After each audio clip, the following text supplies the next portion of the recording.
Title: The Sorrows of Young Werther. Author: Johann Wolfgang von Goethe. Preface: I have carefully collected whatever I have been able to learn of the story of poor Werther, and here present it to you, knowing that you will thank me for it. To his spirit and character you cannot refuse your admiration and love. To his fate you will not deny your tears. And thou, good soul, who sufferest the same distress as he endured once, draw comfort from his sorrows. And let this little book be thy friend, if, owing to fortune or through thine own fault, thou canst not find a dearer companion. Book I, May 4th. How happy I am that I am gone. My dear friend, what a thing is the heart of man! To leave you, from whom I have been inseparable, whom I love so dearly, and yet to feel happy. I know you will forgive me. Have not other attachments been specially appointed by fate to torment a head like mine? Poor Leonora! And yet I was not to blame. Was it my fault, that, whilst the peculiar charms of her sister afforded me an agreeable entertainment, a passion for me was engendered in her feeble heart? And yet am I wholly blameless? Did I not encourage her emotions?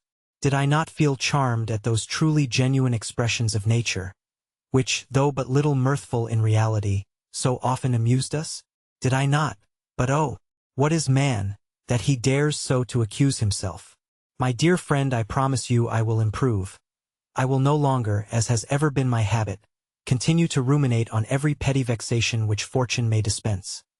I will enjoy the present, and the past shall be for me the past. No doubt you are right, my best of friends.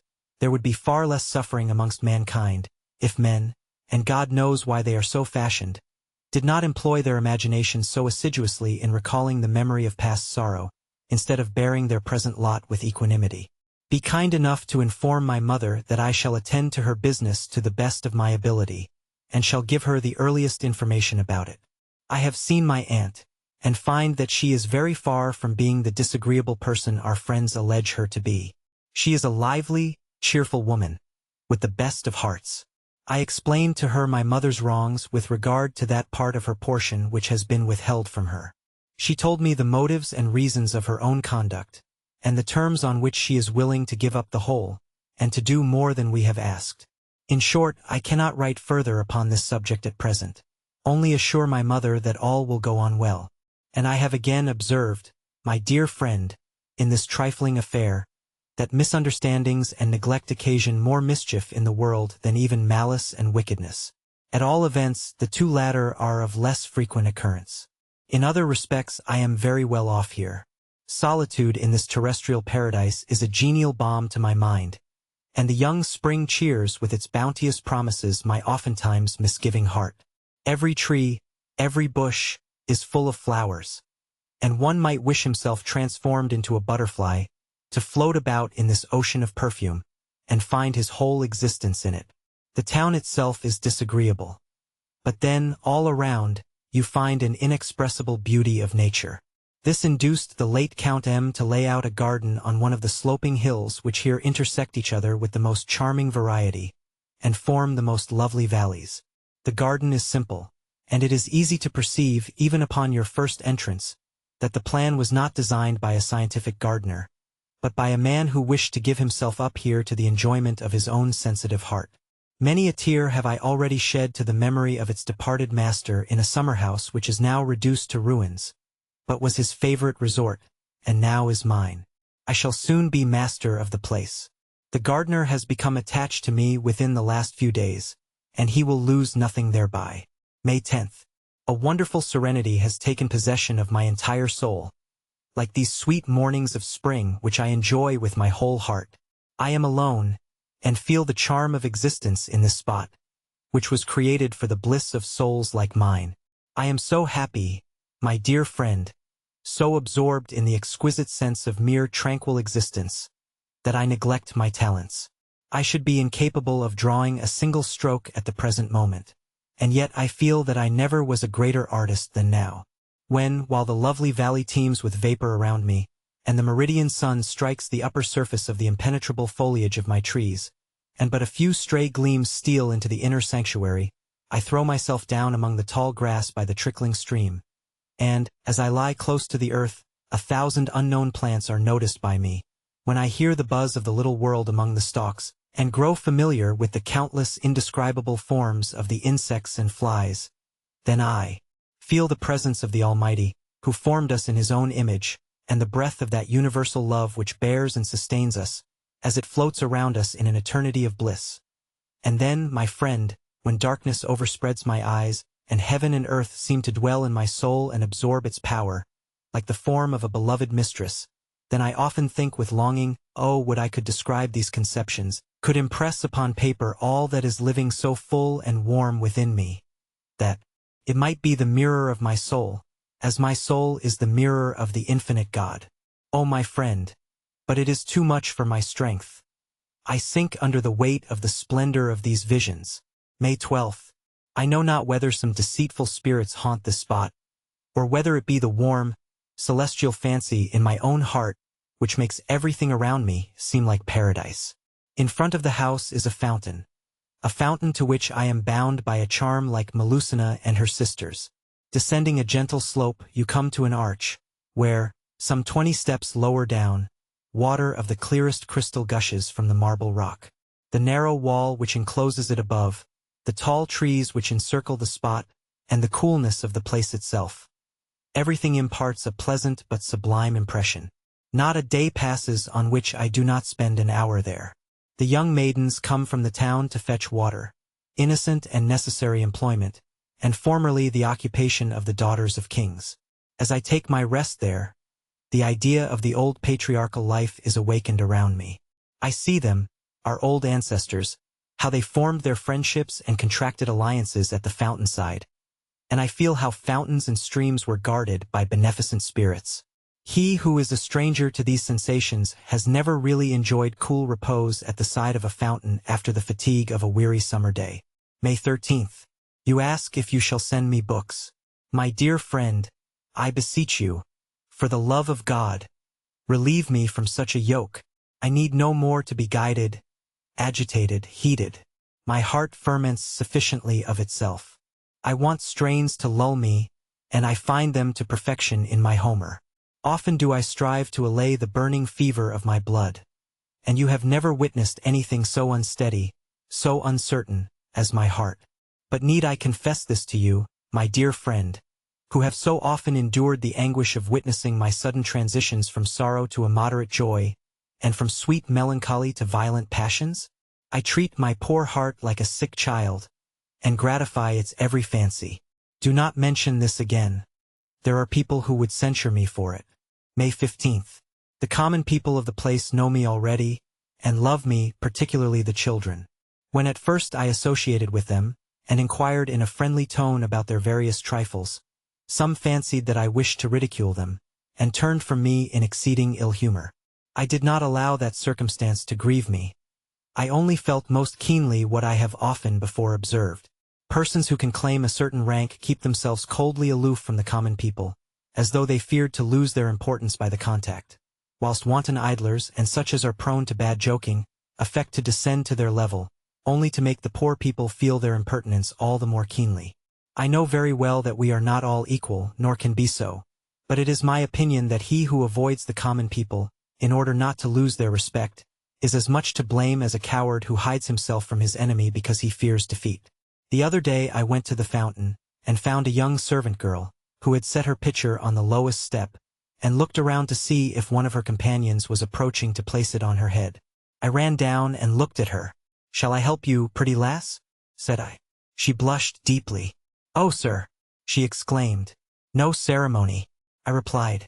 She adjusted her headgear and I helped her. She thanked me and ascended the steps. May 17th. I have made all sorts of acquaintances, but have as yet found no society. I know not what attraction I possess for the people, so many of them like me, and attach themselves to me, and then I feel sorry when the road we pursue together goes only a short distance. If you inquire what the people are like here, I must answer the same as everywhere. The human race is but a monotonous affair. Most of them labor the greater part of their time for mere subsistence, and the scanty portion of freedom which remains to them so troubles them that they use every exertion to get rid of it. Oh, the destiny of man! But they are a right good sort of people. If I occasionally forget myself, and take part in the innocent pleasures which are not yet forbidden to the peasantry, and enjoy myself, for instance, with genuine freedom and sincerity, round a well-covered table, or arrange an excursion or a dance opportunely, and so forth, all this produces a good effect upon my disposition. Only I must forget that there lie dormant within me so many other qualities which moulder uselessly, and which I am obliged to keep carefully concealed. Ah! This thought affects my spirits fearfully. And yet to be misunderstood is the fate of the like of us.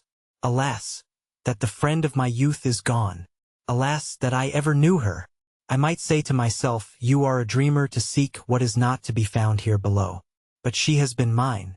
I have possessed that heart, that noble soul, in whose presence I seemed to be more than I really was, because I was all that I could be. Good heavens! Did then a single power of my soul remain unexercised? In her presence could I not display, to its full extent, that mysterious feeling with which my heart embraces nature? Was not our intercourse a perpetual web of the finest emotions, of the keenest wit, the varieties of which, even in their very eccentricity, bore the stamp of genius? Alas, the few years by which she was my senior brought her to the grave before me. Never can I forget her firm mind or her heavenly patience. A few days ago I met a certain young V, a frank, open fellow with a most pleasing countenance. He has just left the university, does not deem himself overwise, but believes he knows more than other people. He has worked hard, as I can perceive from many circumstances, and, in short, possesses a large stock of information. When he heard that I am drawing a good deal, and that I know Greek, two wonderful things for this part of the country, he came to see me and displayed his whole store of learning, from Bateau to Wood, from De Piles to Winckelmann. He assured me he had read through the first part of Sulzer's theory, and also possessed a manuscript of Heine's work on the study of the antique. I allowed it all to pass. I have become acquainted, also, with a very worthy person, the district judge, a frank and open-hearted man. I am told it is a most delightful thing to see him in the midst of his children, of whom he has 9. His eldest daughter especially is highly spoken of. He has invited me to go and see him, and I intend to do so on the first opportunity. He lives at one of the royal hunting lodges, which can be reached from here in an hour and a half by walking, and which he obtained leave to inhabit after the loss of his wife, as it is so painful to him to reside in town and at the court. There have also come in my way a few other originals of a questionable sort, who are in all respects undesirable, and most intolerable in their demonstration of friendship. Goodbye. This letter will please you. It is quite historical. May 22nd. That the life of man is but a dream, many a man has surmised heretofore. And I, too, am everywhere pursued by this feeling. When I consider the narrow limits within which our active and inquiring faculties are confined, when I see how all our energies are wasted in providing for mere necessities, which again have no further end than to prolong a wretched existence, and then that all our satisfaction concerning certain subjects of investigation ends in nothing better than a passive resignation, whilst we amuse ourselves painting our prison walls with bright figures and brilliant landscapes. When I consider all this, Wilhelm, I am silent. I examine my own being, and find there a world, but a world rather of imagination and dim desires, than of distinctness and living power. Then everything swims before my senses, and I smile and dream while pursuing my way through the world. All learned professors and doctors are agreed that children do not comprehend the cause of their desires, but that the grown-up should wander about this earth like children, without knowing whence they come, or whither they go, influenced as little by fixed motives, but guided like them by biscuits, sugar-plums, and the rod. This is what nobody is willing to acknowledge, and yet I think it is palpable. I know what you will say in reply, for I am ready to admit that they are happiest, who, like children, amuse themselves with their playthings, dress and undress their dolls, and attentively watch the cupboard, where mamma has locked up her sweet things, and, when at last they get a delicious morsel, eat it greedily and exclaim, "More!" These are certainly happy beings. But others also are objects of envy, who dignify their paltry employments, and sometimes even their passions, with pompous titles, representing them to mankind as gigantic achievements performed for their welfare and glory. But the man who humbly acknowledges the vanity of all this, who observes with what pleasure the thriving citizen converts his little garden into a paradise, and how patiently even the poor man pursues his weary way under his burden, and how all wish equally to behold the light of the sun a little longer. Yes, such a man is at peace, and creates his own world within himself, and he is also happy, because he is a man. And then, however limited his sphere, he still preserves in his bosom the sweet feeling of liberty, and knows that he can quit his prison whenever he likes. May 26th. You know of old my ways of settling anywhere, of selecting a little cottage in some cozy spot, and of putting up in it with every inconvenience. Here, too, I have discovered such a snug, comfortable place, which possesses peculiar charms for me. About a league from the town is a place called Walheim. The reader need not take the trouble to look for the place thus designated. We have found it necessary to change the names given in the original. It is delightfully situated on the side of a hill, and, by proceeding along one of the footpaths which lead out of the village, you can have a view of the whole valley. A good old woman lives there who keeps a small inn. She sells wine, beer, and coffee, and is cheerful and pleasant notwithstanding her age. The chief charm of this spot consists in 2 linden trees, spreading their enormous branches over the little green before the church, which is entirely surrounded by peasants' cottages, barns, and homesteads. I have seldom seen a place so retired and peaceable, and there often have my table and chair brought out from the little inn, and drink my coffee there and read my Homer. Accident brought me to the spot one fine afternoon, and I found it perfectly deserted. Everybody was in the fields except a little boy about 4 years of age, who was sitting on the ground, and held between his knees a child about 6 months old. He pressed it to his bosom with both arms, which thus formed a sort of armchair, and, notwithstanding the liveliness which sparkled in its black eyes, it remained perfectly still. The sight charmed me. I sat down upon a plough opposite, and sketched with great delight this little picture of brotherly tenderness. I added the neighboring hedge, the barn door, and some broken cartwheels, just as they happened to lie, and I found in about an hour that I had made a very correct and interesting drawing, without putting in the slightest thing of my own. This confirmed me in my resolution of adhering, for the future, entirely to nature. She alone is inexhaustible, and capable of forming the greatest masters. Much may be alleged in favor of rules, as much may be likewise advanced in favor of the laws of society. An artist formed upon them will never produce anything absolutely bad or disgusting, as a man who observes the laws and obeys decorum can never be an absolutely intolerable neighbor nor a decided villain. But yet, say what you will of rules, they destroy the genuine feeling of nature, as well as its true expression. Do not tell me that this is too hard, that they only restrain and prune superfluous branches, etc. My good friend, I will illustrate this by an analogy. These things resemble love. A warm-hearted youth becomes strongly attached to a maiden. He spends every hour of the day in her company, wears out his health, and lavishes his fortune, to afford continual proof that he is wholly devoted to her. Then comes a man of the world, a man of place and respectability, and addresses him thus: "My good young friend, love is natural, but you must love within bounds. Divide your time. Devote a portion to business, and give the hours of recreation to your mistress. Calculate your fortune, and out of the superfluity you may make her a present, only not too often, on her birthday and such occasions." Pursuing this advice, he may become a useful member of society, and I should advise every prince to give him an appointment. But it is all up with his love, and with his genius if he be an artist. Oh, my friend, why is it that the torrent of genius so seldom bursts forth, so seldom rolls in full-flowing stream, overwhelming your astounded soul? Because, on either side of this stream, cold and respectable persons have taken up their abodes, and, forsooth, their summer houses and tulip-beds would suffer from the torrent. Wherefore they dig trenches and raise embankments betimes, in order to avert the impending danger. May 27th. I find I have fallen into raptures, declamation, and similes, and have forgotten, in consequence, to tell you what became of the children. Absorbed in my artistic contemplations, which I briefly described in my letter of yesterday, I continued sitting on the plough for 2 hours. Toward evening a young woman, with a basket on her arm, came running toward the children, who had not moved all that time. She exclaimed from a distance, "You are a good boy, Philip." She gave me greeting. I returned it, rose, and approached her. I inquired if she were the mother of those pretty children. "Yes," she said, and, giving the eldest a piece of bread, She took the little one in her arms and kissed it with a mother's tenderness. "I left my child in Philip's care," she said, "whilst I went into the town with my eldest boy to buy some wheaten bread, some sugar and an earthen pot. I saw the various articles in the basket, from which the cover had fallen.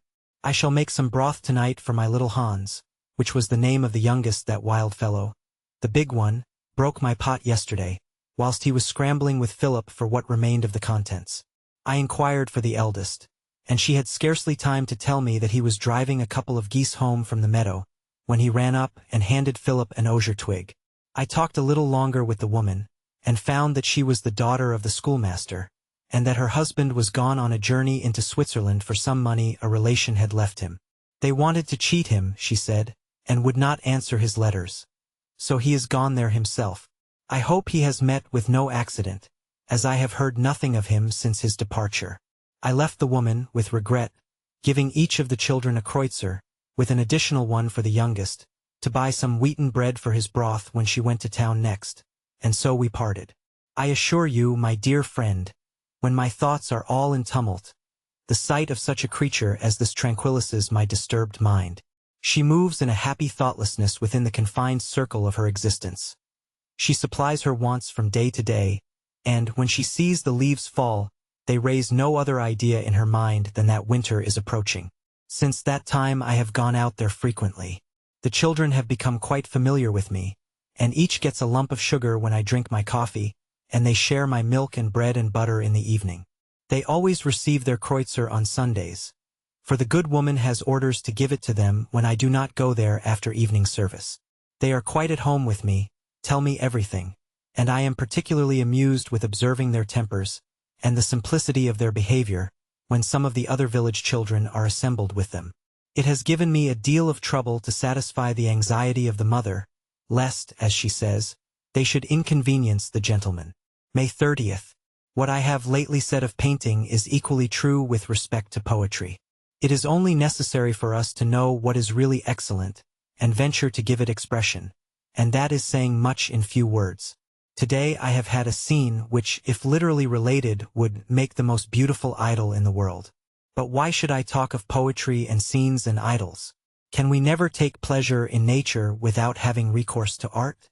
If you expect anything grand or magnificent from this introduction, you will be sadly mistaken.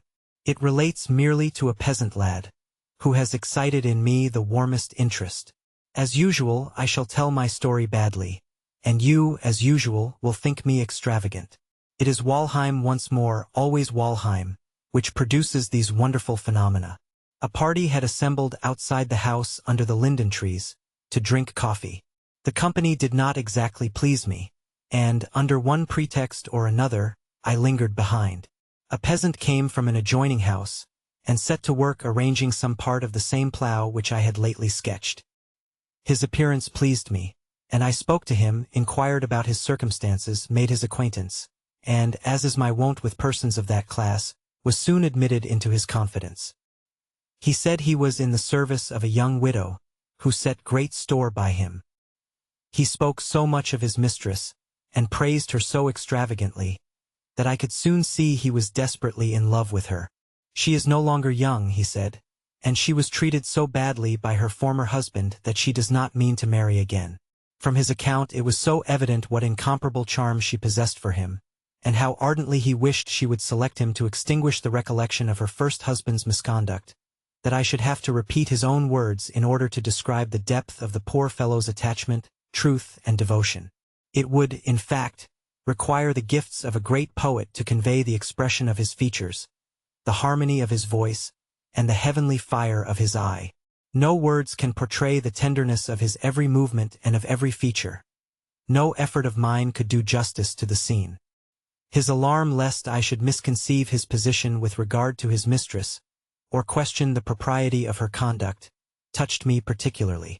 The charming manner with which he described her form and person, which, without possessing the graces of youth, won and attached him to her, is inexpressible, and must be left to the imagination. I have never in my life witnessed or fancied or conceived the possibility of such intense devotion, such ardent affections, united with so much purity. Do not blame me if I say that the recollection of this innocence and truth is deeply impressed upon my very soul, that this picture of fidelity and tenderness haunts me everywhere, and that my own heart, as though enkindled by the flame, glows and burns within me. I mean now to try and see her as soon as I can, or perhaps, on second thoughts, I had better not. It is better I should behold her through the eyes of her lover. To my sight, perhaps, she would not appear as she now stands before me, and why should I destroy so sweet a picture? June 16th.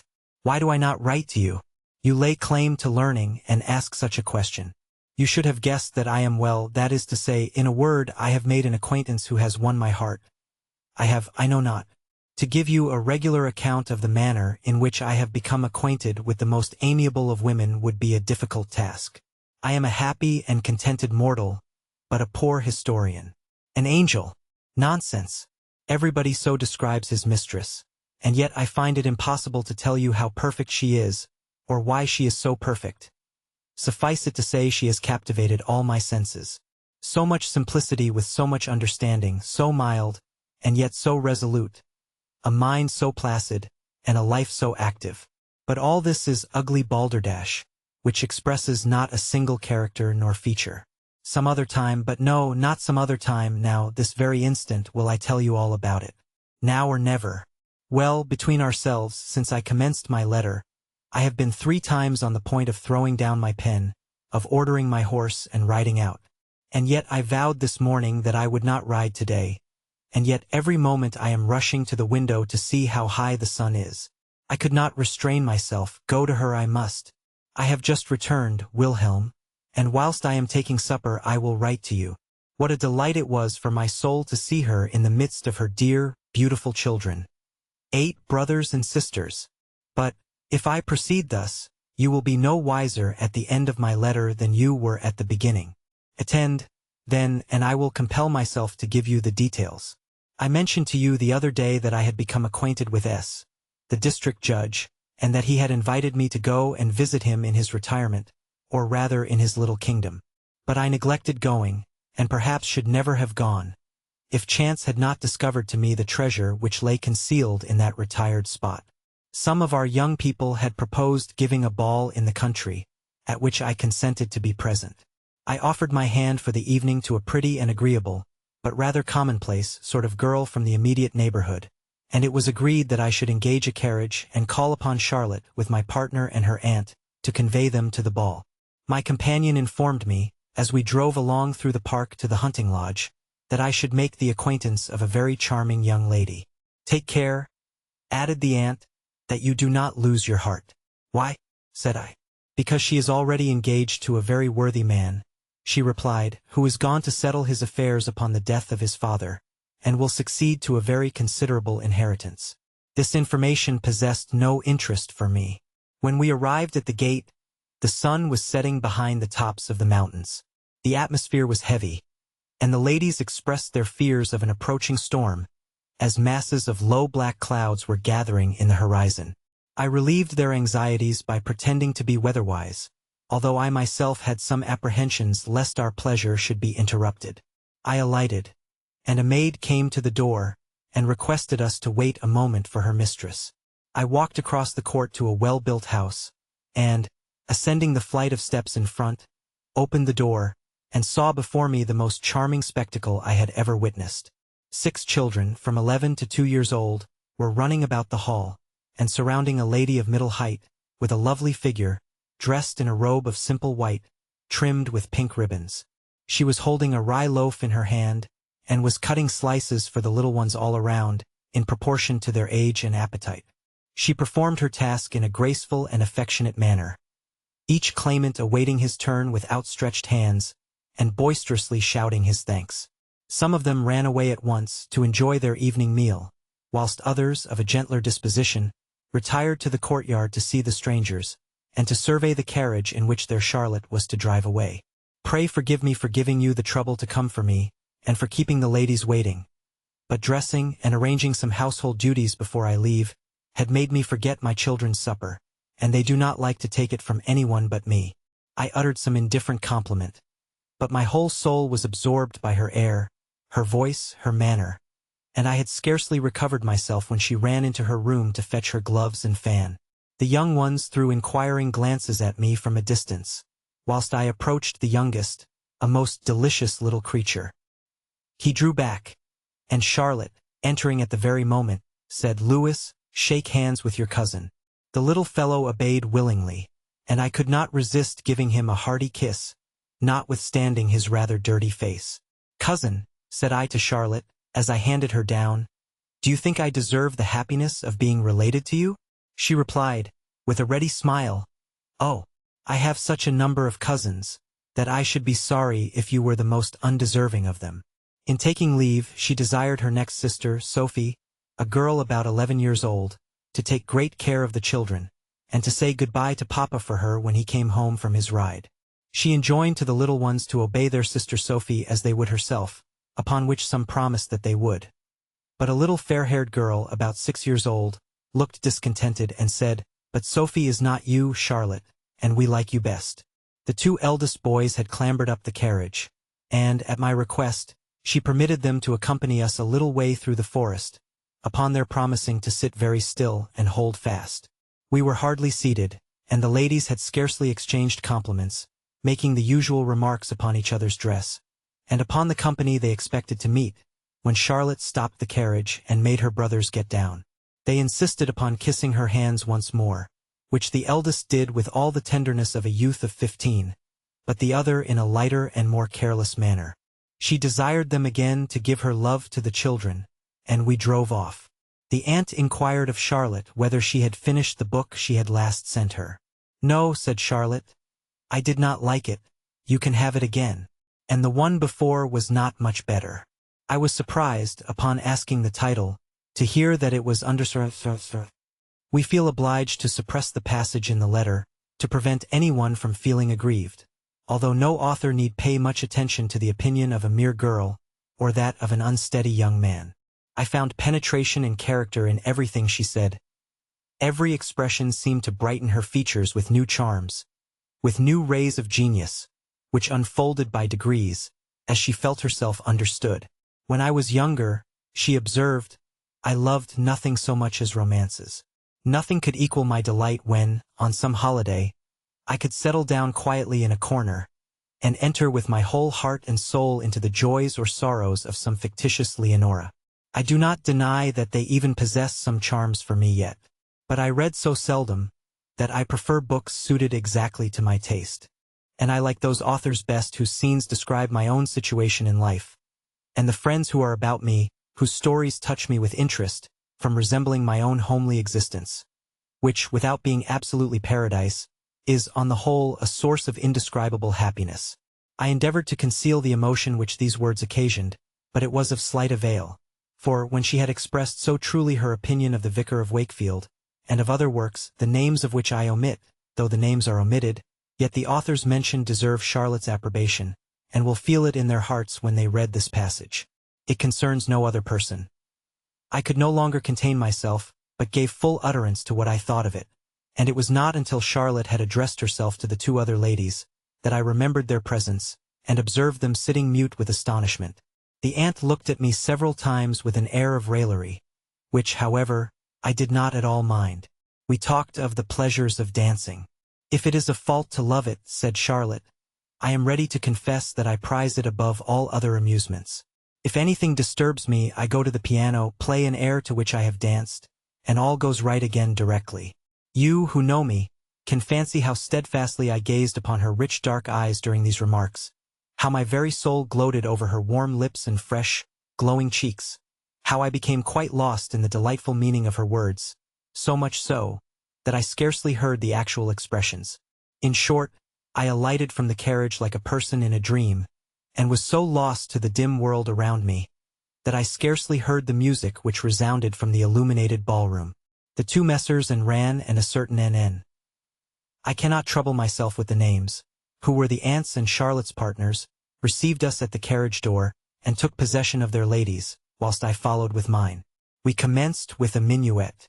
I led out one lady after another, and precisely those who were the most disagreeable could not bring themselves to leave off.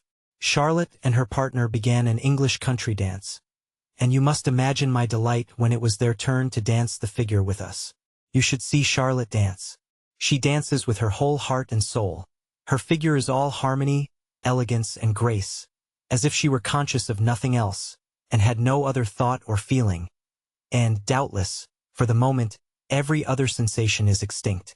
She was engaged for the second country dance, but promised me the third, and assured me, with the most agreeable freedom, that she was very fond of waltzing.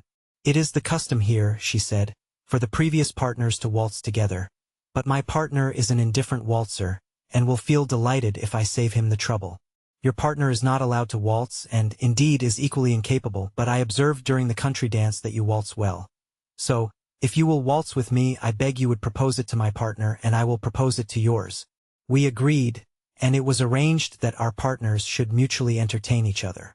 We set off, and, at first, delighted ourselves with the usual graceful motions of the arms.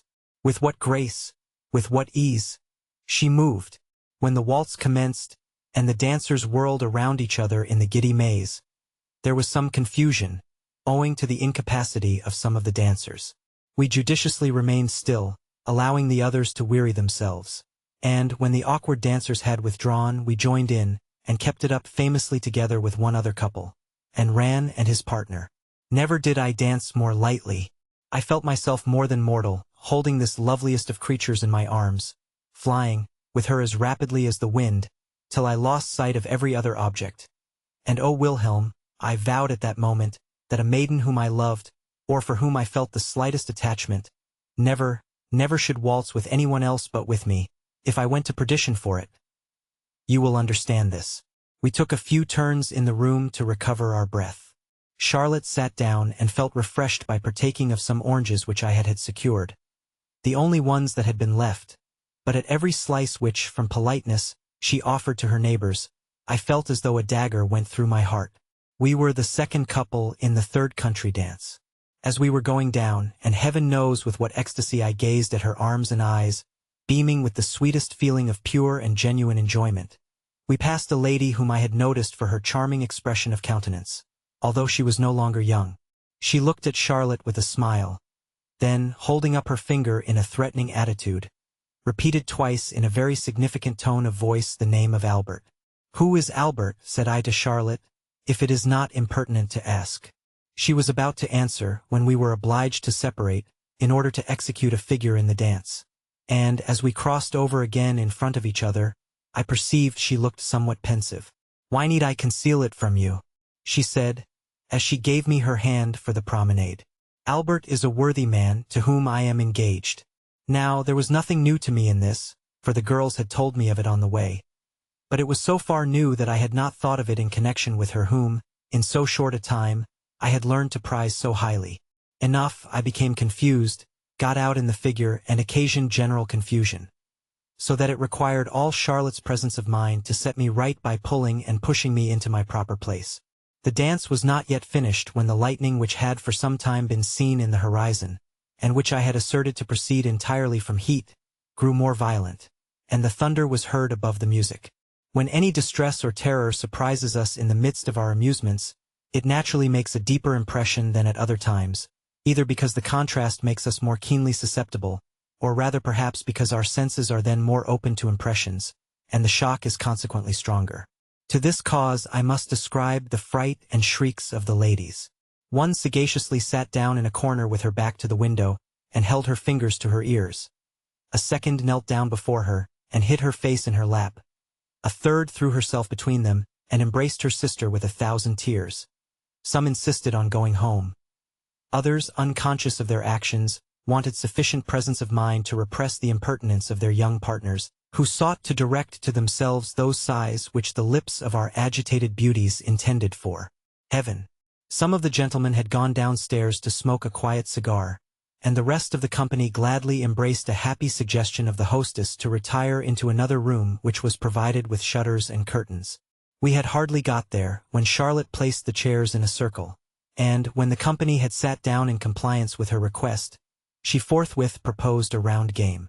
I noticed some of the company prepare their mouths and draw themselves up at the prospect of some agreeable forfeit.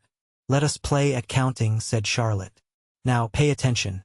I shall go round the circle from right to left, and each person is to count, one after the other, the number that comes to him and must count fast. Whoever stops or mistakes is to have a box on the ear, and so on till we have counted 1,000. It was delightful to see the fun. She went round the circle with upraised arm. 1, said the first, 2, the second, 3, the third, and so on till Charlotte went faster and faster. 1 made a mistake, instantly a box on the ear, and, amid the laughter that ensued, came another box, and so on, faster and faster. I myself came in for 2. I fancied they were harder than the rest, and felt quite delighted. A general laughter and confusion put an end to the game long before we had counted as far as 1,000. The party broke up into little separate knots. The storm had ceased, and I followed Charlotte into the ballroom. On the way she said, "The game banished their fears of the storm." I could make no reply. I myself, she continued, was as much frightened as any of them. But by affecting courage to keep up the spirits of the others, I forgot my apprehensions. We went to the window. It was still thundering at a distance. A soft rain was pouring down over the country, and filled the air around us with delicious odors.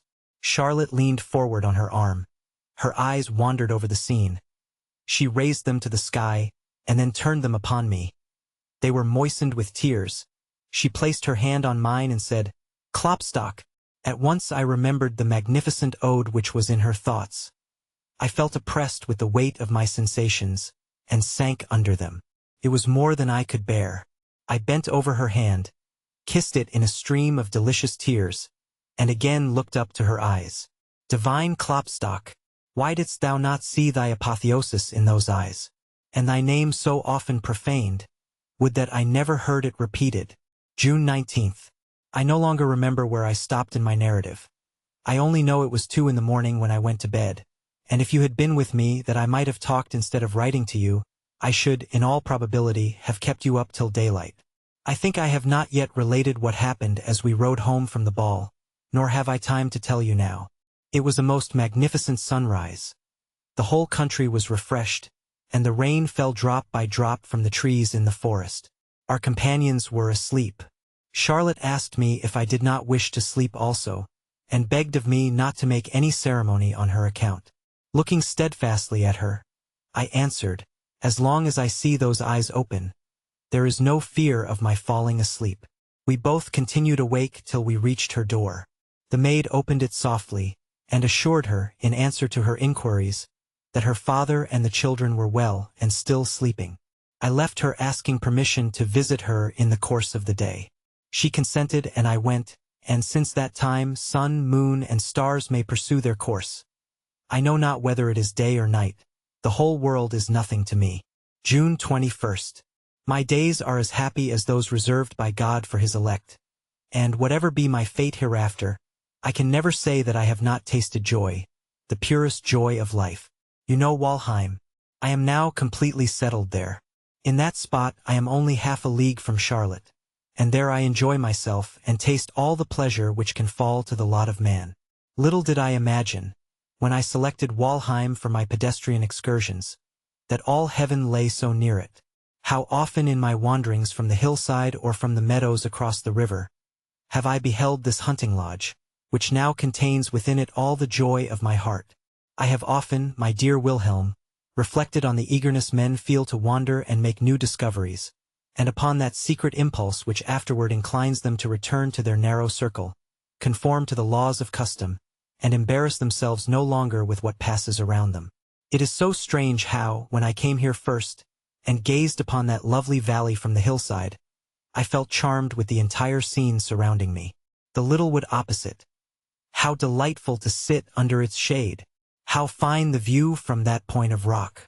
Then, that delightful chain of hills, and the exquisite valleys at their feet.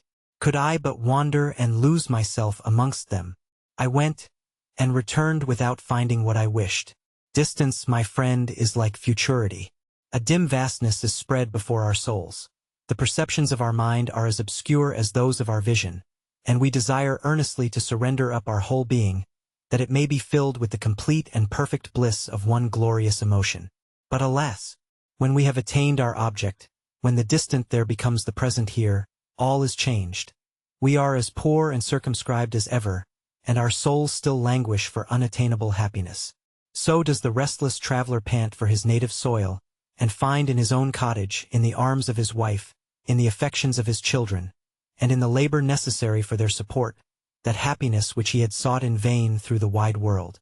When, in the morning at sunrise, I go out to Walheim, and with my own hands gather in the garden the peas which are to serve for my dinner, when I sit down to shell them and read my Homer during the intervals, and then, selecting a saucepan from the kitchen, fetch my own butter, put my mess on the fire, cover it up, and sit down to stir it as occasion requires, I figure to myself the illustrious suitors of Penelope, killing, dressing, and preparing their own oxen and swine. Nothing fills me with a more pure and genuine sense of happiness than those traits of patriarchal life which, thank heaven, I can imitate without affectation. Happy is it, indeed, for me that my heart is capable of feeling the same simple and innocent pleasure as the peasant whose table is covered with food of his own rearing, and who not only enjoys his meal, but remembers with delight the happy days and sunny mornings when he planted it, the soft evenings when he watered it, and the pleasure he experienced in watching its daily growth. June 29th. The day before yesterday, the physician came from the town to pay a visit to the judge. He found me on the floor playing with Charlotte's children. Some of them were scrambling over me, and others romped with me, and as I caught and tickled them, they made a great noise. The doctor is a formal sort of personage. He adjusts the plaits of his ruffles, and continually settles his frill whilst he is talking to you, and he thought my conduct beneath the dignity of a sensible man. I could perceive this by his countenance. But I did not suffer myself to be disturbed. I allowed him to continue his wise conversation, whilst I rebuilt the children's card houses for them as fast as they threw them down. He went about the town afterward, complaining that the judge's children were spoiled enough before, but that now Werther was completely ruining them. Yes, my dear Wilhelm, nothing on this earth affects my heart so much as children. When I look on at their doings, when I mark in the little creatures the seeds of all those virtues and qualities which they will one day find so indispensable, when I behold in the obstinate all the future firmness and constancy of a noble character, in the capricious, that levity and gaiety of temper which will carry them lightly over the dangers and troubles of life, their whole nature simple and unpolluted, then I call to mind the golden words of the great teacher of mankind, unless ye become like one of these. And now, my friend, these children, who are our equals, whom we ought to consider as our models, we treat them as though they were our subjects. They are allowed no will of their own. And have we, then, none ourselves? Whence comes our exclusive right? Is it because we are older and more experienced? Great God, from the height of thy heaven thou beholdest great children and little children, and no others, and thy Son has long since declared which afford thee greatest pleasure. But they believe in him and hear him not. That, too, is an old story, and they train their children after their own image, etc. Adieu, Wilhelm. I will not further bewilder myself with this subject. July 1st. The consolation Charlotte can bring to an invalid I experience from my own heart, which suffers more from her absence than many a poor creature lingering on a bed of sickness. She is gone to spend a few days in the town with a very worthy woman, who is given over by the physicians, and wishes to have Charlotte near her in her last moments. I accompanied her last week on a visit to the Vicar of S., a small village in the mountains, about a league hence. We arrived about 4 o'clock. Charlotte had taken her little sister with her. When we entered the vicarage court, we found the good old man sitting on a bench before the door, under the shade of 2 large walnut trees. At the sight of Charlotte he seemed to gain new life, rose, forgot his stick, and ventured to walk toward her. She ran to him and made him sit down again. Then, placing herself by his side, she gave him a number of messages from her father, and then caught up his youngest child, a dirty, ugly little thing, the joy of his old age, and kissed it. I wish you could have witnessed her attention to this old man. How she raised her voice on account of his deafness. How she told him of healthy young people, who had been carried off when it was least expected.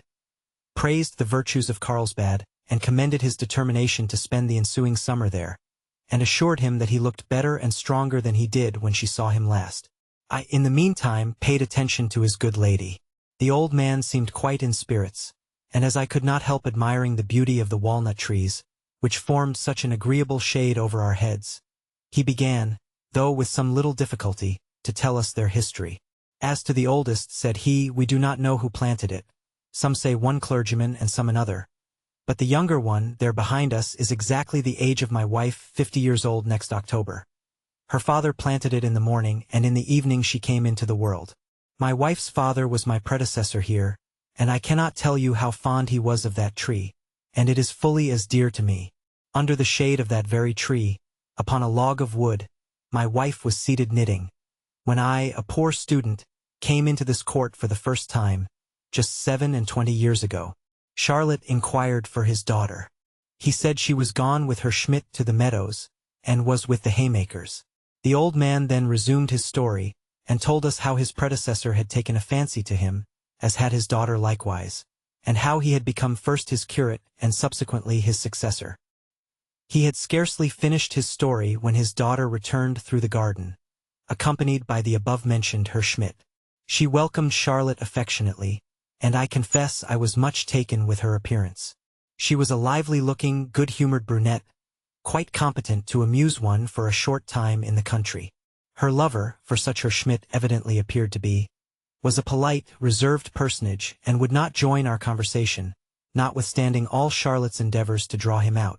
I was much annoyed at observing, by his countenance, that his silence did not arise from want of talent, but from caprice and ill humor. This subsequently became very evident, when we set out to take a walk, and Frederica joining Charlotte, with whom I was talking, the worthy gentleman's face, which was naturally rather somber, became so dark and angry that Charlotte was obliged to touch my arm, and remind me that I was talking too much to Frederica. Nothing distresses me more than to see men torment each other, particularly when in the flower of their age, in the very season of pleasure, they waste their few short days of sunshine in quarrels and disputes, and only perceive their error when it is too late to repair it. This thought dwelt upon my mind, and in the evening, when we returned to the vicar's, and were sitting round the table with our bread and milk, the conversation turned on the joys and sorrows of the world. I could not resist the temptation to inveigh bitterly against ill humor. We are apt, said I, to complain, but with very little cause, that our happy days are few, and our evil days many. If our hearts were always disposed to receive the benefits heaven sends us, we should acquire strength to support evil when it comes. But, observed the vicar's wife, we cannot always command our tempers. So much depends upon the constitution. When the body suffers, the mind is ill at ease. I acknowledge that, I continued, but we must consider such a disposition in the light of a disease, and inquire whether there is no remedy for it. I should be glad to hear one, said Charlotte. At least I think very much depends upon ourselves. I know it is so with me. When anything annoys me and disturbs my temper, I hasten into the garden, hum a couple of country dances, and it is all right with me directly. That is what I meant, I replied. Ill humor resembles indolence. It is natural to us, but if once we have courage to exert ourselves, we find our work run fresh from our hands, and we experience in the activity from which we shrank a real enjoyment. Frederica listened very attentively, and the young man objected that we were not masters of ourselves, and still less so of our feelings. The question is about a disagreeable feeling, I added, from which everyone would willingly escape, but none know their own power without trial. Invalids are glad to consult physicians, and submit to the most scrupulous regimen, the most nauseous medicines, in order to recover their health. I observed that the good old man inclined his head, and exerted himself to hear our discourse. So I raised my voice, and addressed myself directly to him. We preach against a great many crimes, I observed, but I never remember a sermon delivered against ill humor. That may do very well for your town clergyman, said he. Country people are never ill-humored, though indeed it might be useful occasionally to my wife for instance and the judge. We all laughed, as did he likewise very cordially, till he fell into a fit of coughing, which interrupted our conversation for a time. Herr Schmidt resumed the subject. You call ill humor a crime, he remarked, but I think you use too strong a term. Not at all, I replied, if that deserves the name which is so pernicious to ourselves and our neighbors. Is it not enough that we want the power to make one another happy? Must we deprive each other of the pleasure which we can all make for ourselves? Show me the man who has the courage to hide his ill humor, who bears the whole burden himself, without disturbing the peace of those around him. No, ill humor arises from an inward consciousness of our own want of merit, from a discontent which ever accompanies that envy which foolish vanity engenders. We see people happy, whom we have not made so, and cannot endure the sight. Charlotte looked at me with a smile. She observed the emotion with which I spoke, and a tear in the eyes of Frederica stimulated me to proceed. Woe unto those, I said, who use their power over a human heart to destroy the simple pleasures it would naturally enjoy. All the favors, all the attentions in the world cannot compensate for the loss of that happiness which a cruel tyranny has destroyed. My heart was full as I spoke. A recollection of many things which had happened pressed upon my mind, and filled my eyes with tears. We should daily repeat to ourselves, I exclaimed, that we should not interfere with our friends, unless to leave them in possession of their own joys, and increase their happiness by sharing it with them. But when their souls are tormented by a violent passion, or their hearts rent with grief, is it in your power to afford them the slightest consolation? And when the last fatal malady seizes the being whose untimely grave you have prepared, when she lies languid and exhausted before you, her dim eyes raised to heaven, and the damp of death upon her pallid brow, there you stand at her bedside like a condemned criminal, with the bitter feeling that your whole fortune could not save her, and the agonizing thought wrings you, that all your efforts are powerless to impart even a moment's strength to the departing soul, or quicken her with a transitory consolation. At these words the remembrance of a similar scene at which I had been once present fell with full force upon my heart. I buried my face in my handkerchief and hastened from the room, and was only recalled to my recollection by Charlotte's voice, who reminded me that it was time to return home. With what tenderness she chid me on the way for the too eager interest I took in everything. She declared it would do me injury, and that I ought to spare myself. Yes, my angel, I will do so for your sake. July 6th. She is still with her dying friend, and is still the same bright, beautiful creature whose presence softens pain, and sheds happiness around whichever way she turns. She went out yesterday with her little sisters. I knew it and went to meet them, and we walked together. In about an hour and a half we returned to the town. We stopped at the spring I am so fond of, and which is now 1,000 times dearer to me than ever. Charlotte seated herself upon the low wall, and we gathered about her.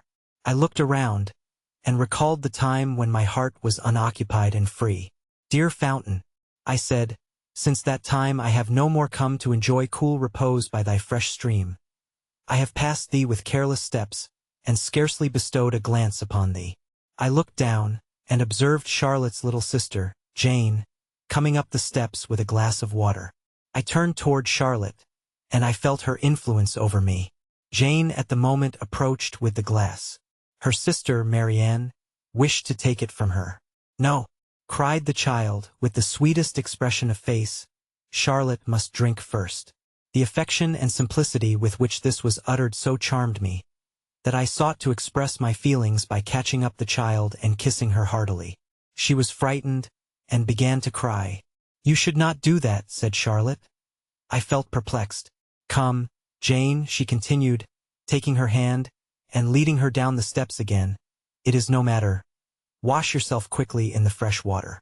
I stood and watched them, and when I saw the little dear rubbing her cheeks with her wet hands, in full belief that all the impurities contracted from my ugly beard would be washed off by the miraculous water, and how, though Charlotte said it would do, she continued still to wash with all her might, as though she thought too much were better than too little, I assure you, Wilhelm, I never attended a baptism with greater reverence, and, when Charlotte came up from the well, I could have prostrated myself as before the prophet of an Eastern nation.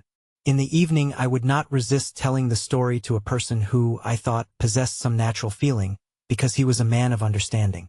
But what a mistake I made. He maintained it was very wrong of Charlotte, that we should not deceive children, that such things occasioned countless mistakes and superstitions, from which we were bound to protect the young. It occurred to me then, that this very man had been baptized only a week before. So I said nothing further, but maintained the justice of my own convictions. We should deal with children as God deals with us. We are happiest under the influence of innocent delusions. July 8th.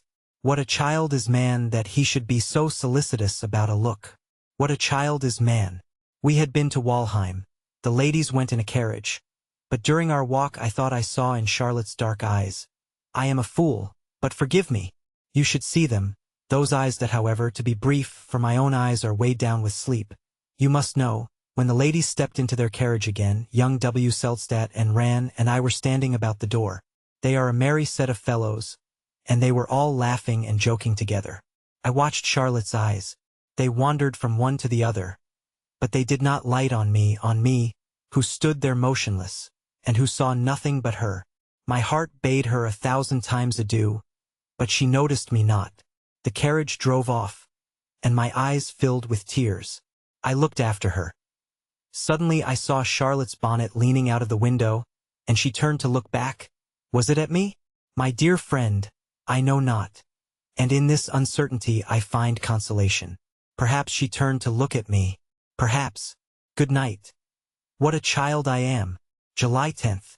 You should see how foolish I look in company when her name is mentioned, particularly when I am asked plainly how I like her. How I like her. I detest the phrase. What sort of creature must he be who merely liked Charlotte, whose whole heart and senses were not entirely absorbed by her? Like her. Someone asked me lately how I liked Ossian. July 11th. Madame M. is very ill. I pray for her recovery, because Charlotte shares my sufferings. I see her occasionally at my friend's house, and today she has told me the strangest circumstance. Old M. is a covetous, miserly fellow, who has long worried and annoyed the poor lady sadly. But she has borne her afflictions patiently. A few days ago, when the physician informed us that her recovery was hopeless, she sent for her husband, Charlotte was present, and addressed him thus. I have something to confess, which, after my decease, may occasion trouble and confusion. I have hitherto conducted your household as frugally and economically as possible, but you must pardon me for having defrauded you for 30 years. At the commencement of our married life, you allowed a small sum for the wants of the kitchen, and the other household expenses. When our establishment increased and our property grew larger, I could not persuade you to increase the weekly allowance in proportion. In short, you know that, when our wants were greatest, you required me to supply everything with 7 florins a week. I took the money from you without an observation, but made up the weekly deficiency from the money chest, as nobody would suspect your wife of robbing the household bank. But I have wasted nothing, and should have been content to meet my eternal judge without this confession. If she, upon whom the management of your establishment will devolve after my decease, would be free from embarrassment upon your insisting that the allowance made to me, your former wife, was sufficient. I talked with Charlotte of the inconceivable manner in which men allow themselves to be blinded, how anyone could avoid suspecting some deception, when 7 florins only were allowed to defray expenses twice as great. But I have myself known people who believed, without any visible astonishment, that their house possessed the prophet's never-failing cruse of oil. July 13th. No, I am not deceived. In her dark eyes I read a genuine interest in me and in my fortunes. Yes, I feel it, and I may believe my own heart which tells me, dare I say it? Dare I pronounce the divine words? That she loves me. That she loves me. How the idea exalts me in my own eyes. And, as you can understand my feelings, I may say to you, how I honor myself since she loves me. Is this presumption, or is it a consciousness of the truth? I do not know a man able to supplant me in the heart of Charlotte. And yet when she speaks of her betrothed with so much warmth and affection, I feel like the soldier who has been stripped of his honors and titles, and deprived of his sword. July 16th. How my heart beats when by accident I touch her finger, or my feet meet hers under the table. I draw back as if from a furnace. But a secret force impels me forward again, and my senses become disordered. Her innocent, unconscious heart never knows what agony these little familiarities inflict upon me. Sometimes when we are talking she lays her hand upon mine, and in the eagerness of conversation comes closer to me, and her balmy breath reaches my lips, when I feel as if lightning had struck me, and that I could sink into the earth. And yet, Wilhelm, with all this heavenly confidence, if I know myself and should ever dare, you understand me. No, no. My heart is not so corrupt, it is weak enough, but is not that a degree of corruption? She is to me a sacred being. All passion is still in her presence. I cannot express my sensations when I am near her. I feel as if my soul beat in every nerve of my body. There is a melody which she plays on the piano with angelic skill. So simple is it, and yet so spiritual. It is her favorite air. And, when she plays the first note, all pain, care, and sorrow disappear from me in a moment. I believe every word that is said of the magic of ancient music. How her simple song enchants me. Sometimes, when I am ready to commit suicide, she sings that air, and instantly the gloom and madness which hung over me are dispersed, and I breathe freely again. July 18th. Wilhelm, what is the world to our hearts without love? What is a magic lantern without light? You have but to kindle the flame within, and the brightest figures shine on the white wall. And, if love only show us fleeting shadows, we are yet happy, when, like mere children, we behold them, and are transported with the splendid phantoms.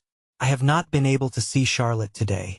I was prevented by company from which I could not disengage myself. What was to be done? I sent my servant to her house, that I might at least see somebody today who had been near her. Oh, the impatience with which I waited for his return. The joy with which I welcomed him. I should certainly have caught him in my arms, and kissed him, if I had not been ashamed. It is said that the Bonona stone, when placed in the sun, attracts the rays, and for a time appears luminous in the dark. So was it with me and this servant.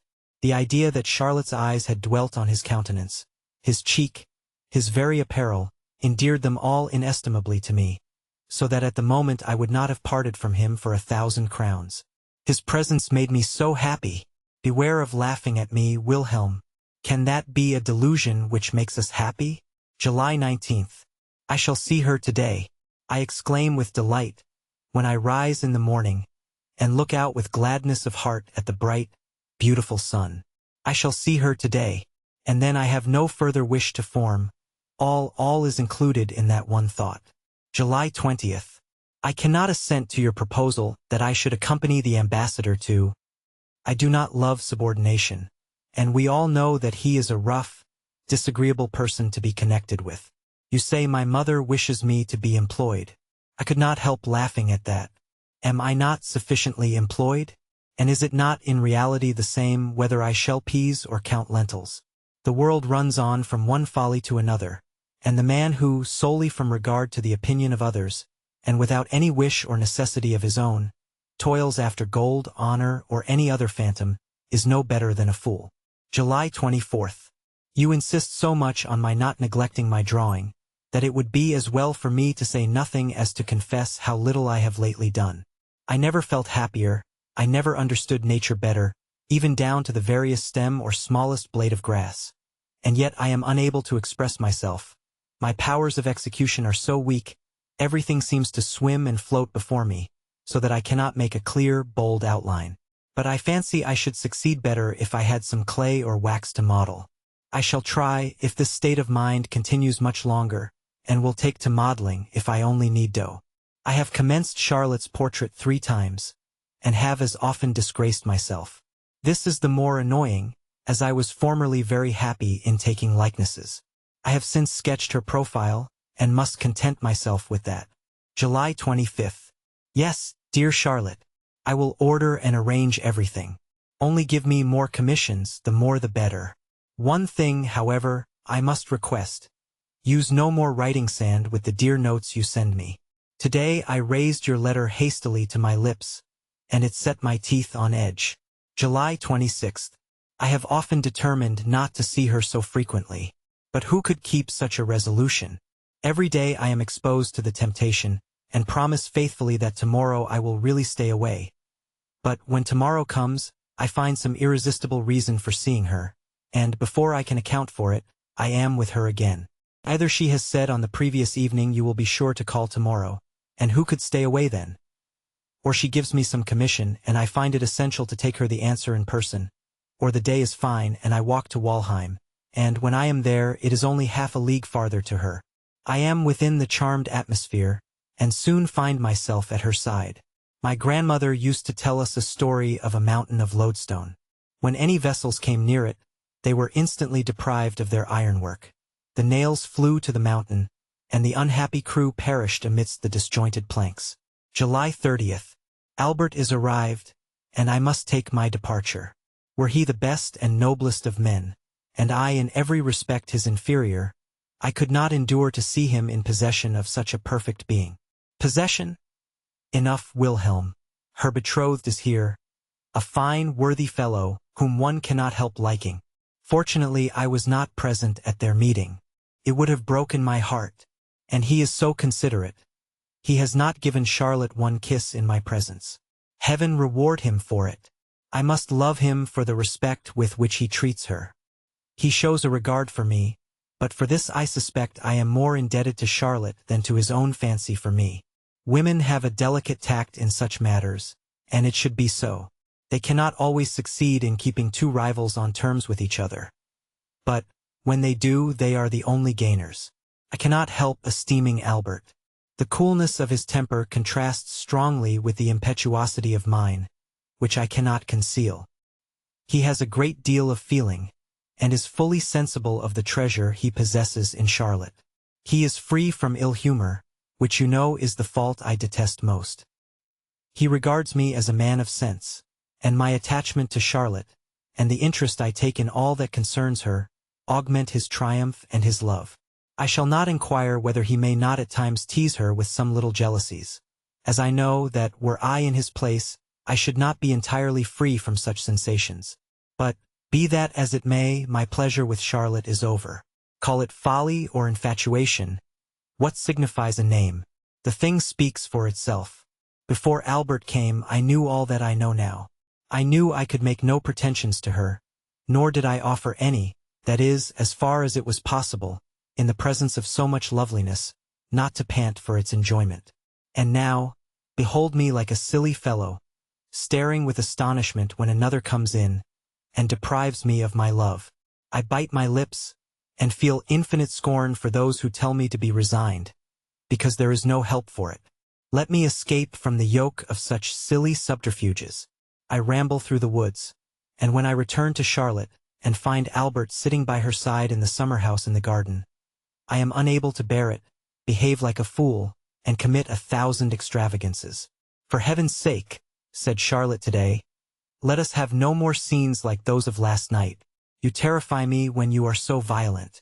Between ourselves, I am always away now when he visits her, and I feel delighted when I find her alone. August 8th. Believe me, dear Wilhelm, I did not allude to you when I spoke so severely of those who advise resignation to inevitable fate. I did not think it possible for you to indulge such a sentiment. But in fact you are right. I only suggest one objection. In this world one is seldom reduced to make a selection between two alternatives. There are as many varieties of conduct and opinion as there are turns of feature between an aquiline nose and a flat one. You will, therefore, permit me to concede your entire argument, and yet contrive means to escape your dilemma. Your position is this, I hear you say, either you have hopes of obtaining Charlotte or you have none. Well, in the first case, pursue your course and press on to the fulfillment of your wishes. In the second, be a man, and shake off a miserable passion, which will enervate and destroy you. My dear friend, this is well and easily said, but would you require a wretched being, whose life is slowly wasting under a lingering disease, to dispatch himself at once by the stroke of a dagger? Does not the very disorder which consumes his strength deprive him of the courage to effect his deliverance? You may answer me, if you please, with a similar analogy, who would not prefer the amputation of an arm to the periling of life by doubt and procrastination.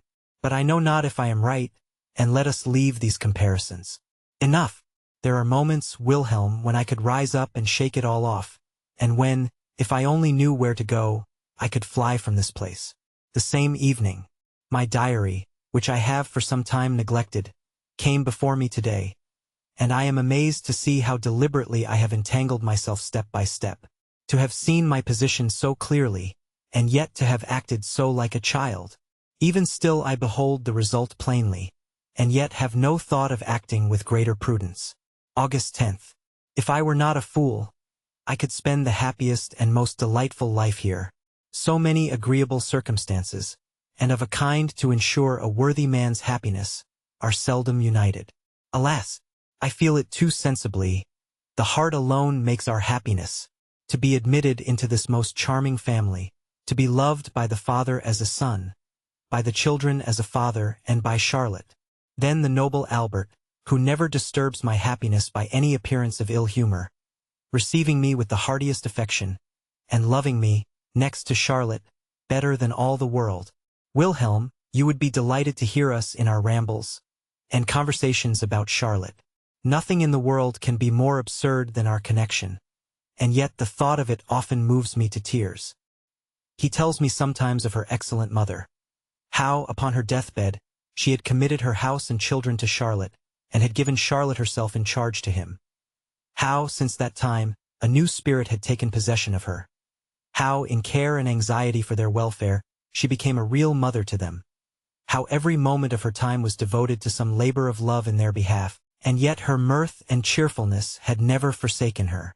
I walk by his side, pluck flowers by the way, arrange them carefully into a nosegay, then fling them into the first stream I pass, and watch them as they float gently away. I forget whether I told you that Albert is to remain here. He has received a government appointment with a very good salary, and I understand he is in high favor at court. I have met few persons so punctual and methodical in business. August 12th. Certainly Albert is the best fellow in the world. I had a strange scene with him yesterday. I went to take leave of him, for I took it into my head to spend a few days in these mountains, from where I now write to you. As I was walking up and down his room, my eye fell upon his pistols. "Lend me those pistols," said I, "for my journey." "By all means," he replied, "if you will take the trouble to load them, for they only hang there for form." I took down one of them, and he continued, "Ever since I was near suffering for my extreme caution, I will have nothing to do with such things." I was curious to hear the story. "I was staying," said he, "some 3 months ago at a friend's house in the country. I had a brace of pistols with me, unloaded, and I slept without any anxiety. One rainy afternoon I was sitting by myself doing nothing when it occurred to me I do not know how that the house might be attacked, that we might require the pistols, that we might, in short, you know how we go on fancying when we have nothing better to do. I gave the pistols to the servant to clean and load. He was playing with the maid and trying to frighten her when the pistol went off.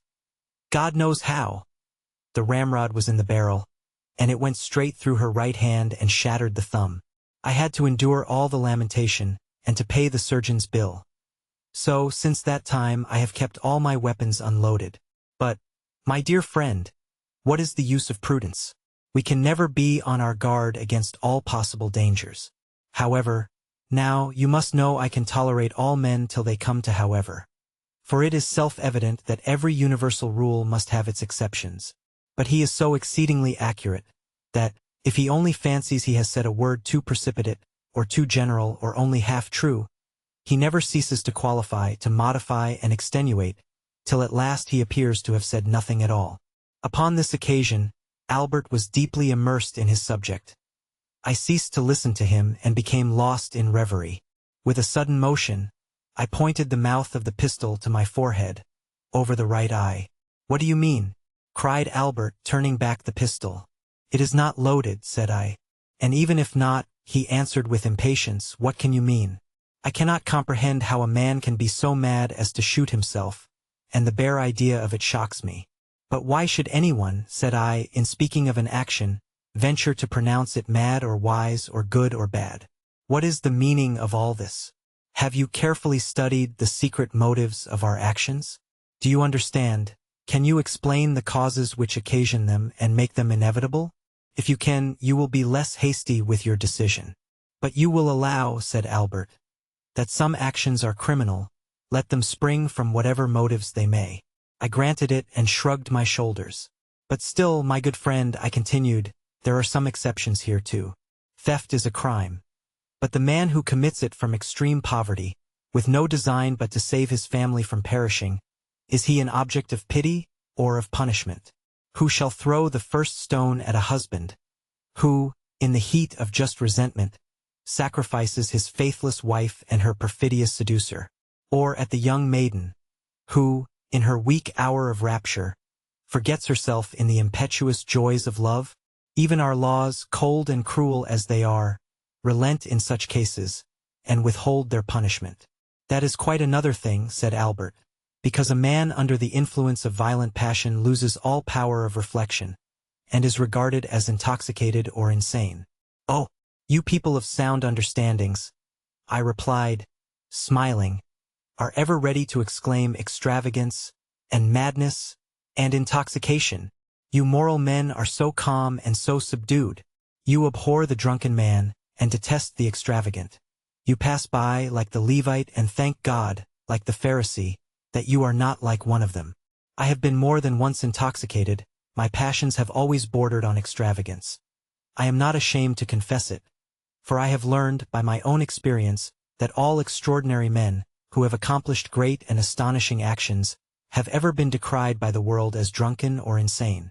And in private life, too, is it not intolerable that no one can undertake the execution of a noble or generous deed, without giving rise to the exclamation that the doer is intoxicated or mad? Shame upon you, ye sages! This is another of your extravagant humors, said Albert.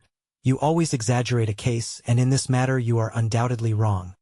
For we were speaking of suicide, which you compare with great actions, when it is impossible to regard it as anything but a weakness. It is much easier to die than to bear a life of misery with fortitude. I was on the point of breaking off the conversation, for nothing puts me so completely out of patience as the utterance of a wretched commonplace when I am talking from my inmost heart. However, I composed myself, for I had often heard the same observation with sufficient vexation.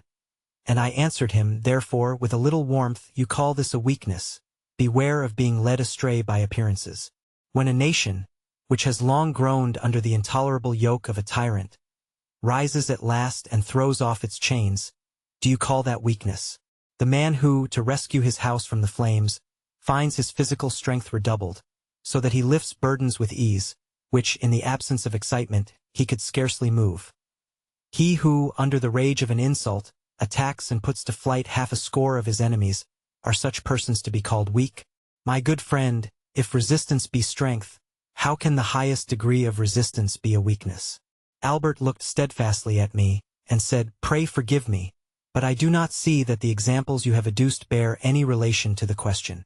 Very likely, I answered, for I have often been told that my style of illustration borders a little on the absurd. But let us see if we cannot place the matter in another point of view, by inquiring what can be a man's state of mind who resolves to free himself from the burden of life, a burden often so pleasant to bear, for we cannot otherwise reason fairly upon the subject. Human nature, I continued, has its limits. It is able to endure a certain degree of joy, sorrow, and pain, but becomes annihilated as soon as this measure is exceeded.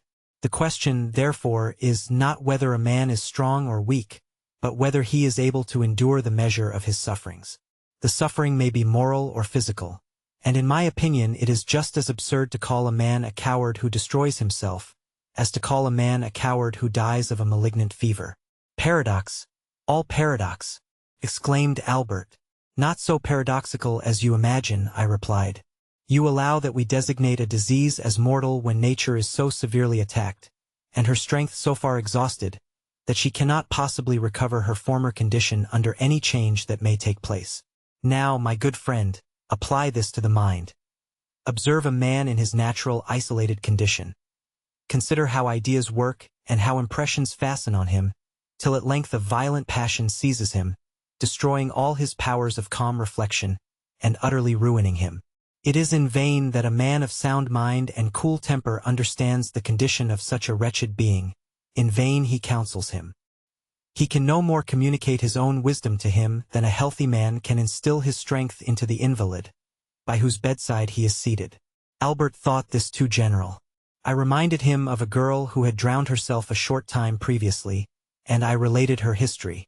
She was a good creature who had grown up in the narrow sphere of household industry and weekly appointed labor. One who knew no pleasure beyond indulging in a walk on Sundays, arrayed in her best attire, accompanied by her friends, or perhaps joining in the dance now and then at some festival, and chatting away her spare hours with a neighbor, discussing the scandal or the quarrels of the village, trifles sufficient to occupy her heart. At length the warmth of her nature is influenced by certain new and unknown wishes. Inflamed by the flatteries of men, her former pleasures become by degrees insipid, till at length she meets with a youth to whom she is attracted by an indescribable feeling, Upon him she now rests all her hopes. She forgets the world around her. She sees, hears, desires nothing but him and him only. He alone occupies all her thoughts. Uncorrupted by the idle indulgence of an enervating vanity, her affection moving steadily toward its object, she hopes to become his, and to realize, in an everlasting union with him, all that happiness which she sought, all that bliss for which she longed. His repeated promises confirm her hopes. Embraces and endearments, which increase the ardor of her desires, overmaster her soul. She floats in a dim, delusive anticipation of her happiness, and her feelings become excited to their utmost tension. She stretches out her arms finally to embrace the object of all her wishes, and her lover forsakes her. Stunned and bewildered, she stands upon a precipice. All is darkness around her. No prospect, no hope, no consolation. Forsaken by him in whom her existence was centered, she sees nothing of the wide world before her, thinks nothing of the many individuals who might supply the void in her heart. She feels herself deserted, forsaken by the world, and, blinded and impelled by the agony which wrings her soul, she plunges into the deep, to end her sufferings in the broad embrace of death. See here, Albert, the history of thousands. And tell me, is not this a case of physical infirmity? Nature has no way to escape from the labyrinth. Her powers are exhausted. She can contend no longer, and the poor soul must die. Shame upon him who can look on calmly, and exclaim, "The foolish girl!" She should have waited. She should have allowed time to wear off the impression. Her despair would have been softened, and she would have found another lover to comfort her. One might as well say, "The fool, to die of a fever!" Why did he not wait till his strength was restored, till his blood became calm? All would then have gone well, and he would have been alive now. Albert, who could not see the justice of the comparison, offered some further objections, and, amongst others, urged that I had taken the case of a mere ignorant girl. But how any man of sense, of more enlarged views and experience, could be excused, he was unable to comprehend. "My friend," I exclaimed, "man is but man, and whatever be the extent of his reasoning powers, they are of little avail when passion rages within, and he feels himself confined by the narrow limits of nature. It were better, then, but we will talk of this some other time," I said, and caught up my hat. Alas, my heart was full, and we parted without conviction on either side. How rarely in this world do men understand each other. August 15th. There can be no doubt that, in this world, nothing is so indispensable as love. I observed that Charlotte could not lose me without a pang, and the very children have but one wish. That is, that I should visit them again tomorrow. I went this afternoon to tune Charlotte's piano, but I could not do it, for the little ones insisted on my telling them a story, and Charlotte herself urged me to satisfy them. I waited upon them at tea, and they are now as fully contented with me as with Charlotte, and I told them my very best tale of the princess who was waited upon by dwarfs. I improve myself by this exercise, and am quite surprised at the impression my stories create. If I sometimes invent an incident which I forget upon the next narration, they remind one directly that the story was different before, so that I now endeavor to relate with exactness the same anecdote in the same monotonous tone, which never changes. I find by this, how much an author injures his works by altering them, even though they be improved in a poetical point of view. The first impression is readily received. We are so constituted that we believe the most incredible things, and, once they are engraved upon the memory, woe to him who would endeavor to efface them. August 18th. Must it ever be thus, that the source of our happiness must also be the fountain of our misery?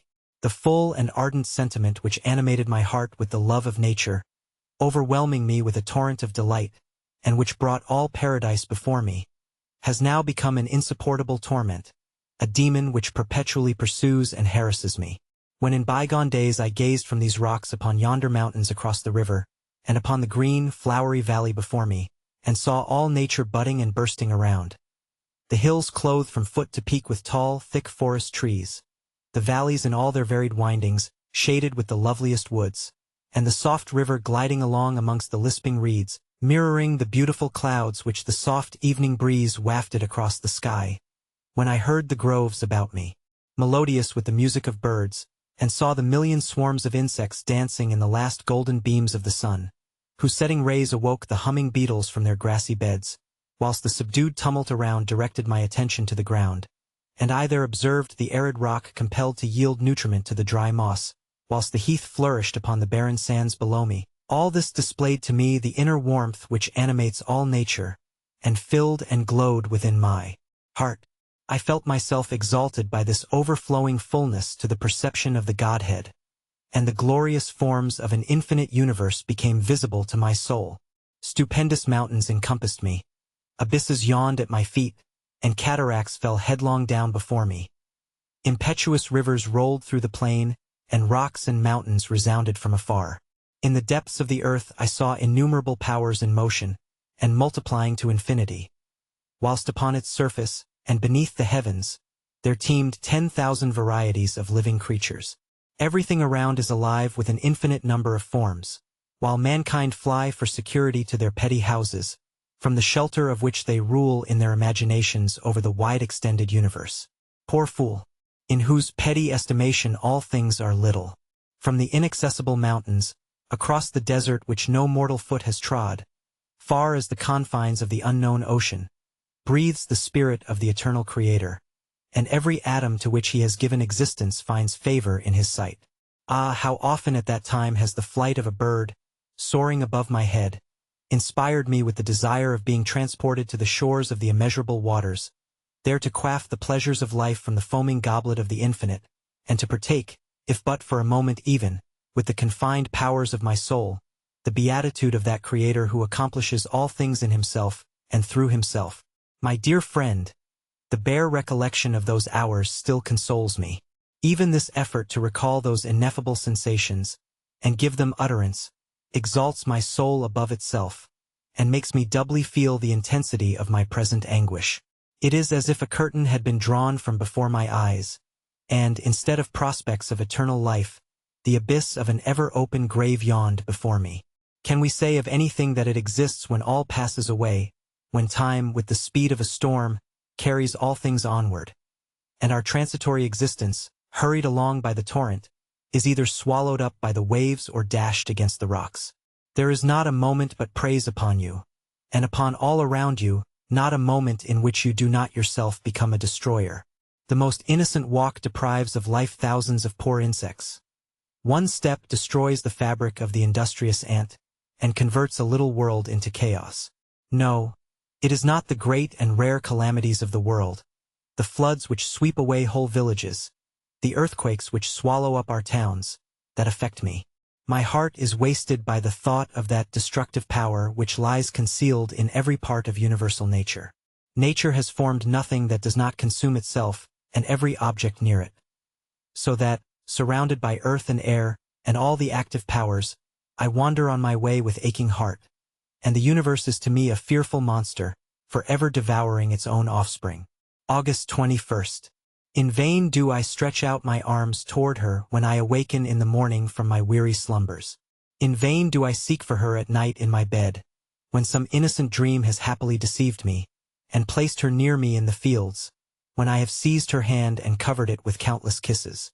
And when I feel for her in the half-confusion of sleep, with the happy sense that she is near, tears flow from my oppressed heart, and, bereft of all comfort, I weep over my future woes. August 22nd. What a misfortune, Wilhelm! My active spirits have degenerated into contented indolence. I cannot be idle, and yet I am unable to set to work. I cannot think. I have no longer any feeling for the beauties of nature, and books are distasteful to me.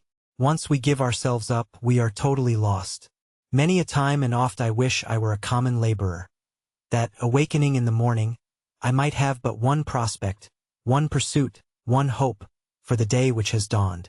I often envy Albert when I see him buried in a heap of papers and parchments, and I fancy I should be happy were I in his place.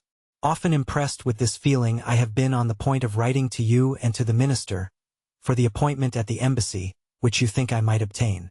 I believe I might procure it. The minister has long shown a regard for me, and has frequently urged me to seek employment. It is the business of an hour only. Now and then the fable of the horse recurs to me.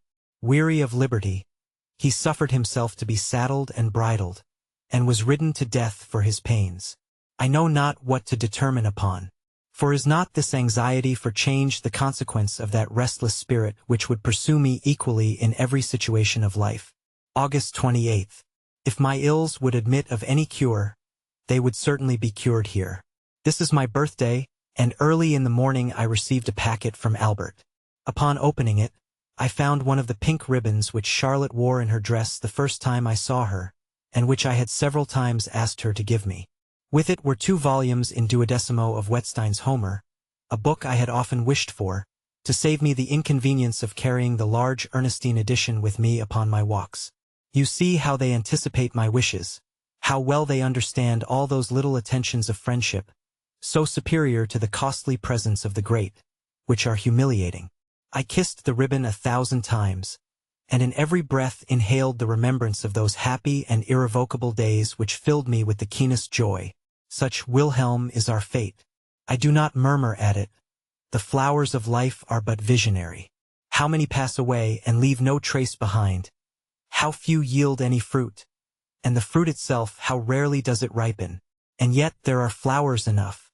And is it not strange, my friend, that we should suffer the little that does really ripen, to rot, decay, and perish unenjoyed? Farewell. This is a glorious summer. I often climb into the trees in Charlotte's orchard, and shake down the pears that hang on the highest branches. She stands below, and catches them as they fall. August 30th. Unhappy being that I am. Why do I thus deceive myself? What is to come of all this wild, aimless, endless passion? I cannot pray except to her. My imagination sees nothing but her. All surrounding objects are of no account, except as they relate to her. In this dreamy state I enjoy many happy hours, till at length I feel compelled to tear myself away from her. Ah, Wilhelm, to what does not my heart often compel me, when I have spent several hours in her company, till I feel completely absorbed by her figure, her grace, the divine expression of her thoughts. My mind becomes gradually excited to the highest excess. My sight grows dim, my hearing confused, my breathing oppressed as if by the hand of a murderer, and my beating heart seeks to obtain relief for my aching senses. I am sometimes unconscious whether I really exist. If in such moments I find no sympathy, and Charlotte does not allow me to enjoy the melancholy consolation of bathing her hand with my tears, I feel compelled to tear myself from her, when I either wander through the country, climb some precipitous cliff, or force a path through the trackless thicket, where I am lacerated and torn by thorns and briars, and thence I find relief. Sometimes I lie stretched on the ground, overcome with fatigue and dying with thirst. Sometimes, late in the night, when the moon shines above me, I recline against an aged tree in some sequestered forest, to rest my weary limbs, when, exhausted and worn, I sleep till break of day. O Wilhelm, the hermit's cell, his sackcloth, and girdle of thorns would be luxury and indulgence compared with what I suffer. Adieu. I see no end to this wretchedness except the grave. September 3rd. I must away. Thank you, Wilhelm, for determining my wavering purpose. For a whole fortnight I have thought of leaving her. I must away. She has returned to town, and is at the house of a friend. And then, Albert, yes, I must go. September 10th. Oh, what a night, Wilhelm. I can henceforth bear anything. I shall never see her again. Oh, why cannot I fall on your neck, and, with floods of tears and raptures, give utterance to all the passions which distract my heart. Here I sit gasping for breath, and struggling to compose myself. I wait for day, and at sunrise the horses are to be at the door. And she is sleeping calmly, little suspecting that she has seen me for the last time. I am free. I have had the courage, in an interview of 2 hours' duration, not to betray my intention. And oh, Wilhelm, what a conversation it was! Albert had promised to come to Charlotte in the garden immediately after supper. I was upon the terrace under the tall chestnut trees, and watched the setting sun. I saw him sink for the last time beneath this delightful valley and silent stream. I had often visited the same spot with Charlotte, and witnessed that glorious sight. And now, I was walking up and down the very avenue which was so dear to me. A secret sympathy had frequently drawn me thither before I knew Charlotte, and we were delighted when, in our early acquaintance, we discovered that we each loved the same spot, which is indeed as romantic as any that ever captivated the fancy of an artist. From beneath the chestnut trees, there is an extensive view.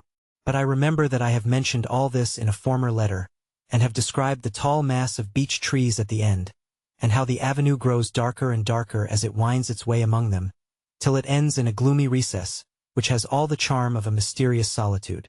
I still remember the strange feeling of melancholy which came over me the first time I entered that dark retreat, at bright midday. I felt some secret foreboding that it would, one day, be to me the scene of some happiness or misery. I had spent half an hour struggling between the contending thoughts of going and returning, when I heard them coming up the terrace. I ran to meet them. I trembled as I took her hand, and kissed it. As we reached the top of the terrace, the moon rose from behind the wooded hill. We conversed on many subjects, and, without perceiving it, approached the gloomy recess. Charlotte entered and sat down. Albert seated himself beside her. I did the same, but my agitation did not suffer me to remain long seated. I got up and stood before her, then walked backward and forward, and sat down again. I was restless and miserable. Charlotte drew our attention to the beautiful effect of the moonlight, which threw a silver hue over the terrace in front of us, beyond the beech trees. It was a glorious sight, and was rendered more striking by the darkness which surrounded the spot where we were. We remained for some time silent, when Charlotte observed, "Whenever I walk by moonlight, it brings to my remembrance all my beloved and departed friends, and I am filled with thoughts of death and futurity. We shall live again, Werther," she continued with a firm but feeling voice. "But shall we know one another again? What do you think? What do you say?" "Charlotte," I said, as I took her hand in mine, and my eyes filled with tears, "we shall see each other again. Here and hereafter we shall meet again." I could say no more. Why, Wilhelm, should she put this question to me, just at the moment when the fear of our cruel separation filled my heart? And oh, do those departed ones know how we are employed here? Do they know when we are well and happy? Do they know when we recall their memories with the fondest love? In the silent hour of evening the shade of my mother hovers around me. When seated in the midst of my children, I see them assembled near me, as they used to assemble near her, and then I raise my anxious eyes to heaven, and wish she could look down upon us, and witness how I fulfill the promise I made to her in her last moments, to be a mother to her children. With what emotion do I then exclaim, "Pardon, dearest of mothers, pardon me, if I do not adequately supply your place. Alas, I do my utmost. They are clothed and fed, and, still better, they are loved and educated. Could you but see, sweet saint, the peace and harmony that dwells amongst us, you would glorify God with the warmest feelings of gratitude, to whom, in your last hour, you addressed such fervent prayers for our happiness." Thus did she express herself. But, O Wilhelm, who can do justice to her language? How can cold and passionless words convey the heavenly expressions of the spirit? Albert interrupted her gently. "This affects you too deeply, my dear Charlotte. I know your soul dwells on such recollections with intense delight, but I implore, O Albert," she continued, "I am sure you do not forget the evenings when we three used to sit at the little round table, when Papa was absent, and the little ones had retired. You often had a good book with you, but seldom read it. The conversation of that noble being was preferable to everything. That beautiful, bright, gentle, and yet ever-toiling woman. God alone knows how I have supplicated with tears on my nightly couch, that I might be like her. I threw myself at her feet, and, seizing her hand, bedewed it with 1,000 tears. Charlotte," I exclaimed, "God's blessing and your mother's spirit are upon you." "Oh, that you had known her," she said, with a warm pressure of the hand. "She was worthy of being known to you. I thought I should have fainted. Never had I received praise so flattering." She continued, "And yet she was doomed to die in the flower of her youth, when her youngest child was scarcely 6 months old. Her illness was but short, but she was calm and resigned, and it was only for her children, especially the youngest, that she felt unhappy. When her end drew nigh, she bade me bring them to her. I obeyed. The younger ones knew nothing of their approaching loss, while the elder ones were quite overcome with grief. They stood around the bed, and she raised her feeble hands to heaven and prayed over them. Then, kissing them in turn, she dismissed them and said to me, "Be you a mother to them." I gave her my hand. "You are promising much, my child," she said. "A mother's fondness and a mother's care. I have often witnessed, by your tears of gratitude, that you know what is a mother's tenderness. Show it to your brothers and sisters, and be dutiful and faithful to your father as a wife. You will be his comfort." She inquired for him. He had retired to conceal his intolerable anguish. He was heartbroken. "Albert, you were in the room." She heard someone moving. She inquired who it was, and desired you to approach. She surveyed us both with a look of composure and satisfaction, expressive of her conviction that we should be happy. Happy with one another. Albert fell upon her neck, and kissed her, and exclaimed, "We are so, and we shall be so."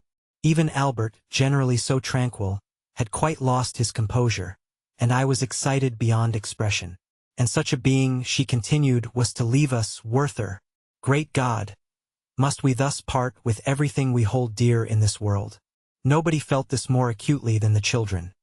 They cried and lamented for a long time afterward, complaining that men had carried away their dear mamma. Charlotte rose. It aroused me, but I continued sitting and held her hand. "Let us go," she said, "it grows late." She attempted to withdraw her hand. I held it still. "We shall see each other again," I exclaimed. "We shall recognize each other under every possible change. I am going," I continued, "going willingly. But should I say forever, perhaps I may not keep my word. Adieu, Charlotte. Adieu, Albert. We shall meet again." "Yes, tomorrow, I think," she answered with a smile. Tomorrow. How I felt the word. Ah! She little thought, when she drew her hand away from mine. They walked down the avenue. I stood gazing after them in the moonlight. I threw myself upon the ground and wept. I then sprang up and ran out upon the terrace, and saw, under the shade of the linden trees, her white dress disappearing near the garden gate. I stretched out my arms, and she vanished. Book 2. October 20th. We arrived here yesterday. The ambassador is indisposed, and will not go out for some days. If he were less peevish and morose, all would be well. I see but too plainly that heaven has destined me to severe trials. But courage. A light heart may bear anything. A light heart. I smile to find such a word proceeding from my pen. A little more light-heartedness would render me the happiest being under the sun. But must I despair of my talents and faculties, whilst others of far inferior abilities parade before me with the utmost self-satisfaction? Gracious Providence, to whom I owe all my powers, why didst thou not withhold some of those blessings I possess, and substitute in their place a feeling of self-confidence and contentment? But patience! All will yet be well. For I assure you, my dear friend, you were right. Since I have been obliged to associate continually with other people, and observe what they do, and how they employ themselves, I have become far better satisfied with myself. For we are so constituted by nature, that we are ever prone to compare ourselves with others, and our happiness or misery depends very much on the objects and persons around us. On this account, nothing is more dangerous than solitude. There our imagination, always disposed to rise, taking a new flight on the wings of fancy, pictures to us a chain of beings of whom we seem the most inferior. All things appear greater than they really are, and all seem superior to us. This operation of the mind is quite natural. We so continually feel our own imperfections, and fancy we perceive in others the qualities we do not possess, attributing to them also all that we enjoy ourselves, that by this process we form the idea of a perfect, happy man. A man, however, who only exists in our own imagination. But when, in spite of weakness and disappointments, we set to work in earnest, and persevere steadily, we often find that, though obliged continually to tack, we make more way than others who have the assistance of wind and tide. And, in truth, there can be no greater satisfaction than to keep pace with others or outstrip them in the race. November 26th. I begin to find my situation here more tolerable, considering all circumstances. I find a great advantage in being much occupied, and the number of persons I meet, and their different pursuits, create a varied entertainment for me. I have formed the acquaintance of the Count C, and I esteem him more and more every day. He is a man of strong understanding and great discernment. But though he sees farther than other people, he is not on that account cold in his manner, but capable of inspiring and returning the warmest affection. He appeared interested in me on one occasion, when I had to transact some business with him. He perceived, at the first word, that we understood each other, and that he could converse with me in a different tone from what he used with others. I cannot sufficiently esteem his frank and open kindness to me. It is the greatest and most genuine of pleasures to observe a great mind in sympathy with our own. December 24th. As I anticipated, the ambassador occasions me infinite annoyance. He is the most punctilious blockhead under heaven. He does everything step by step, with the trifling minuteness of an old woman, and he is a man whom it is impossible to please, because he is never pleased with himself. I like to do business regularly and cheerfully, and, when it is finished, to leave it. But he constantly returns my papers to me, saying they will do, but recommending me to look over them again, as one may always improve by using a better word or a more appropriate particle. I then lose all patience, and wish myself at the devil's. Not a conjunction, not an adverb, must be omitted. He has a deadly antipathy to all those transpositions of which I am so fond, and, if the music of our periods is not tuned to the established official key, he cannot comprehend our meaning. It is deplorable to be connected with such a fellow. My acquaintance with the Count C. is the only compensation for such an evil.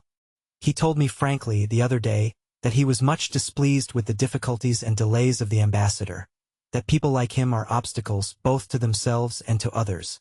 But, added he, one must submit like a traveler who has to ascend a mountain. If the mountain was not there, the road would be both shorter and pleasanter. But there it is, and he must get over it. The old man perceives the Count's partiality for me. This annoys him, and he seizes every opportunity to depreciate the Count in my hearing. I naturally defend him, and that only makes matters worse. Yesterday he made me indignant, for he also alluded to me. The Count, he said, is a man of the world and a good man of business. His style is good and he writes with facility. But, like other geniuses, he has no solid learning. He looked at me with an expression that seemed to ask if I felt the blow. But it did not produce the desired effect. I despise a man who can think and act in such a manner. However, I made a stand, and answered with not a little warmth. The Count, I said, was a man entitled to respect, alike for his character and his acquirements. I had never met a person whose mind was stored with more useful and extensive knowledge, who had, in fact, mastered such an infinite variety of subjects, and who yet retained all his activity for the details of ordinary business. This was altogether beyond his comprehension, and I took my leave, lest my anger should be too highly excited by some new absurdity of his. And you are to blame for all this, you who persuaded me to bend my neck to this yoke by preaching a life of activity to me. If the man who plants vegetables and carries his corn to town on market days is not more usefully employed than I am, then let me work 10 years longer at the galleys to which I am now chained. Oh, the brilliant wretchedness, the weariness, that one is doomed to witness among the silly people whom we meet in society here, the ambition of rank, how they watch, how they toil to gain precedence, what poor and contemptible passions are displayed in their utter nakedness. We have a woman here, for example, who never ceases to entertain the company with accounts of her family and her estates. Any stranger would consider her a silly being, whose head was turned by her pretensions to rank and property. But she is in reality even more ridiculous, the daughter of a mere magistrate's clerk from this neighborhood. I cannot understand how human beings can so debase themselves. Every day I observe more and more the folly of judging of others by ourselves, and I have so much trouble with myself, and my own heart is in such constant agitation, that I am well content to let others pursue their own course, if they only allow me the same privilege. What provokes me most is the unhappy extent to which distinctions of rank are carried. I know perfectly well how necessary are inequalities of condition, and I am sensible of the advantages I myself derive therefrom. But I would not have these institutions prove a barrier to the small chance of happiness which I may enjoy on this earth. I have lately become acquainted with a Miss B., a very agreeable girl, who has retained her natural manners in the midst of artificial life. Our first conversation pleased us both equally, and, at taking leave, I requested permission to visit her. She consented in so obliging a manner that I waited with impatience for the arrival of the happy moment. She is not a native of this place, but resides here with her aunt. The countenance of the old lady is not prepossessing.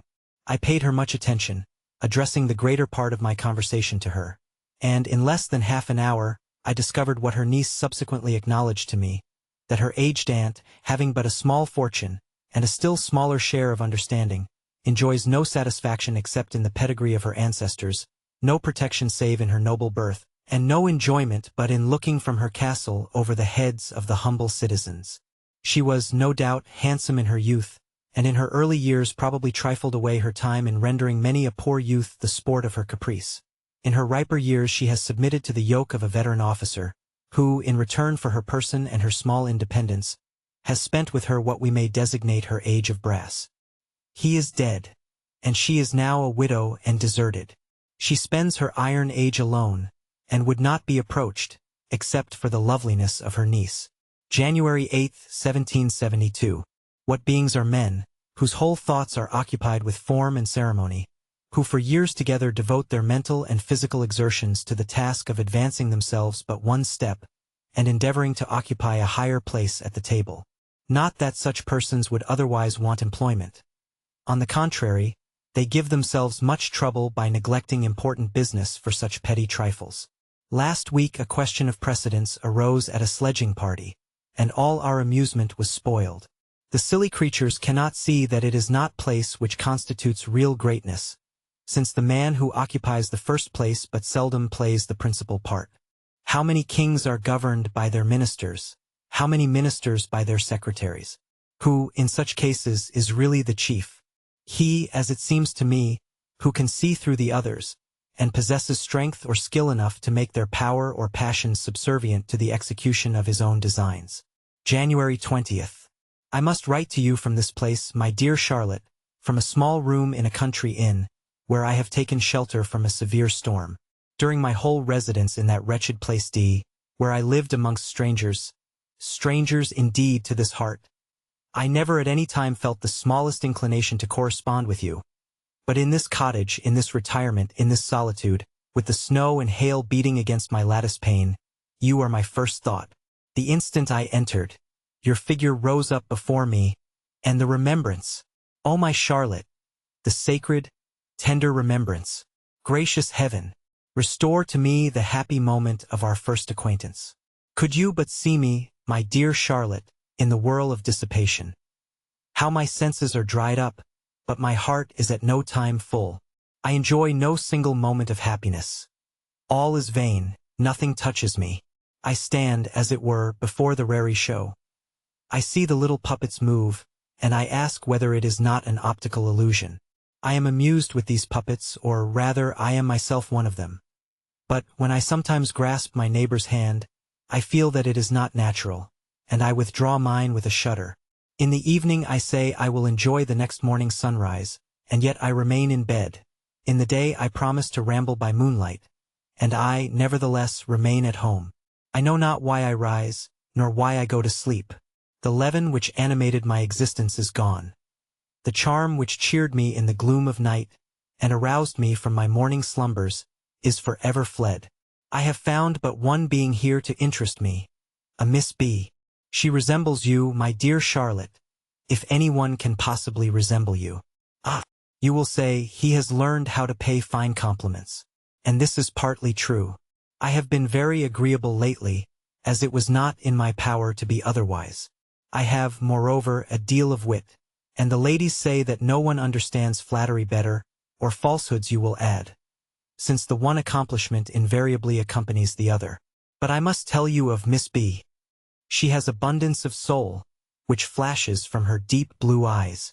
Her rank is a torment to her, and satisfies no one desire of her heart.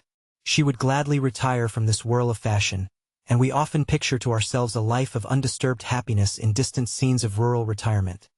And then we speak of you, my dear Charlotte, for she knows you and renders homage to your merits. But her homage is not exacted, but voluntary. She loves you, and delights to hear you made the subject of conversation. Oh, that I were sitting at your feet in your favorite little room, with the dear children playing around us. If they became troublesome to you, I would tell them some appalling goblin story, and they would crowd round me with silent attention. The sun is setting in glory. His last rays are shining on the snow, which covers the face of the country. The storm is over, and I must return to my dungeon. Adieu. Is Albert with you? And what is he to you? God forgive the question. February 8th. For a week past we have had the most wretched weather, but this to me is a blessing. For, during my residence here, not a single fine day has beamed from the heavens, but has been lost to me by the intrusion of somebody. During the severity of rain, sleet, frost, and storm, I congratulate myself that it cannot be worse indoors than abroad, nor worse abroad than it is within doors, and so I become reconciled. When the sun rises bright in the morning, and promises a glorious day, I never omit to exclaim, "There, now, they have another blessing from heaven, which they will be sure to destroy." They spoil everything: health, fame, happiness, amusement. And they do this generally through folly, ignorance, or imbecility, and always, according to their own account, with the best intentions. I could often beseech them, on my bended knees, to be less resolved upon their own destruction. February 17th. I fear that my ambassador and I shall not continue much longer together. He is really growing past endurance. He transacts his business in so ridiculous a manner that I am often compelled to contradict him, and do things my own way, and then, of course, he thinks them very ill done. He complained of me lately on this account at court, and the minister gave me a reprimand, a gentle one it is true, but still a reprimand. In consequence of this, I was about to tender my resignation, when I received a letter, to which I submitted with great respect, on account of the high, noble, and generous spirit which dictated it. He endeavored to soothe my excessive sensibility, paid a tribute to my extreme ideas of duty, of good example, and of perseverance in business, as the fruit of my youthful ardor, an impulse which he did not seek to destroy, but only to moderate, that it might have proper play and be productive of good. So now I am at rest for another week, and no longer at variance with myself. Content and peace of mind are valuable things. I could wish, my dear friend, that these precious jewels were less transitory. February 20th. God bless you, my dear friends, and may he grant you that happiness which he denies to me. I thank you, Albert, for having deceived me. I waited for the news that your wedding day was fixed, and I intended on that day, with solemnity, to take down Charlotte's profile from the wall, and to bury it with some other papers I possess. You are now united, and her picture still remains here. Well, let it remain. Why should it not? I know that I am still one of your society, that I still occupy a place uninjured in Charlotte's heart, that I hold the second place therein, and I intend to keep it. Oh, I should become mad if she could forget. Albert, that thought is hell. Farewell. Albert, farewell. Angel of heaven, farewell. Charlotte. March 15th. I have just had a sad adventure, which will drive me away from here. I lose all patience. Death. It is not to be remedied, and you alone are to blame, for you urged and impelled me to fill a post for which I was by no means suited. I have now reason to be satisfied, and so have you, but, that you may not again attribute this fatality to my impetuous temper, I send you, my dear sir, a plain and simple narration of the affair, as a mere chronicler of facts would describe it. The Count of O likes and distinguishes me. It is well known, and I have mentioned this to you 100 times. Yesterday I dined with him. It is the day on which the nobility are accustomed to assemble at his house in the evening. I never once thought of the assembly, nor that we subalterns did not belong to such society. Well, I dined with the Count, and after dinner we adjourned to the large hall. We walked up and down together, and I conversed with him and with Colonel B, who joined us, and in this manner the hour for the assembly approached. God knows, I was thinking of nothing, when who should enter but the honorable lady accompanied by her noble husband and their silly, scheming daughter, with her small waist and flat neck, and, with disdainful looks and a haughty air they passed me by. As I heartily detest the whole race, I determined upon going away, and only waited till the Count had disengaged himself from their impertinent prattle, to take leave, when the agreeable Miss B came in. As I never meet her without experiencing a heartfelt pleasure, I stayed and talked to her, leaning over the back of her chair, and did not perceive, till after some time, that she seemed a little confused, and ceased to answer me with her usual ease of manner. I was struck with it. Heavens! I said to myself, can she, too, be like the rest? I felt annoyed and was about to withdraw.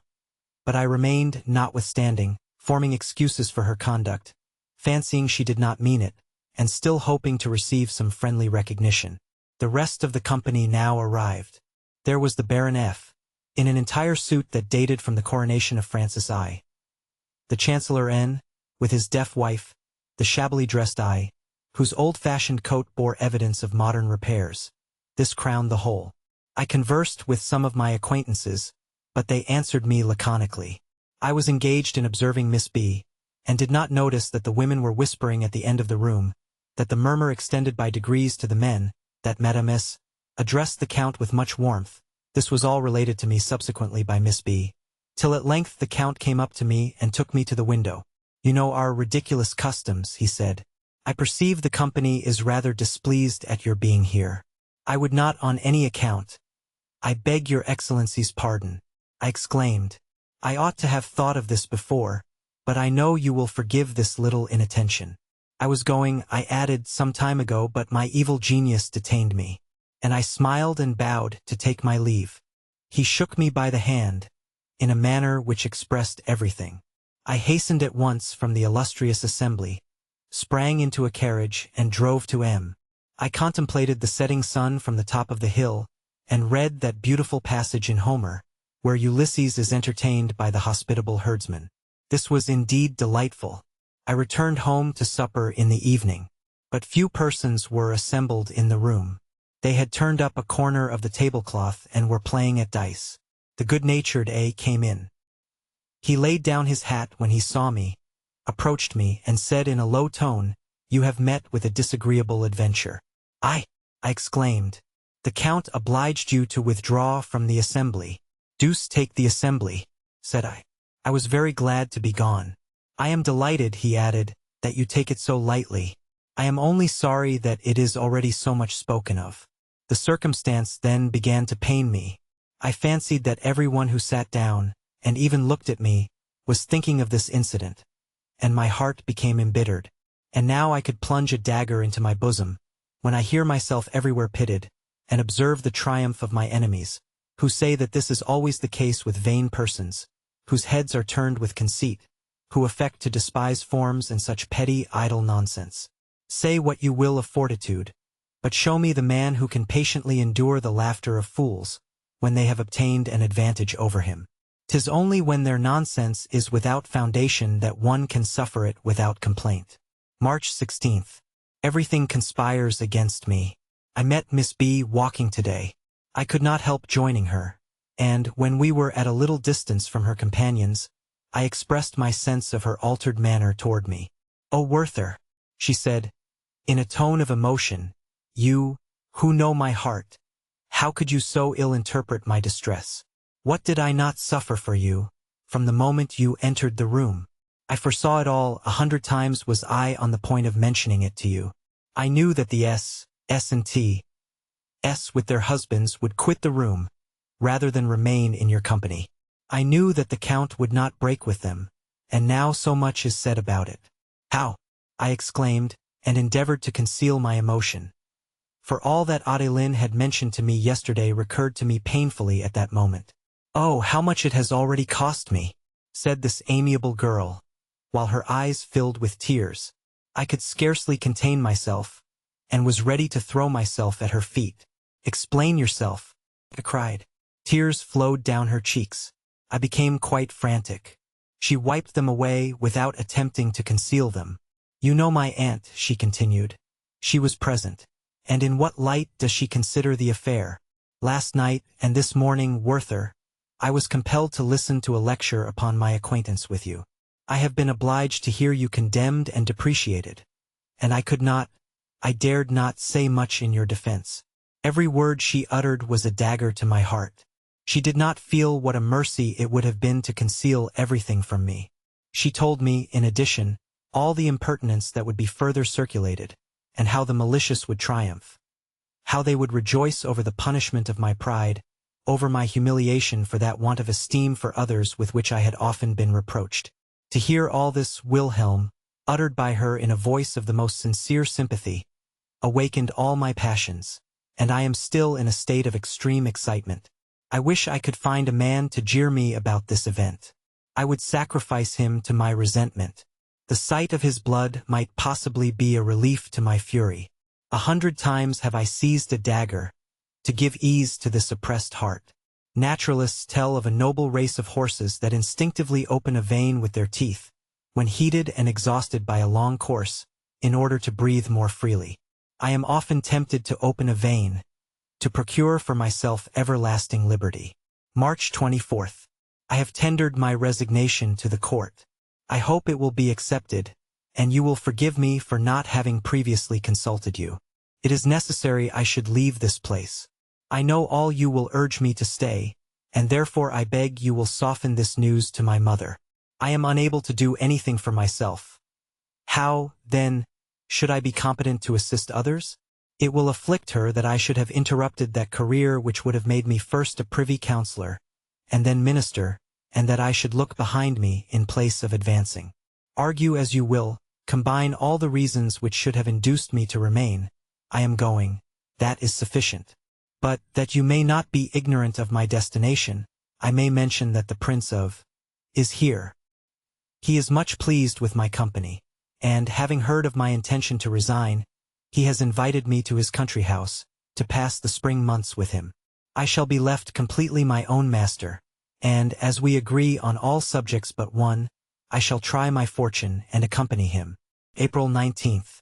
Thanks for both your letters. I delayed my reply, and withheld this letter, till I should obtain an answer from the court. I feared my mother might apply to the minister to defeat my purpose. But my request is granted, my resignation is accepted. I shall not recount with what reluctance it was accorded, nor relate what the minister has written. You would only renew your lamentations. The Crown Prince has sent me a present of 25 ducats, and, indeed, such goodness has affected me to tears. For this reason I shall not require from my mother the money for which I lately applied. May 5th. I leave this place tomorrow, and, as my native place is only 6 miles from the high road, I intend to visit it once more, and recall the happy dreams of my childhood. I shall enter at the same gate through which I came with my mother, when, after my father's death, she left that delightful retreat to immure herself in your melancholy town. Adieu, my dear friend. You shall hear of my future career. May 9th. I have paid my visit to my native place with all the devotion of a pilgrim, and have experienced many unexpected emotions. Near the great elm tree, which is a quarter of a league from the village, I got out of the carriage and sent it on before that alone and on foot, I might enjoy vividly and heartily all the pleasure of my recollections. I stood there under that same elm which was formerly the term and object of my walks. How things have since changed! Then, in happy ignorance, I sighed for a world I did not know, where I hoped to find every pleasure and enjoyment which my heart could desire. And now, on my return from that wide world, oh my friend, how many disappointed hopes and unsuccessful plans have I brought back! As I contemplated the mountains which lay stretched out before me, I thought how often they had been the object of my dearest desires. Here used I to sit for hours together with my eyes bent upon them, ardently longing to wander in the shade of those woods, to lose myself in those valleys, which form so delightful an object in the distance. With what reluctance did I leave this charming spot! When my hour of recreation was over, and my leave of absence expired, I drew near to the village. All the well-known old summer-houses and gardens were recognized again. I disliked the new ones, and all other alterations which had taken place. I entered the village, and all my former feelings returned. I cannot, my dear friend, enter into details, charming as were my sensations. They would be dull in the narration. I had intended to lodge in the marketplace, near our old house. As soon as I entered, I perceived that the schoolroom, where our childhood had been taught by that good old woman, was converted into a shop. I called to mind the sorrow, the heaviness, the tears and oppression of heart, which I experienced in that confinement. Every step produced some particular impression.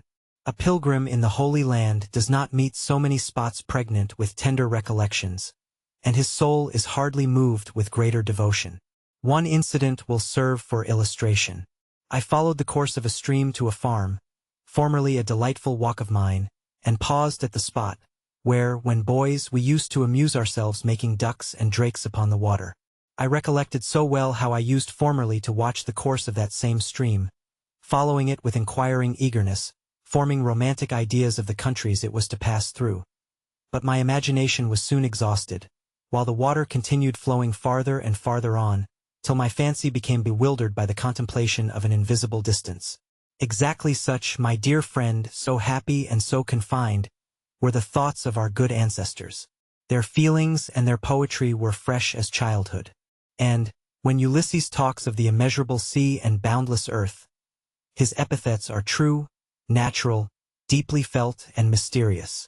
Of what importance is it that I have learned, with every schoolboy, that the world is round. Man needs but little earth for enjoyment, and still less for his final repose. I am at present with the prince at his hunting lodge. He is a man with whom one can live happily. He is honest and unaffected. There are, however, some strange characters about him, whom I cannot at all understand. They do not seem vicious, and yet they do not carry the appearance of thoroughly honest men. Sometimes I am disposed to believe them honest, and yet I cannot persuade myself to confide in them. It grieves me to hear the prince occasionally talk of things which he has only read or heard of, and always with the same view in which they have been represented by others. He values my understanding and talents more highly than my heart, but I am proud of the latter only. It is the sole source of everything of our strength, happiness, and misery. All the knowledge I possess everyone else can acquire, but my heart is exclusively my own. May 25th. I have had a plan in my head of which I did not intend to speak to you until it was accomplished. Now that it has failed, I may as well mention it. I wish to enter the army, and had long been desirous of taking the step. This, indeed, was the chief reason for my coming here with the prince, as he is a general in the service. I communicated my design to him during one of our walks together. He disapproved of it, and it would have been actual madness not to have listened to his reasons. June 11th. Say what you will, I can remain here no longer. Why should I remain? Time hangs heavy upon my hands. The prince is as gracious to me as anyone could be, and yet I am not at my ease. There is, indeed, nothing in common between us. He is a man of understanding, but quite of the ordinary kind. His conversation affords me no more amusement than I should derive from the perusal of a well-written book. I shall remain here a week longer, and then start again on my travels. My drawings are the best things I have done since I came here. The prince has a taste for the arts, and would improve if his mind were not fettered by cold rules and mere technical ideas. I often lose patience when, with a glowing imagination, I am giving expression to art and nature. He interferes with learned suggestions, and uses at random the technical phraseology of artists. July 16th. Once more I am a wanderer, a pilgrim, through the world. But what else are you? July 18th. Whither am I going? I will tell you in confidence. I am obliged to continue a fortnight longer here, and then I think it would be better for me to visit the Mines Inn. But I am only deluding myself thus. The fact is, I wish to be near Charlotte again, that is all. I smile at the suggestions of my heart, and obey its dictates. July 29th. No, it is yet well, all is well. I her husband, O God, who gave me being, if thou hadst destined this happiness for me, my whole life would have been one continual thanksgiving. But I will not murmur. Forgive these tears, forgive these fruitless wishes. She, my wife. Oh, the very thought of folding that dearest of heaven's creatures in my arms. Dear Wilhelm, my whole frame feels convulsed when I see Albert put his arms around her slender waist. And shall I avow it? Why should I not, Wilhelm? She would have been happier with me than with him. Albert is not the man to satisfy the wishes of such a heart. He wants a certain sensibility. He wants, in short, their hearts do not beat in unison. How often, my dear friend, I'm reading a passage from some interesting book, when my heart and Charlotte's seem to meet, and in 100 other instances when our sentiments were unfolded by the story of some fictitious character, have I felt that we were made for each other. But, dear Wilhelm, He loves her with his whole soul. And what does not such a love deserve? I have been interrupted by an insufferable visit. I have dried my tears and composed my thoughts. Adieu, my best friend. August 4th. I am not alone, unfortunate. All men are disappointed in their hopes and deceived in their expectations. I have paid a visit to my good old woman under the lime trees. The eldest boy ran out to meet me. His exclamation of joy brought out his mother, but she had a very melancholy look. Her first word was, "Alas, dear sir, my little John is dead." He was the youngest of her children. I was silent. "And my husband has returned from Switzerland without any money, and if some kind people had not assisted him, he must have begged his way home. He was taken ill with fever on his journey." I could answer nothing, but made the little one a present. She invited me to take some fruit. I complied, and left the place with a sorrowful heart. August 21st. My sensations are constantly changing. Sometimes a happy prospect opens before me, but alas, it is only for a moment, and then, when I am lost in reverie, I cannot help saying to myself, if Albert were to die, yes, she would become, and I should be, and so I pursue a chimera, till it leads me to the edge of a precipice at which I shudder. When I pass through the same gate, and walk along the same road which first conducted me to Charlotte, my heart sinks within me at the change that has since taken place. All is altered. No sentiment, no pulsation of my heart is the same. My sensations are such as would occur to some departed prince whose spirit should return to visit the superb palace which he had built in happy times, adorned with costly magnificence, and left to a beloved son, but whose glory he should find departed, and its halls deserted and in ruins. September 3rd. I sometimes cannot understand how she can love another, how she dares love another, when I love nothing in this world so completely, so devotedly, as I love her, when I know only her, and have no other possession. September 4th. It is even so. As nature puts on her autumn tints, it becomes autumn with me and around me. My leaves are sere and yellow, and the neighboring trees are divested of their foliage. Do you remember my writing to you about a peasant boy shortly after my arrival here? I have just made inquiries about him in Walheim. They say he has been dismissed from his service, and is now avoided by everyone. I met him yesterday on the road, going to a neighboring village. I spoke to him, and he told me his story. It interested me exceedingly, as you will easily understand when I repeat it to you. But why should I trouble you? Why should I not reserve all my sorrow for myself? Why should I continue to give you occasion to pity and blame me? But no matter. This also is part of my destiny. At first the peasant lad answered my inquiries with a sort of subdued melancholy, which seemed to me the mark of a timid disposition. But, as we grew to understand each other, he spoke with less reserve, and openly confessed his faults, and lamented his misfortune. I wish, my dear friend, I could give proper expression to his language. He told me with a sort of pleasurable recollection, that, after my departure, his passion for his mistress increased daily, until at last he neither knew what he did nor what he said, nor what was to become of him. He could neither eat nor drink nor sleep.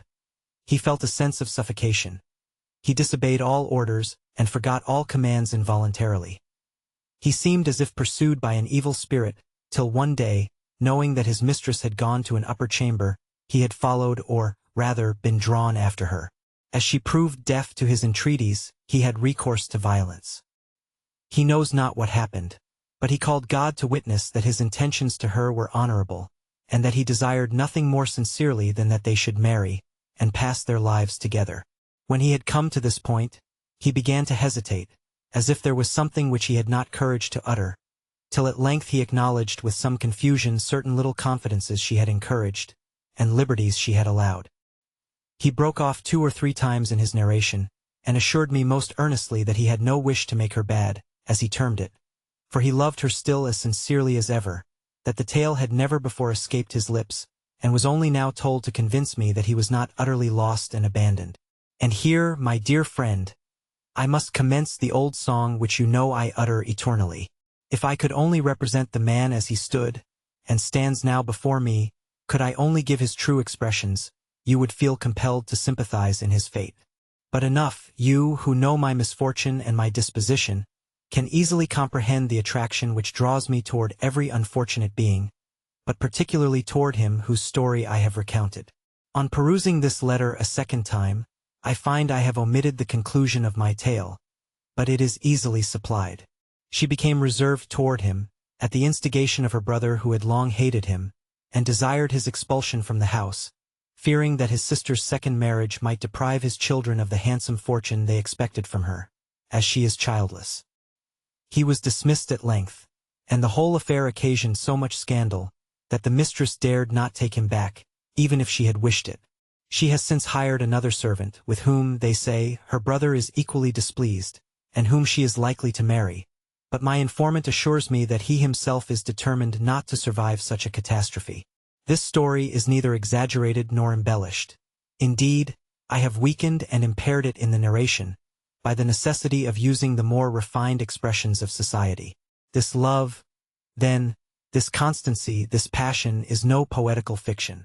It is actual, and dwells in its greatest purity amongst that class of mankind whom we term rude, uneducated. We are the educated, not the perverted. But read this story with attention, I implore you. I am tranquil today, for I have been employed upon this narration. You see by my writing that I am not so agitated as usual. I read and reread this tale. Wilhelm, it is the history of your friend. My fortune has been and will be similar, and I am neither half so brave nor half so determined as the poor wretch with whom I hesitate to compare myself. September 5th. Charlotte had written a letter to her husband in the country, where he was detained by business. It commenced, "My dearest love, return as soon as possible. I await you with 1,000 raptures." A friend who arrived brought word that, for certain reasons, he could not return immediately. Charlotte's letter was not forwarded, and the same evening it fell into my hands. I read it and smiled. She asked the reason. What a heavenly treasure is imagination! I exclaimed. I fancied for a moment that this was written to me. She paused and seemed displeased. I was silent. September 6th. It cost me much to part with the blue coat which I wore the first time I danced with Charlotte. But I could not possibly wear it any longer. But I have ordered a new one, precisely similar even to the collar and sleeves, as well as a new waistcoat and pantaloons. But it does not produce the same effect upon me. I know not how it is, but I hope in time I shall like it better. September 12th. She has been absent for some days. She went to meet Albert. Today I visited her. She rose to receive me, and I kissed her hand most tenderly. A canary at the moment flew from a mirror and settled upon her shoulder. "Here is a new friend," she observed, while she made him perch upon her hand. "He is a present for the children. What a dear he is! Look at him. When I feed him, he flutters with his wings and pecks so nicely. He kisses me, too, only look." She held the bird to her mouth, and he pressed her sweet lips with so much fervor that he seemed to feel the excess of bliss which he enjoyed. "He shall kiss you too," she added, and then she held the bird toward me. His little beak moved from her mouth to mine, and the delightful sensation seemed like the forerunner of the sweetest bliss. A kiss, I observed, does not seem to satisfy him. He wishes for food, and seems disappointed by these unsatisfactory endearments. But he eats out of my mouth, she continued, and extended her lips to him containing seed. And she smiled with all the charm of a being who has allowed an innocent participation of her love. I turned my face away. She should not act thus. She ought not to excite my imagination with such displays of heavenly innocence and happiness, nor awaken my heart from its slumbers, in which it dreams of the worthlessness of life. And why not? Because she knows how much I love her. September 15th. It makes me wretched, Wilhelm, to think that there should be men incapable of appreciating the few things which possess a real value in life. You remember the walnut trees at S, under which I used to sit with Charlotte, during my visits to the worthy old vicar. Those glorious trees, the very sight of which has so often filled my heart with joy, how they adorned and refreshed the parsonage yard, with their wide extended branches, and how pleasing was our remembrance of the good old pastor, by whose hands they were planted so many years ago. The schoolmaster has frequently mentioned his name. He had it from his grandfather. He must have been a most excellent man. and under the shade of those old trees, his memory was ever venerated by me. The schoolmaster informed us yesterday, with tears in his eyes, that those trees had been felled. Yes, cut to the ground. I could, in my wrath, have slain the monster who struck the first stroke. And I must endure this. I who, if I had had 2 such trees in my own court, and one had died from old age, should have wept with real affliction. But there is some comfort left, such a thing as sentiment. The whole village murmurs at the misfortune, and I hope the vicar's wife will soon find, by the cessation of the villagers' presence, how much she has wounded the feelings of the neighborhood.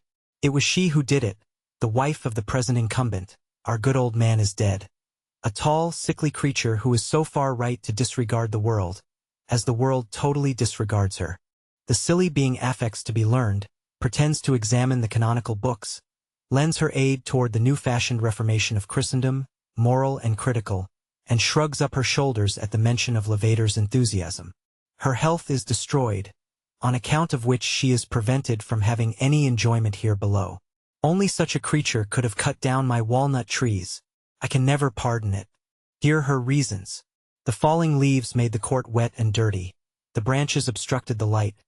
Boys threw stones at the nuts when they were ripe, and the noise affected her nerves, and disturbed her profound meditations, when she was weighing the difficulties of Kennicott, Semler, and Michaelis.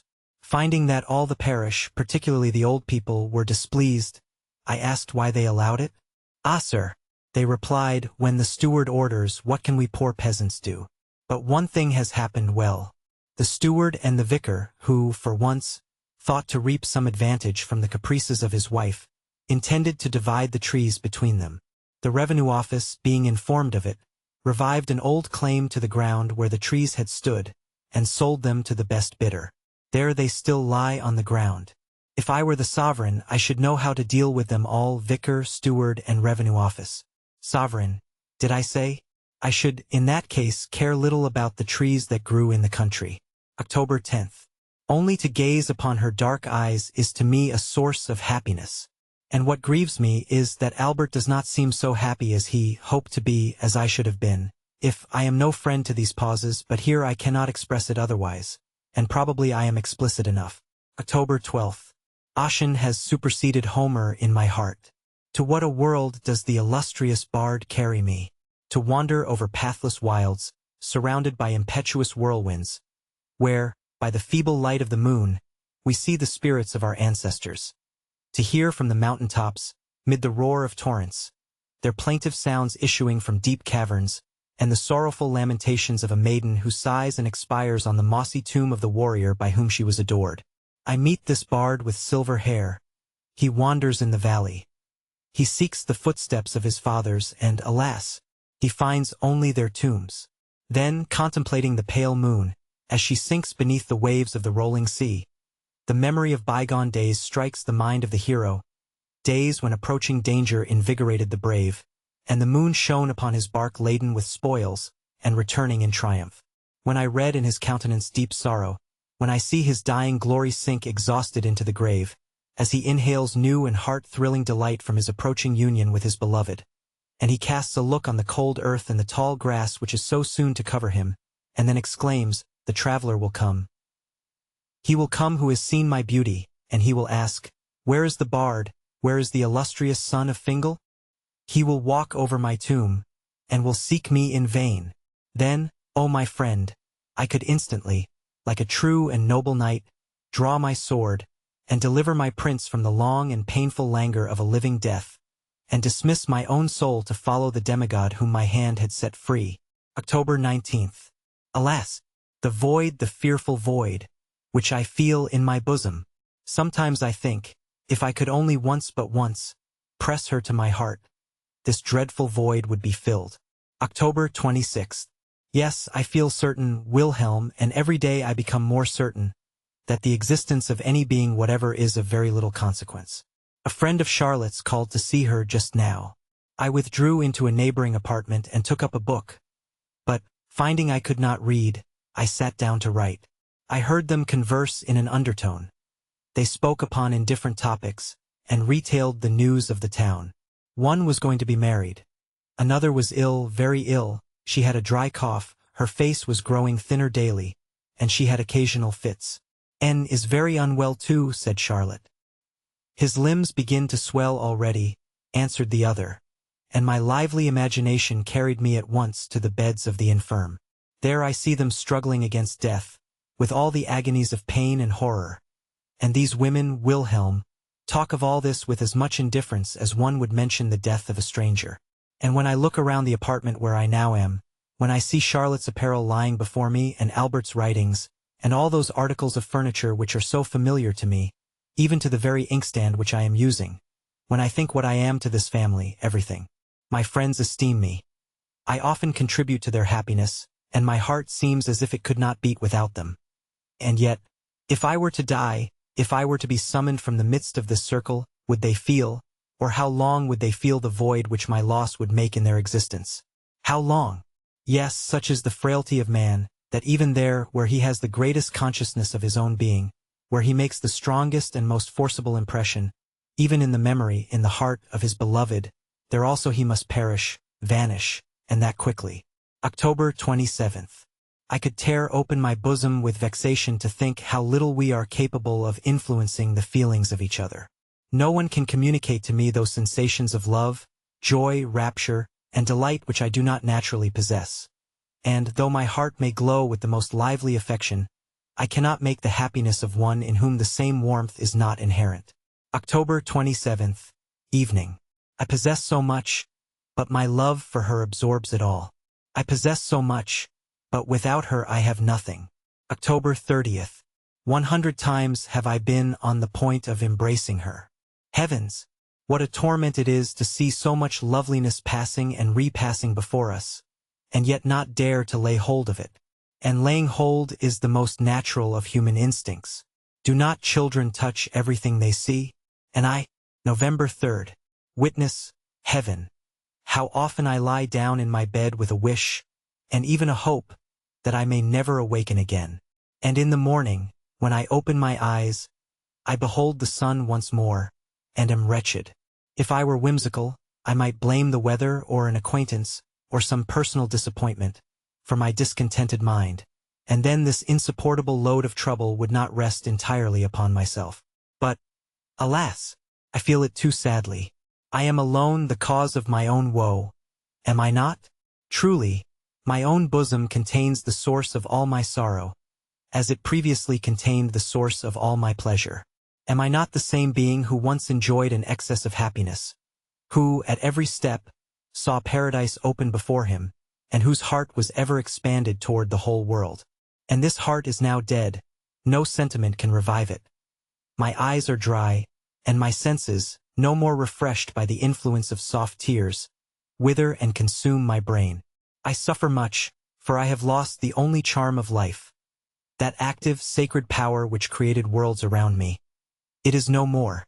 When I look from my window at the distant hills, and behold the morning sun breaking through the mists, and illuminating the country around, which is still wrapped in silence, whilst the soft stream winds gently through the willows, which have shed their leaves.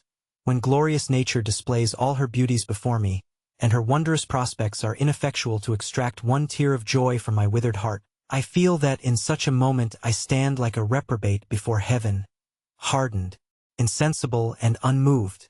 Oftentimes do I then bend my knee to the earth, and implore God for the blessing of tears, as the desponding laborer in some scorching climate prays for the dews of heaven to moisten his parched corn. But I feel that God does not grant sunshine or rain to our importunate entreaties. And oh, those bygone days, whose memory now torments me, why were they so fortunate? Because I then waited with patience for the blessings of the Eternal, and received his gifts with the grateful feelings of a thankful heart. November 8th. Charlotte has reproved me for my excesses, with so much tenderness and goodness. I have lately been in the habit of drinking more wine than heretofore. Don't do it, she said. Think of Charlotte. Think of you. I answered. Need you bid me do so? Think of you. I do not think of you. You are ever before my soul. This very morning I sat on the spot where, a few days ago, you descended from the carriage, and she immediately changed the subject to prevent me from pursuing it farther. My dear friend, my energies are all prostrated. She can do with me what she pleases. November 15th. I thank you, Wilhelm, for your cordial sympathy, for your excellent advice, and I implore you to be quiet. Leave me to my sufferings. In spite of my wretchedness, I have still strength enough for endurance. I revere religion, I do. I feel that it can impart strength to the feeble and comfort to the afflicted. But does it affect all men equally? Consider this vast universe. You will see thousands for whom it has never existed, thousands for whom it will never exist, whether it be preached to them or not. And must it, then, necessarily exist for me? Does not the Son of God himself say that they are his whom the Father has given to him? Have I been given to him? What if the Father will retain me for himself, as my heart sometimes suggests? I pray you, do not misinterpret this. Do not extract derision from my harmless words. I pour out my whole soul before you. Silence were otherwise preferable to me, but I need not shrink from a subject of which few know more than I do myself. What is the destiny of man, but to fill up the measure of his sufferings, and to drink his allotted cup of bitterness? And if that same cup proved bitter to the God of heaven, under a human form, why should I affect a foolish pride, and call it sweet? Why should I be ashamed of shrinking at that fearful moment, when my whole being will tremble between existence and annihilation, when a remembrance of the past, like a flash of lightning, will illuminate the dark gulf of futurity, when everything shall dissolve around me, and the whole world vanish away? Is not this the voice of a creature oppressed beyond all resource, self-deficient, about to plunge into inevitable destruction, and groaning deeply at its inadequate strength? My God, why hast thou forsaken me? And should I feel ashamed to utter the same expression? Should I not shudder at a prospect which had its fears, even for him who folds up the heavens like a garment? November 21st. She does not feel, she does not know, that she is preparing a poison which will destroy us both. And I drink deeply of the draught which is to prove my destruction. What mean those looks of kindness with which she often, no, not often, but sometimes, regards me, that complacency with which she hears the involuntary sentiments which frequently escape me, and the tender pity for my sufferings which appears in her countenance? Yesterday, when I took leave, she seized me by the hand, and said, "Adieu, dear Werther." Dear Werther. It was the first time she ever called me dear. The sound sunk deep into my heart. I have repeated it 100 times.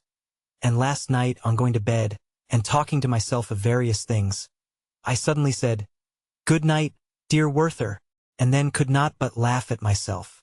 November 22nd. I cannot pray, "Leave her to me," and yet she often seems to belong to me. I cannot pray, "Give her to me," for she is another's. In this way I affect mirth over my troubles. And, if I had time, I could compose a whole litany of antitheses. November 24th. She is sensible of my sufferings. This morning her look pierced my very soul. I found her alone, and she was silent. She steadfastly surveyed me.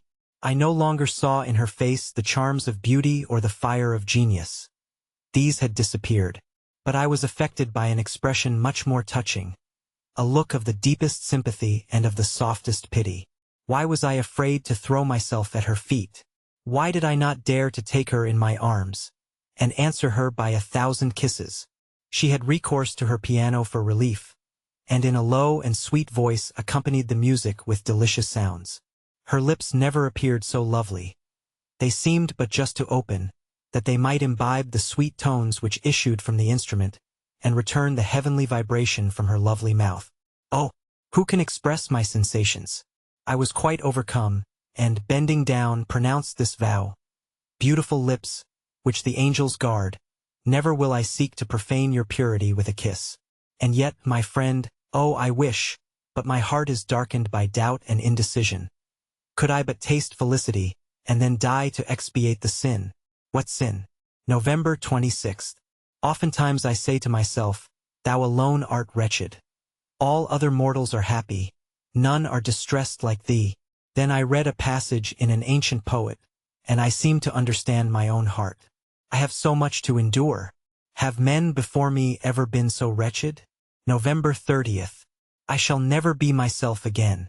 Wherever I go, some fatality occurs to distract me. Even today, alas, for our destiny. Alas, for human nature. About dinner time I went to walk by the riverside, for I had no appetite. Everything around seemed gloomy. A cold and damp easterly wind blew from the mountains, and black, heavy clouds spread over the plain. I observed at a distance a man in a tattered coat. He was wandering among the rocks, and seemed to be looking for plants. When I approached, he turned round at the noise, and I saw that he had an interesting countenance in which a settled melancholy, strongly marked by benevolence, formed the principal feature. His long black hair was divided, and flowed over his shoulders. As his garb betokened a person of the lower order, I thought he would not take it ill if I inquired about his business, and I therefore asked what he was seeking. He replied, with a deep sigh, that he was looking for flowers and could find none.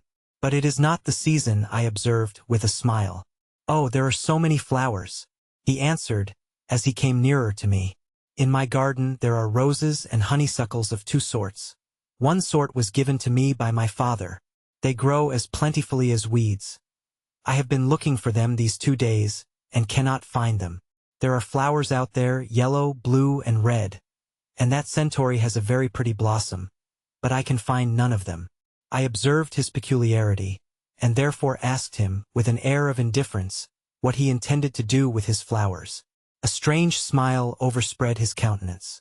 Holding his finger to his mouth, he expressed a hope that I would not betray him, and he then informed me that he had promised to gather a nosegay for his mistress. That is right, said I. Oh, he replied, she possesses many other things as well. She is very rich. And yet, I continued, she likes your nosegays. Oh, she has jewels and crowns, he exclaimed. I asked who she was. If the States General would but pay me, he added, I should be quite another man. Alas, there was a time when I was so happy. But that is past, and I am now, he raised his swimming eyes to heaven. And you were happy once? I observed. Ah, would I were so still, was his reply. I was then as gay and contented as a man can be. An old woman, who was coming toward us, now called out, Henry, Henry, where are you? We have been looking for you everywhere. Come to dinner. Is he your son? I inquired, as I went toward her. Yes, she said. He is my poor, unfortunate son. The Lord has sent me a heavy affliction. I asked whether he had been long in this state. She answered, he has been as calm as he is at present for about 6 months. I thank heaven that he has so far recovered.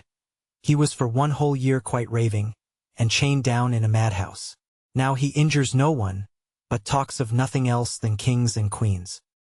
He used to be a very good, quiet youth and helped to maintain me. He wrote a very fine hand, but all at once he became melancholy, was seized with a violent fever, grew distracted, and is now as you see. If I were only to tell you, sir. I interrupted her by asking what period it was in which he boasted of having been so happy. Poor boy, she exclaimed with a smile of compassion, he means the time when he was completely deranged, a time he never ceases to regret, when he was in the madhouse and unconscious of everything. I was thunderstruck. I placed a piece of money in her hand, and hastened away. You were happy, I exclaimed, as I returned quickly to the town. As gay and contented as a man can be, God of heaven, and is this the destiny of man? Is he only happy before he has acquired his reason, or after he has lost it? Unfortunate being, and yet I envy your fate.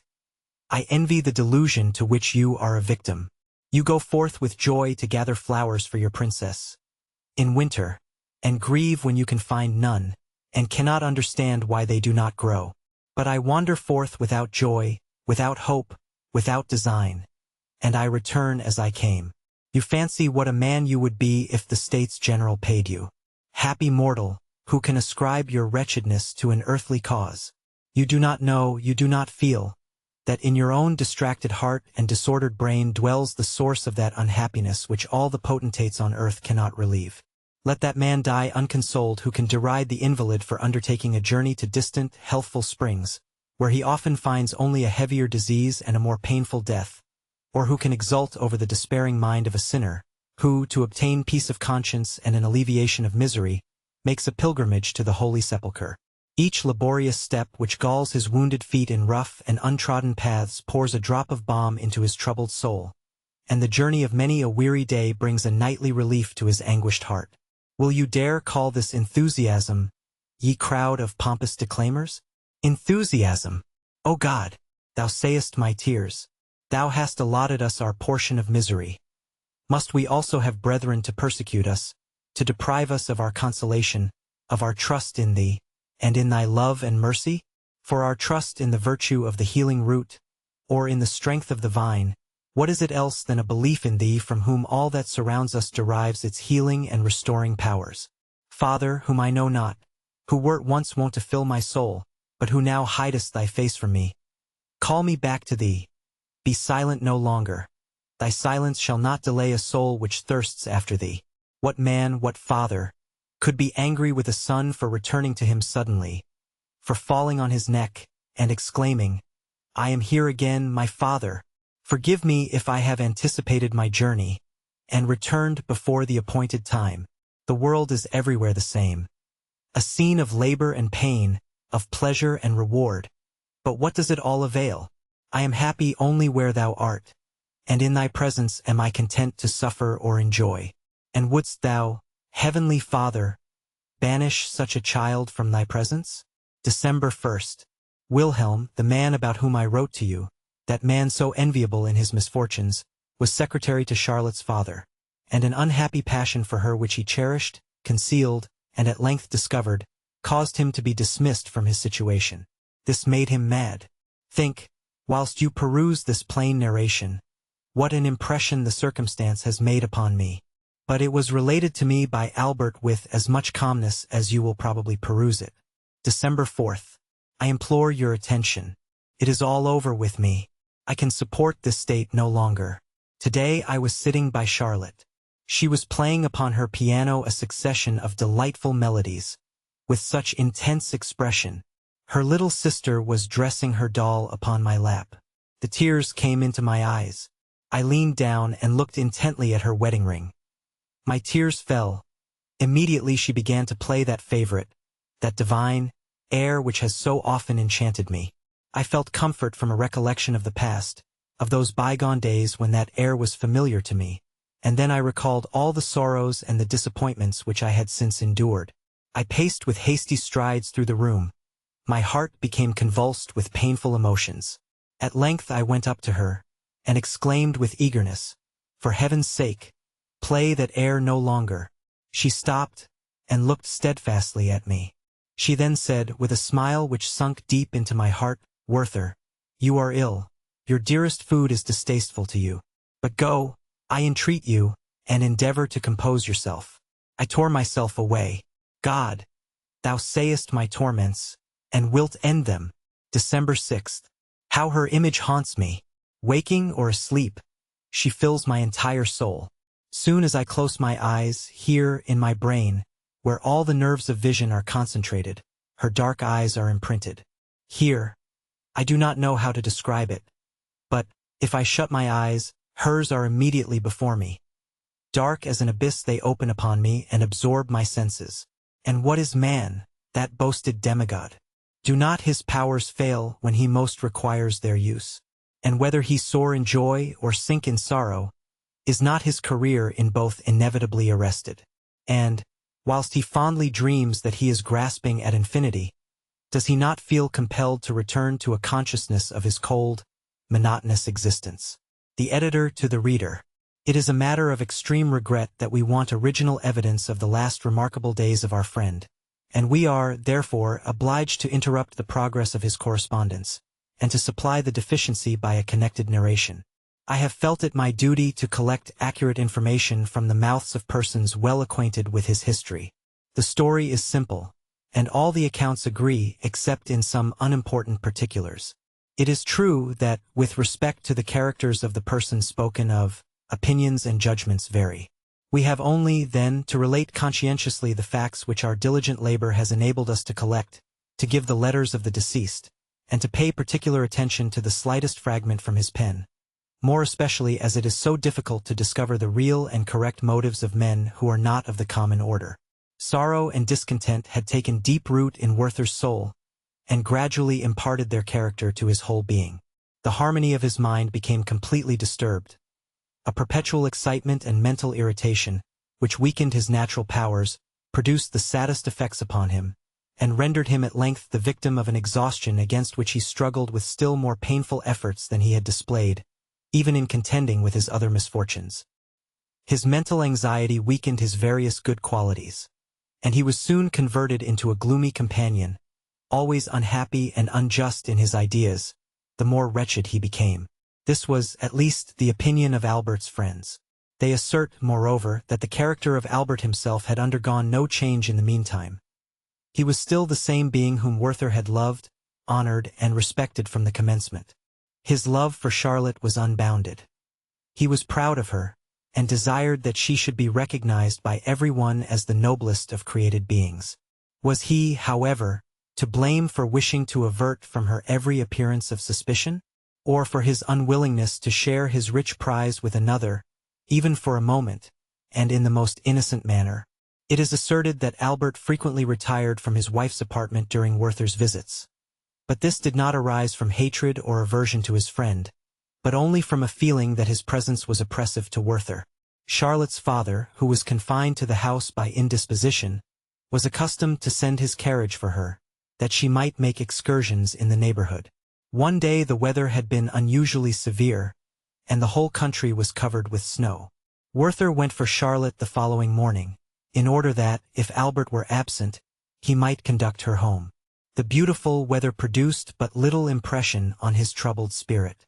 A heavy weight lay upon his soul, deep melancholy had taken possession of him, and his mind knew no change save from one painful thought to another. As he now never enjoyed internal peace, the condition of his fellow creatures was to him a perpetual source of trouble and distress. He believed he had disturbed the happiness of Albert and his wife, and, whilst he censured himself strongly for this, he began to entertain a secret dislike to Albert. His thoughts were occasionally directed to this point. Yes, he would repeat to himself, with ill-concealed dissatisfaction, yes, this is, after all, the extent of that confiding, dear, tender, and sympathetic love, that calm and eternal fidelity. What do I behold but satiety and indifference? Does not every frivolous engagement attract him more than his charming and lovely wife?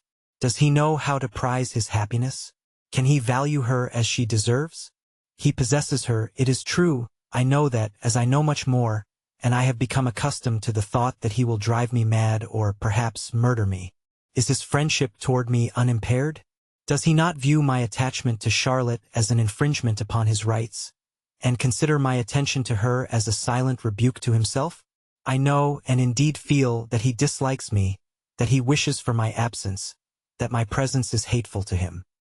He would often pause when on his way to visit Charlotte, stand still as though in doubt, and seem desirous of returning, but would nevertheless proceed, and, engaged in such thoughts and soliloquies as we have described, he finally reached the hunting lodge with a sort of involuntary consent. Upon one occasion he entered the house, and, inquiring for Charlotte, he observed that the inmates were in a state of unusual confusion. The eldest boy informed him that a dreadful misfortune had occurred at Walheim, that a peasant had been murdered, but this made little impression upon him. Entering the apartment, he found Charlotte engaged reasoning with her father, who, in spite of his infirmity, insisted on going to the scene of the crime in order to institute an inquiry. The criminal was unknown. The victim had been found dead at his own door that morning. Suspicions were excited. The murdered man had been in the service of a widow, and the person who had previously filled the situation had been dismissed from her employment. As soon as Werther heard this, he exclaimed with great excitement, "Is it possible? I must go to the spot. I cannot delay a moment." He hastened to Walheim. Every incident returned vividly to his remembrance, and he entertained not the slightest doubt that that man was the murderer to whom he had so often spoken, and for whom he entertained so much regard. His way took him past the well-known lime trees, to the house where the body had been carried, and his feelings were greatly excited at the sight of the fondly recollected spot. That threshold where the neighbors' children had so often played together was stained with blood. Love and attachment, the noblest feelings of human nature, had been converted into violence and murder. The huge trees stood there leafless and covered with hoarfrost.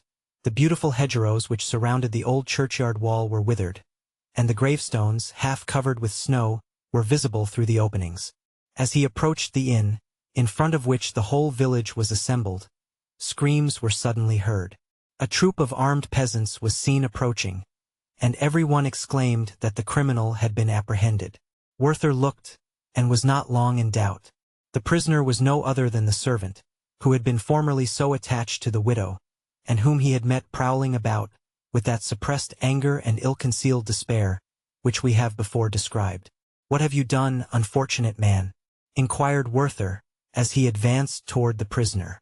The latter turned his eyes upon him in silence, and then replied with perfect composure, "No one will now marry her, and she will marry no one."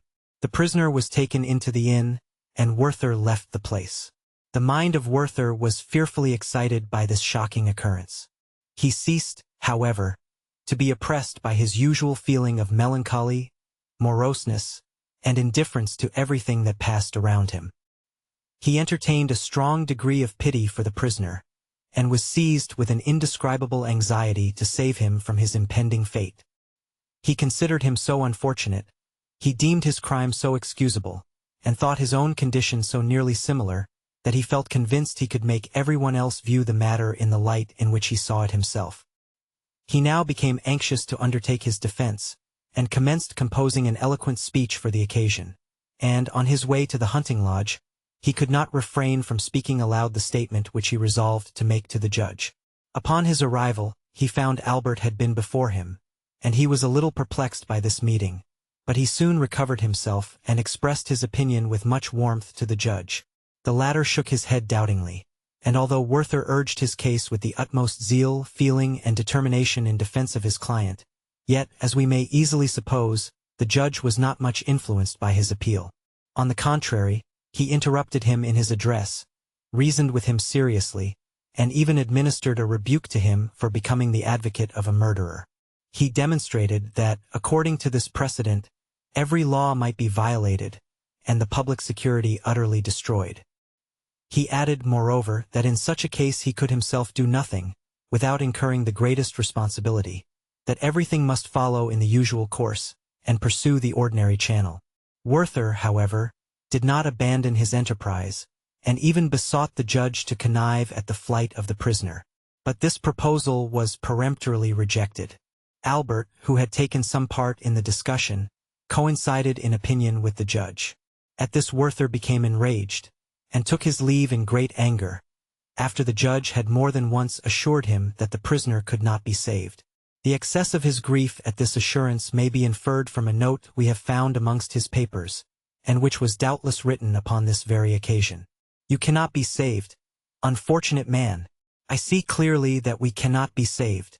Werther was highly incensed at the observations which Albert had made to the judge in this matter of the prisoner. He thought he could detect therein a little bitterness toward himself personally, and although, upon reflection, it could not escape his sound judgment that their view of the matter was correct, he felt the greatest possible reluctance to make such an admission. A memorandum of Werther's upon this point, expressive of his general feelings toward Albert, has been found amongst his papers. "What is the use of my continually repeating that he is a good and estimable man? He is an inward torment to me, and I am incapable of being just toward him." One fine evening in winter, when the weather seemed inclined to thaw, Charlotte and Albert were returning home together. The former looked from time to time about her, as if she missed Werther's company. Albert began to speak of him, and censured him for his prejudices.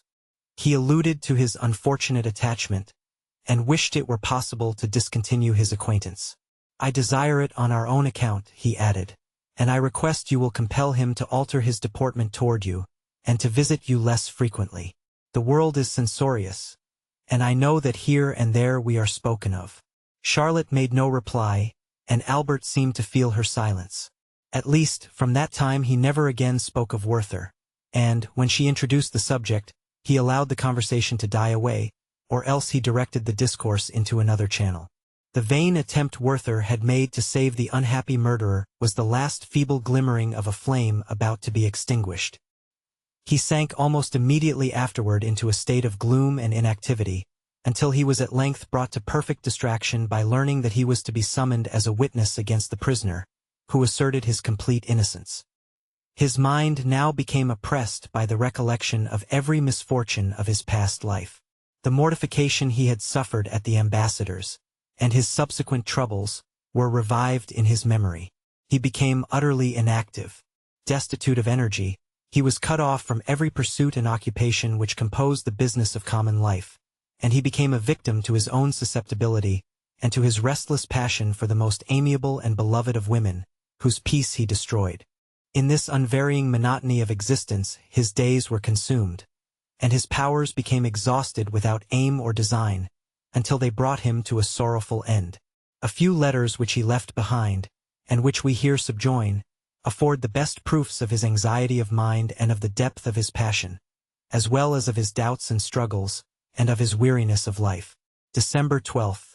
Dear Wilhelm, I am reduced to the condition of those unfortunate wretches who believe they are pursued by an evil spirit.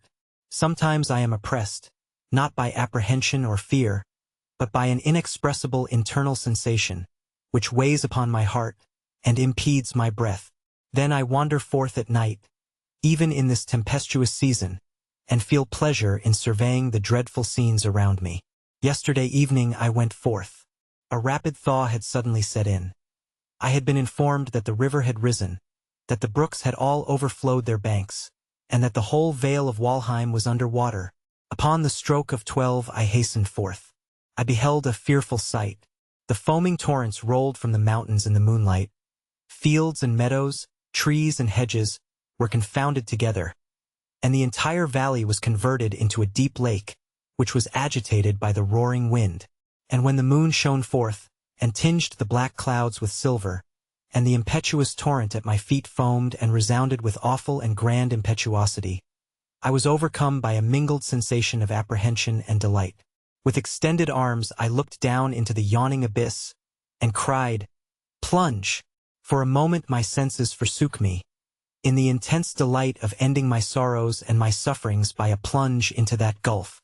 And then I felt as if I were rooted to the earth, and incapable of seeking an end to my woes. But my hour is not yet come. I feel it is not. O Wilhelm, how willingly could I abandon my existence to ride the whirlwind, or to embrace the torrent, and then might not rapture perchance be the portion of this liberated soul? I turned my sorrowful eyes toward a favorite spot, where I was accustomed to sit with Charlotte beneath a willow after a fatiguing walk. Alas!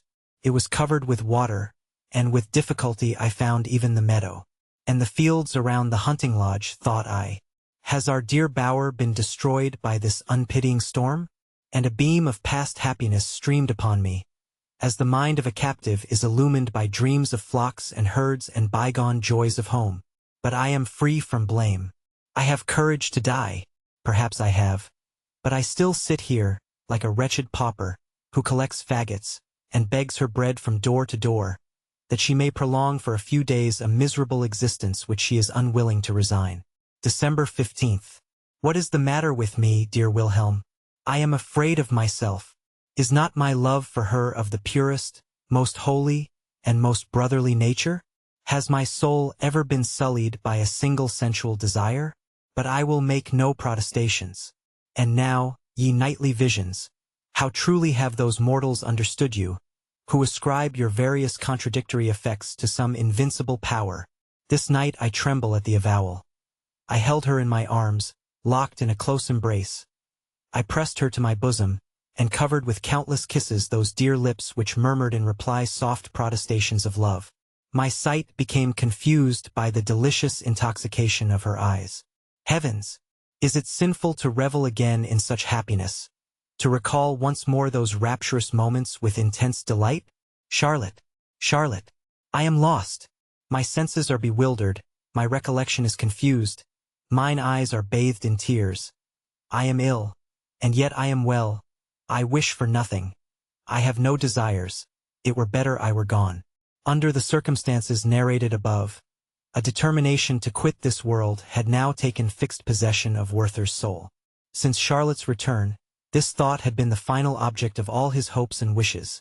but he had resolved that such a step should not be taken with precipitation, but with calmness and tranquility, and with the most perfect deliberation. His troubles and internal struggles may be understood from the following fragment, which was found, without any date, amongst his papers, and appears to have formed the beginning of a letter to Wilhelm. Her presence, her fate, her sympathy for me, have power still to extract tears from my withered brain. One lifts up the curtain, and passes to the other side. That is all. And why all these doubts and delays? Because we know not what is behind, because there is no returning, and because our mind infers that all is darkness and confusion, where we have nothing but uncertainty. His appearance at length became quite altered by the effect of his melancholy thoughts, and his resolution was now finally and irrevocably taken, of which the following ambiguous letter, which he addressed to his friend, may appear to afford some proof. December 20th. I am grateful to your love, Wilhelm, for having repeated your advice so seasonably. Yes, you are right. It is undoubtedly better that I should depart.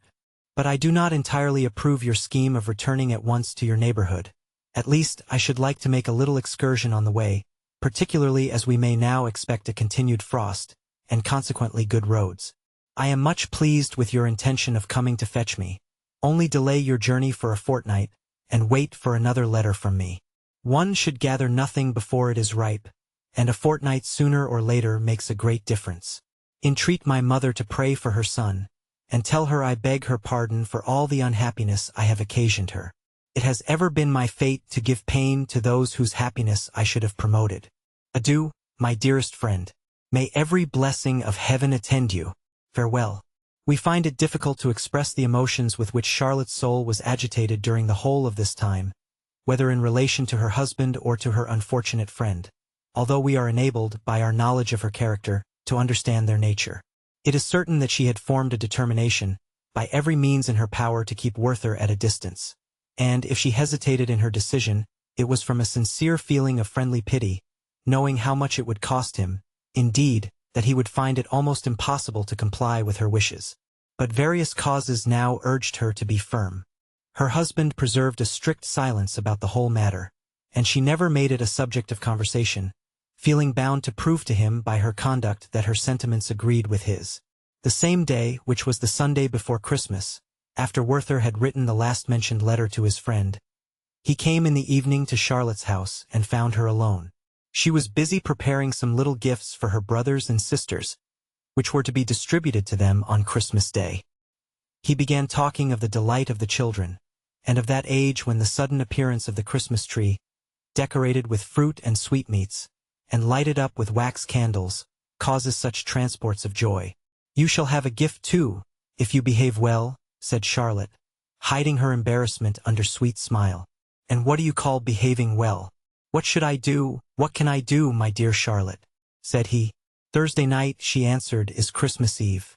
The children are all to be here, and my father too. There is a present for each. Do you come likewise, but do not come before that time. Werther started. I desire you will not. It must be so, she continued. I ask it of you as a favor, for my own peace and tranquility. We cannot go on in this manner any longer. He turned away his face, walked hastily up and down the room, muttering indistinctly, we cannot go on in this manner any longer. Charlotte, seeing the violent agitation into which these words had thrown him, endeavored to divert his thoughts by different questions, but in vain.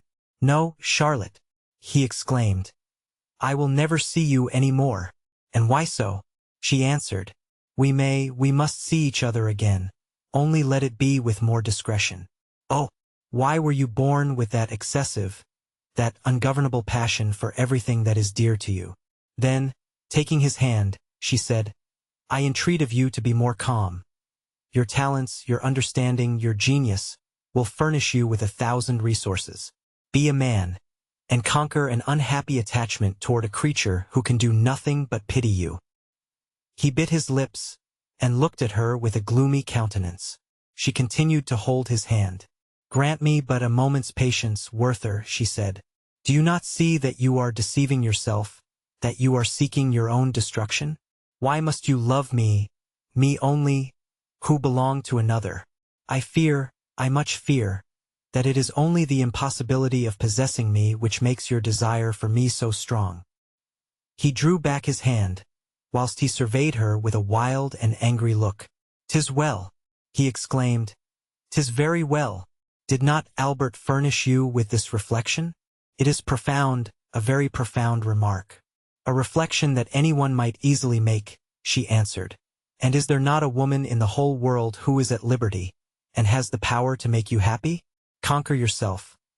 Look for such a being, and believe me when I say that you will certainly find her. I have long felt for you, and for us all. You have confined yourself too long within the limits of too narrow a circle. Conquer yourself. Make an effort. A short journey will be of service to you. Seek and find an object worthy of your love. Then return hither, and let us enjoy together all the happiness of the most perfect friendship." "This speech," replied Werther with a cold smile, "this speech should be printed, for the benefit of all teachers. My dear Charlotte, allow me but a short time longer, and all will be well. But however, Werther," she added, "do not come again before Christmas." He was about to make some answer when Albert came in. They saluted each other coldly, and with mutual embarrassment paced up and down the room. Werther made some common remarks. Albert did the same, and their conversation soon dropped. Albert asked his wife about some household matters, and, finding that his commissions were not executed, he used some expressions which, to Werther's ear, savored of extreme harshness. He wished to go, but had not power to move, and in this situation he remained till 8 o'clock, his uneasiness and discontent continually increasing. At length the cloth was laid for supper, and he took up his hat and stick. Albert invited him to remain, but Werther, fancying that he was merely paying a formal compliment, thanked him coldly and left the house.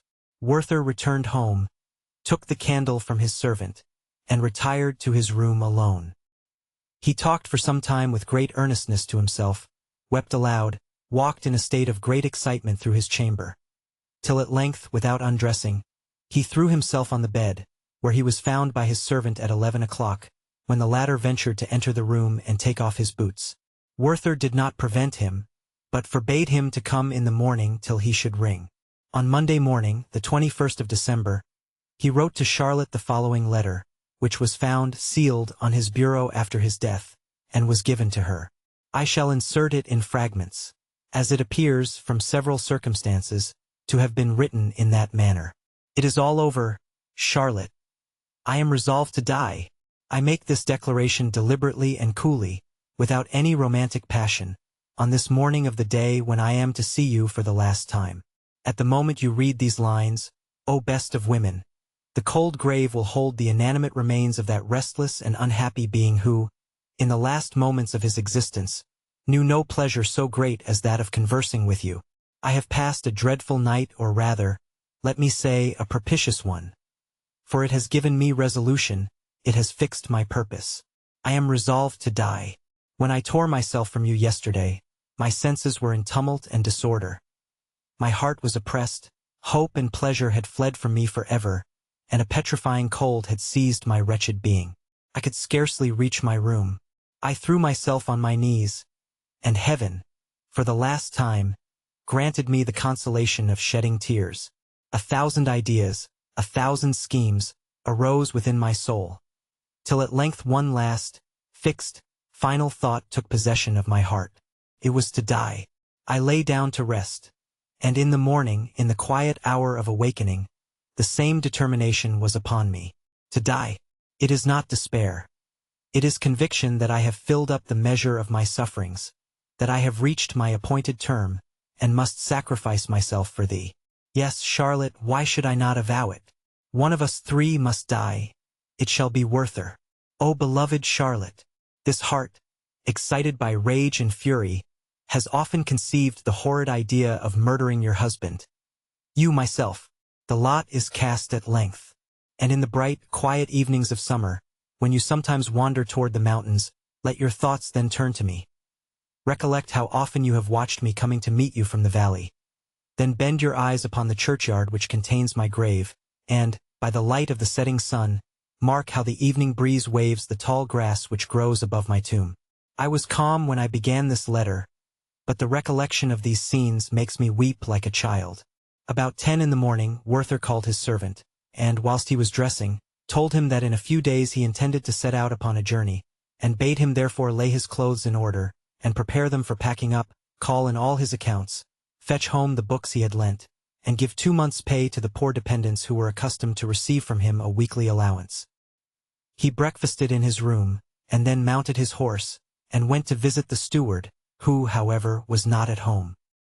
He walked pensively in the garden, and seemed anxious to renew all the ideas that were most painful to him. The children did not suffer him to remain alone long. They followed him, skipping and dancing before him, and told him that after tomorrow and 1 day more, they were to receive their Christmas gift from Charlotte, and they then recounted all the wonders of which they had formed ideas in their child imaginations. Tomorrow, said he, and 1 day more, and he kissed them tenderly. He was going, but the younger boy stopped him to whisper something in his ear. He told him that his elder brothers had written splendid New Year's wishes so large, one for Papa and another for Albert and Charlotte and one for Werther, and they were to be presented early in the morning on New Year's Day. This quite overcame him. He made each of the children a present, mounted his horse, left his compliments for Papa and Mama, and, with tears in his eyes, rode away from the place.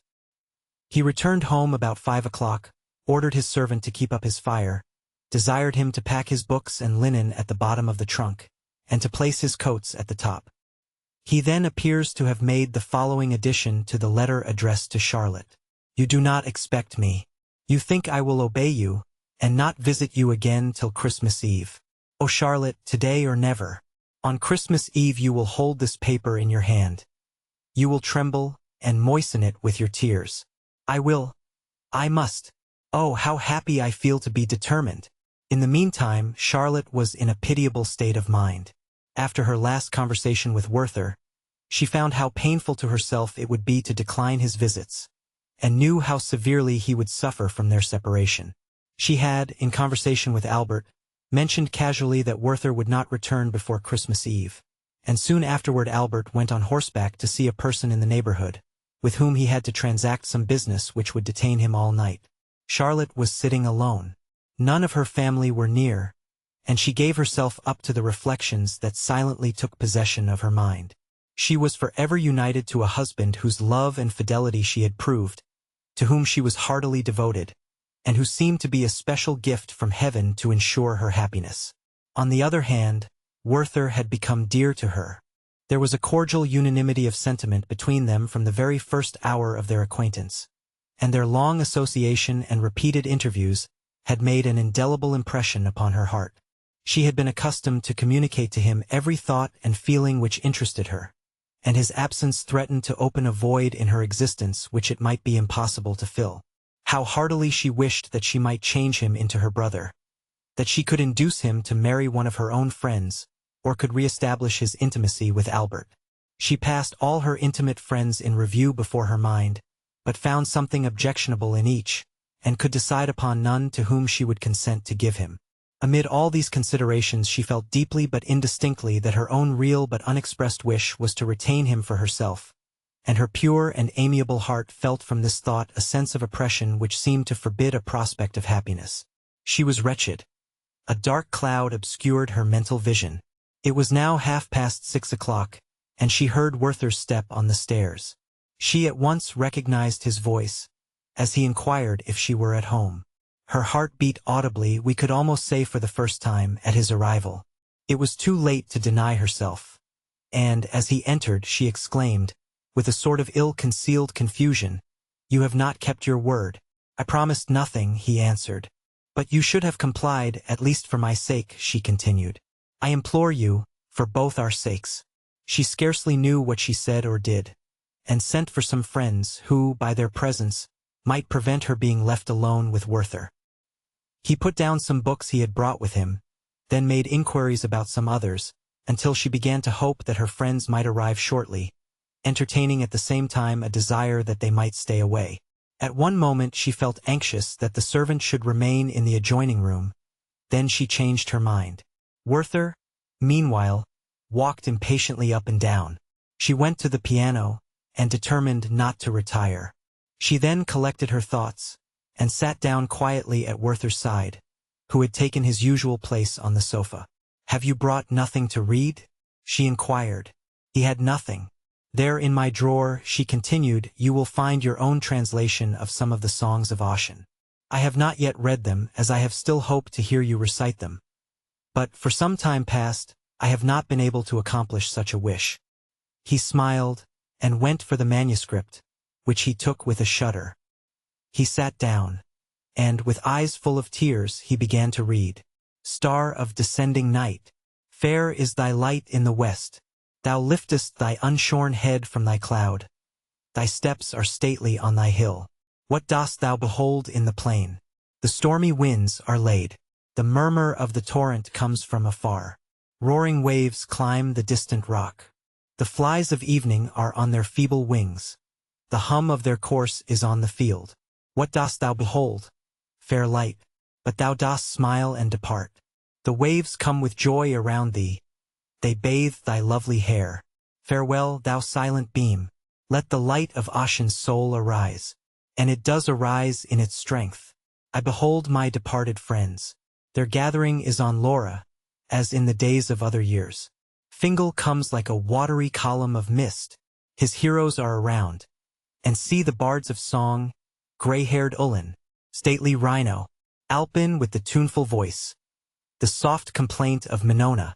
How are ye changed, my friends, since the days of Selma's feast, when we contended, like gales of spring as they fly along the hill, and bend by turns the feebly whistling grass. Minona came forth in her beauty, with downcast look and tearful eye. Her hair was flying slowly with the blast that rushed unfrequent from the hill. The souls of the heroes were sad when she raised the tuneful voice. Oft had they seen the grave of Salgar, the dark dwelling of white-bosomed Calma. Calma left alone on the hill with all her voice of song. Salgar promised to come, but the night descended around. Hear the voice of Calma, when she sat alone on the hill. Calma, it is night. I am alone, forlorn on the hill of storms. The wind is heard on the mountain. The torrent is howling down the rock. No hut receives me from the rain. Forlorn on the hill of winds. Rise, moon, from behind thy clouds. Stars of the night, arise. Lead me, some light, to the place where my love rests from the chase alone. His bow near him unstrung, his dogs panting around him. But here I must sit alone by the rock of the mossy stream. The stream and the wind roar aloud. I hear not the voice of my love. Why delays my Salgar? Why the chief of the hill his promise? Here is the rock and here the tree. Here is the roaring stream. Thou didst promise with night to be here. Ah, whither is my Salgar gone? With thee I would fly from my father, with thee from my brother of pride. Our race have long been foes. We are not foes, O Salgar. Cease a little while. O wind, stream, be thou silent a while. Let my voice be heard around. Let my wanderer hear me. Salgar, it is Calma who calls. Here is the tree and the rock. Salgar, my love, I am here. Why delayest thou thy coming? Lo, the calm moon comes forth. The flood is bright in the vale. The rocks are gray on the steep. I see him not on the brow. His dogs come not before him with tidings of his near approach. Here I must sit alone. Who lie on the heath beside me? Are they my love and my brother? Speak to me, O my friends. To Calma they give no reply. Speak to me. I am alone. My soul is tormented with fears. Ah, they are dead.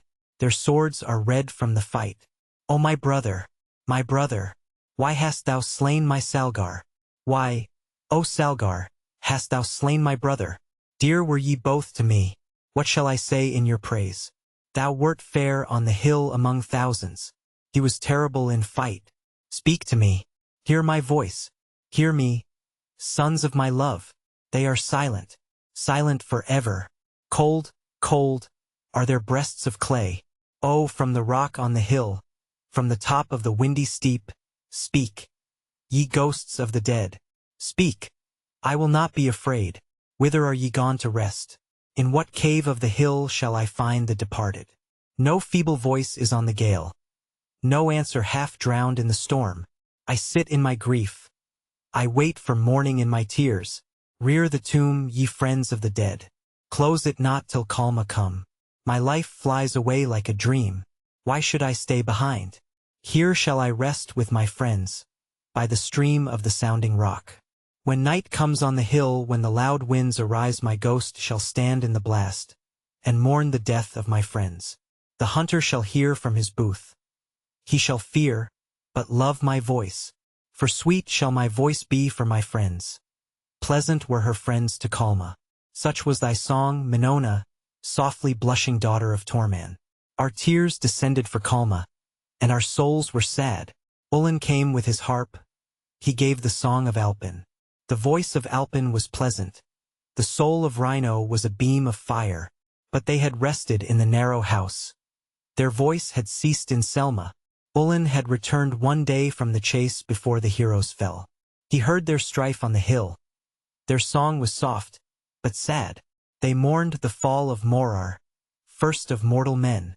His soul was like the soul of Fingal, his sword like the sword of Oscar. But he fell, and his father mourned. His sister's eyes were full of tears. Minona's eyes were full of tears, the sister of Carborn Morar. She retired from the song of Ullin, like the moon in the west, when she foresees the shower, and hides her fair head in a cloud. I touched the harp with Ullin.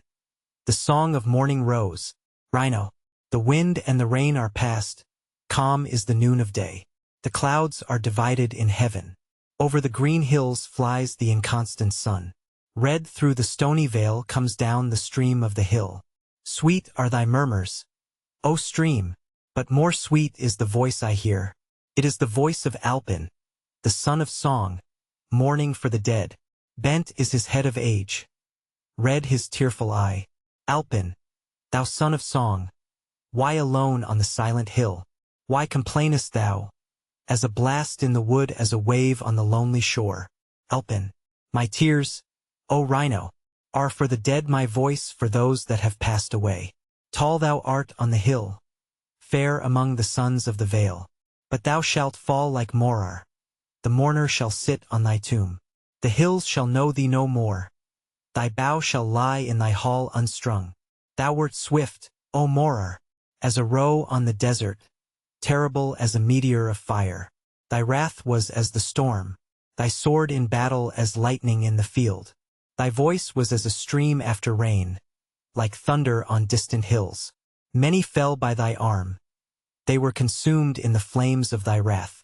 But when thou didst return from war, how peaceful was thy brow. Thy face was like the sun after rain, like the moon in the silence of night, calm as the breast of the lake when the loud wind is laid. Narrow is thy dwelling now, dark the place of thine abode. With 3 steps I compass thy grave, O thou who wast so great before, for stones, with their heads of moss, are the only memorial of thee. A tree with scarce a leaf, long grass which whistles in the wind, mark to the hunter's eye the grave of the mighty Morar. Morar, thou art low indeed. Thou hast no mother to mourn thee, no maid with her tears of love. Dead is she that brought thee forth. Fallen is the daughter of Morglin. Who on his staff is this? Who is this whose head is white with age, whose eyes are red with tears, who quakes at every step? It is thy father, O Morar, the father of no son but thee. He heard of thy fame in war. He heard of foes dispersed. He heard of Morar's renown. Why did he not hear of his wound? Weep, thou father of Morar. Weep, but thy son heareth thee not. Deep is the sleep of the dead, low their pillow of dust. No more shall he hear thy voice, no more awake at thy call. When shall it be morn in the grave, to bid the slumberer awake? Farewell, thou bravest of men, thou conqueror in the field. But the field shall see thee no more, nor the dark would be lightened with the splendor of thy steel. Thou hast left no son. The song shall preserve thy name. Future times shall hear of thee, they shall hear of the fallen Morar. The grief of all arose, but most the bursting sigh of Armin. He remembers the death of his son, who fell in the days of his youth. Carmir was near the hero, the chief of the echoing Galmel. Why burst the sigh of Armin? He said. Is there a cause to mourn? The song comes with its music to melt and please the soul. It is like soft mist that, rising from a lake, pours on the silent vale. The green flowers are filled with dew, but the sun returns in his strength, and the mist is gone. Why art thou sad? O Armin, chief of sea-surrounded Gorma. Sad I am, nor small is my cause of woe. Carmir, thou hast lost no son. Thou hast lost no daughter of beauty. Kalgar the valiant lives, and Anira, fairest maid. The boughs of thy house ascend, O Carmir, but Armin is the last of his race. Dark is thy bed, O Dora, deep thy sleep in the tomb. When shalt thou wake with thy songs? With all thy voice of music? Arise, winds of autumn, arise, blow along the heath. Streams of the mountains, roar, roar, tempests in the groves of my oaks. Walk through broken clouds. O moon, show thy pale face at intervals. Bring to my mind the night when all my children fell, when Arindel the mighty fell, when Dora the lovely failed.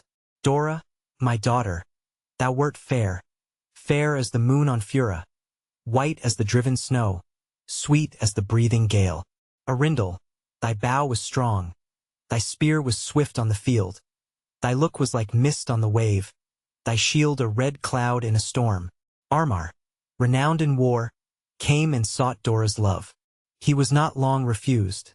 Fair was the hope of their friends. Arath, son of Odgal, repined. His brother had been slain by Armar. He came disguised like a son of the sea. Fair was his cliff on the wave, white his locks of age, calm his serious brow. Fairest of women, he said, lovely daughter of Armin. A rock not distant in the sea bears a tree on its side. Red shines the fruit afar. There Armar waits for Dora. I come to carry his love. She went, she called on Armar. Not answered, but the son of the rock. Armar, my love, why tormentest thou me with fear? Here, son of Arnart, here, it is Dora who calleth thee. Arath, the traitor, fled laughing to the land. She lifted up her voice. She called for her brother and her father. Arindel, Armin, none to relieve you, Dora. Her voice came over the sea. Arindel, my son, descended from the hill, rough in the spoils of the chase. His arrows rattled by his side. His bow was in his hand. 5 dark gray dogs attended his steps. He saw fierce Arath on the shore. He seized and bound him to an oak. Thick wind the thongs of the hide around his limbs. He loads the winds with his groans. Arindel ascends the deep in his boat to bring Dora to land. Armar came in his wrath, and let fly the gray-feathered shaft. It sung, it sunk in thy heart, O Arindel, my son, for Arath the traitor thou deest. The oar is stopped at once. He panted on the rock and expired. What is thy grief, O Dora, when round thy feet is poured thy brother's blood? The boat is broken in twain. Armar plunges into the sea to rescue his Dora, or die. Sudden a blast from a hill came over the waves. He sank, and he rose no more.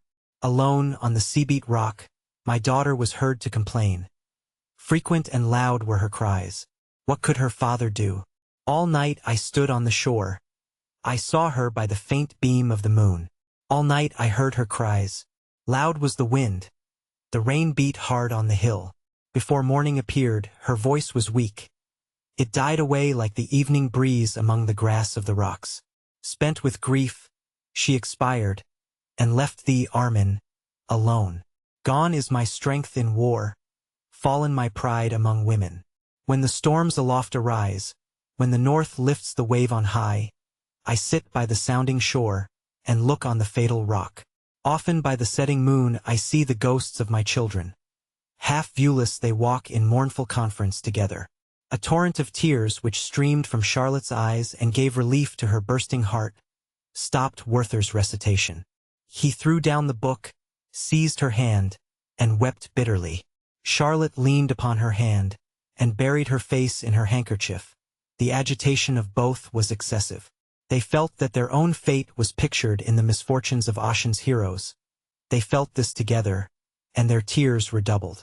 Werther supported his forehead on Charlotte's arm. She trembled, she wished to be gone. But sorrow and sympathy lay like a leaden weight upon her soul. She recovered herself shortly, and begged Werther, with broken sobs, to leave her, implored him with the utmost earnestness to comply with her request. He trembled. His heart was ready to burst. Then, taking up the book again, he recommenced reading, in a voice broken by sobs. Why dost thou waken me, O spring? Thy voice woos me, exclaiming, I refresh thee with heavenly dews. But the time of my decay is approaching. The storm is nigh that shall wither my leaves.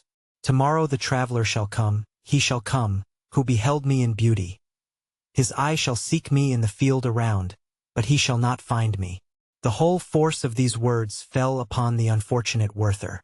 Full of despair, he threw himself at Charlotte's feet, seized her hands, and pressed them to his eyes and to his forehead. An apprehension of his fatal project now struck her for the first time. Her senses were bewildered. She held his hands, pressed them to her bosom, and, leaning toward him with emotions of the tenderest pity, her warm cheek touched his. They lost sight of everything. The world disappeared from their eyes. He clasped her in his arms, strained her to his bosom, and covered her trembling lips with passionate kisses. Werther, she cried with a faint voice, turning herself away. Werther, and, with a feeble hand, she pushed him from her. At length, with the firm voice of virtue, she exclaimed, Werther. He resisted not, but, tearing himself from her arms, fell on his knees before her. Charlotte rose, and, with disordered grief, in mingled tones of love and resentment, she exclaimed, It is the last time, Werther. You shall never see me any more. Then, casting one last, tender look upon her unfortunate lover, she rushed into the adjoining room and locked the door. Werther held out his arms, but did not dare to detain her. He continued on the ground, with his head resting on the sofa, for half an hour, till he heard a noise which brought him to his senses. The servant entered. He then walked up and down the room, and when he was again left alone, he went to Charlotte's door, and, in a low voice, said, Charlotte, Charlotte, but one word more, one last adieu. She returned no answer. He stopped and listened and entreated, but all was silent. At length he tore himself from the place, crying, Adieu, Charlotte, adieu forever. Werther ran to the gate of the town. The guards, who knew him, let him pass in silence. The night was dark and stormy. It rained and snowed. He reached his own door about 11. His servant, although seeing him enter the house without his hat, did not venture to say anything, and, as he undressed his master, he found that his clothes were wet. His hat was afterward found on the point of a rock overhanging the valley, and it is inconceivable how he could have climbed to the summit on such a dark, tempestuous night without losing his life. He retired to bed, and slept to a late hour. The next morning his servant, upon being called to bring his coffee, found him writing. He was adding to Charlotte what we here annex. For the last time I open these eyes. Alas, they will behold the sun no more. It is covered by a thick, impenetrable cloud. Yes, nature, put on mourning. Your child, your friend, your lover, draws near his end. This thought, Charlotte, is without parallel. And yet it seems like a mysterious dream when I repeat, this is my last day. The last. Charlotte, no word can adequately express this thought. The last. Today I stand erect in all my strength. Tomorrow, cold and stark, I shall lie extended upon the ground. To die. What is death? We do but dream in our discourse upon it. I have seen many human beings die, but so straitened is our feeble nature, we have no clear conception of the beginning or the end of our existence. At this moment I am my own, or rather I am thine, my adored, and the next we are parted, severed, perhaps forever. No, Charlotte, no. How can you be annihilated? We exist. What is annihilation? A mere word, an unmeaning sound that fixes no impression on the mind. Dead, Charlotte, laid in the cold earth, in the dark and narrow grave. I had a friend once who was everything to me in early youth. She died. I followed her hearse. I stood by her grave when the coffin was lowered, and when I heard the creaking of the cords as they were loosened and drawn up, when the first shovelful of earth was thrown in, and the coffin returned a hollow sound, which grew fainter and fainter till all was completely covered over, I threw myself on the ground. My heart was smitten, grieved, shattered, rent, but I neither knew what had happened, nor what was to happen to me. Death, the grave. I understand not the words, forgive. Oh, forgive me. Yesterday. Ah, that day should have been the last of my life. Thou angel, for the first time in my existence, I felt rapture glow within my inmost soul. She loves me. Still burns upon my lips the sacred fire they received from thine. New torrents of delight overwhelm my soul. Forgive me, oh forgive. I knew that I was dear to you. I saw it in your first entrancing look, knew it by the first pressure of your hand. But when I was absent from you, when I saw Albert at your side, my doubts and fears returned. Do you remember the flowers you sent me? When, at that crowded assembly, you could neither speak nor extend your hand to me? Half the night I was on my knees before those flowers, and I regarded them as the pledges of your love. But those impressions grew fainter, and were at length effaced. Everything passes away, but a whole eternity could not extinguish the living flame which was yesterday kindled by your lips, and which now burns within me. She loves me. These arms have encircled her waist. These lips have trembled upon hers. She is mine. Yes, Charlotte, you are mine forever. And what do they mean by saying Albert is your husband? He may be so for this world, and in this world it is a sin to love you, to wish to tear you from his embrace.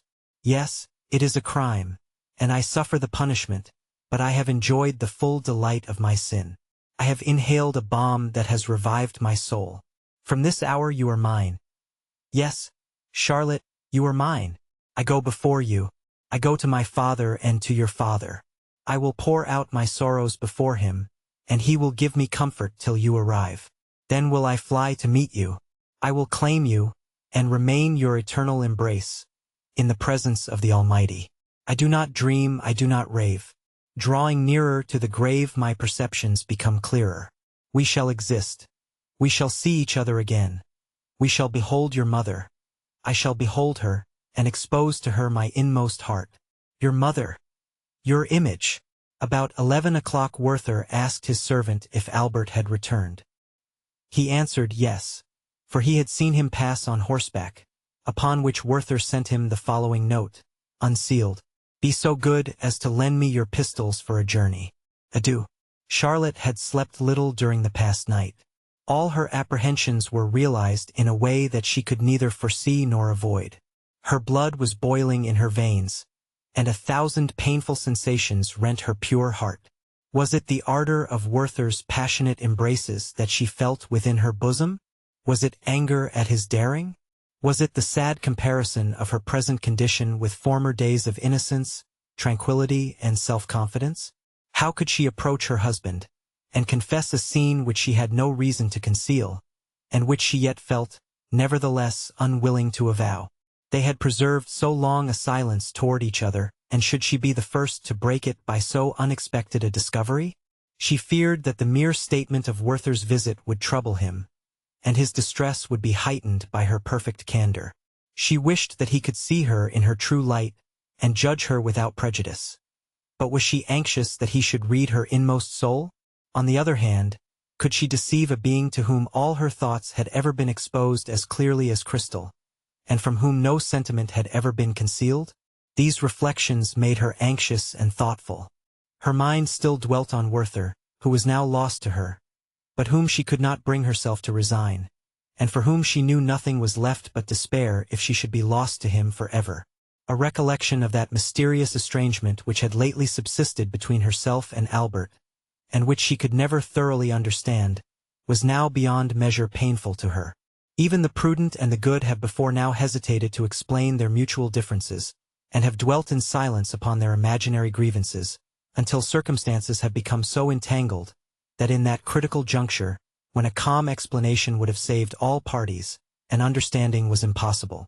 And thus if domestic confidence had been earlier established between them, if love and kind forbearance had mutually animated and expanded their hearts, it might not, perhaps, even yet have been too late to save our friend.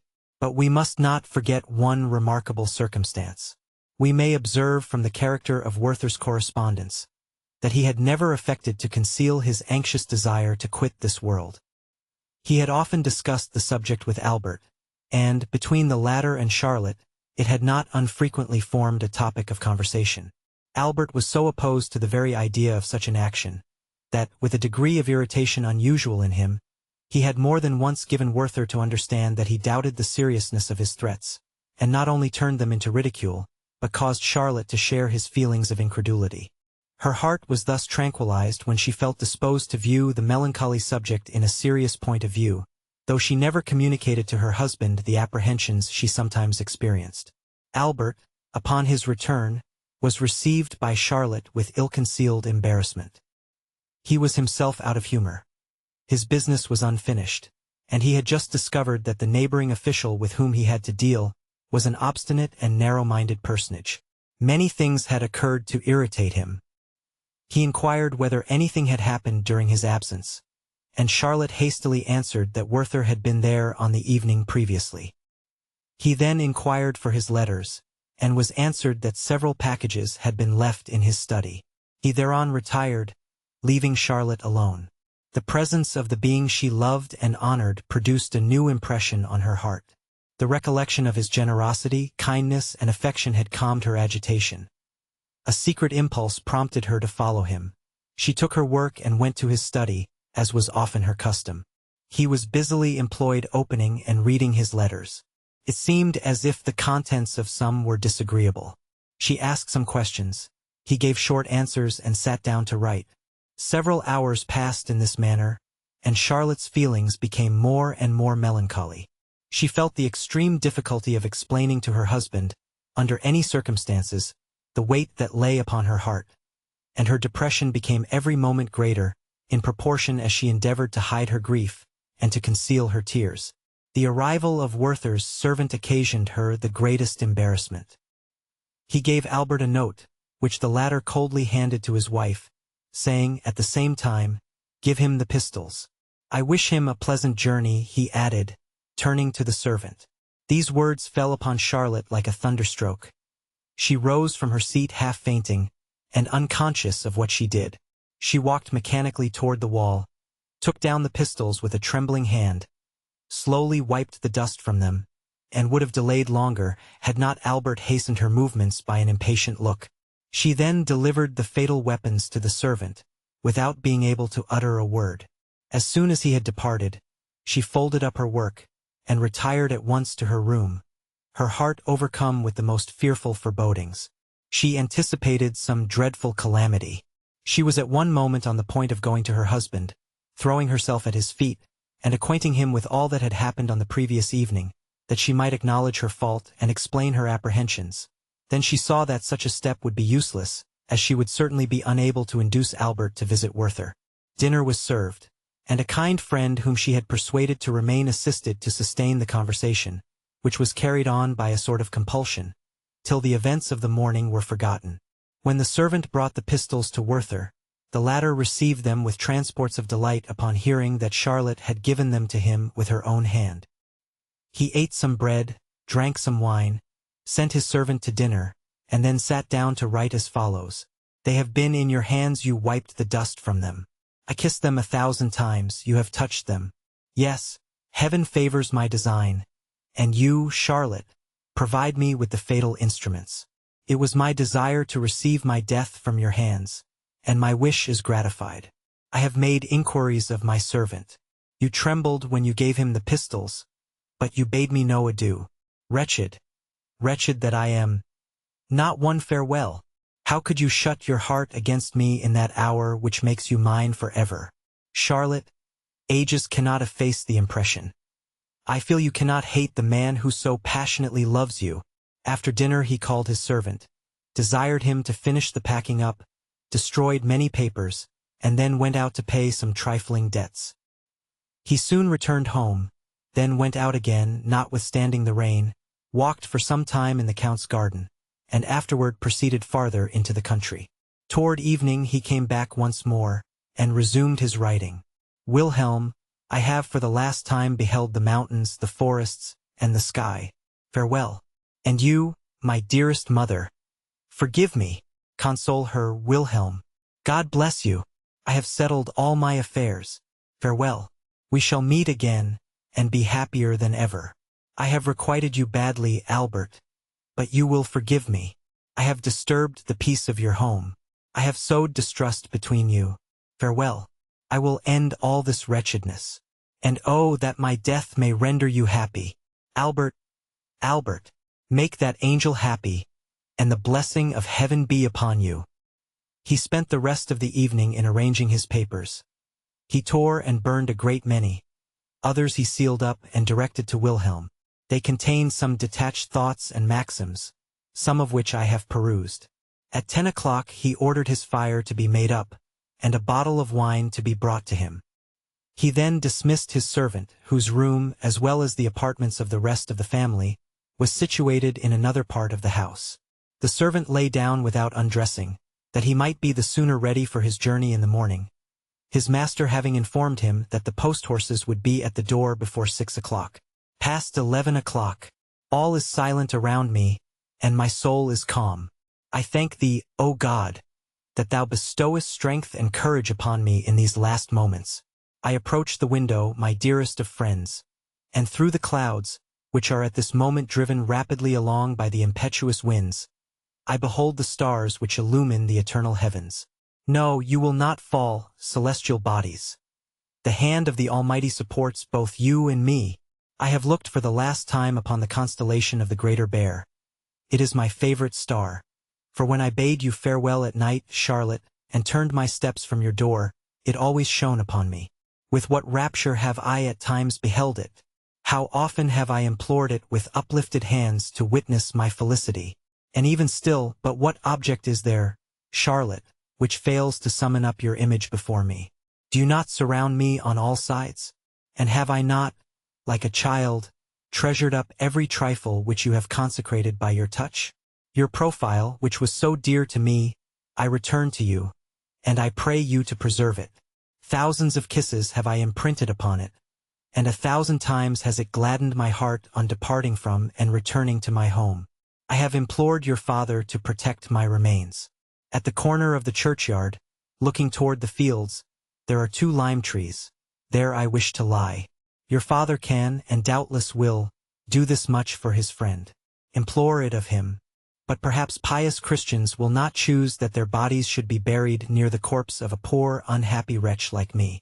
Then let me be laid in some remote valley, or near the highway, where the priest and Levite may bless themselves as they pass by my tomb, whilst the Samaritan will shed a tear for my fate. See, Charlotte, I do not shudder to take the cold and fatal cup, from which I shall drink the draught of death. Your hand presents it to me, and I do not tremble. All is now concluded. The wishes and the hopes of my existence are fulfilled. With cold, unflinching hand I knock at the brazen portals of death. Oh, that I had enjoyed the bliss of dying for you! How gladly would I have sacrificed myself for you, Charlotte! And could I but restore peace and joy to your bosom, with what resolution, with what joy, would I not meet my fate? But it is the lot of only a chosen few to shed their blood for their friends, and by their death to augment, 1,000 times, the happiness of those by whom they are beloved. I wish, Charlotte, to be buried in the dress I wear at present. It has been rendered sacred by your touch. I have begged this favor of your father. My spirit soars above my sepulchre. I do not wish my pockets to be searched. The knot of pink ribbon which you wore on your bosom the first time I saw you, surrounded by the children.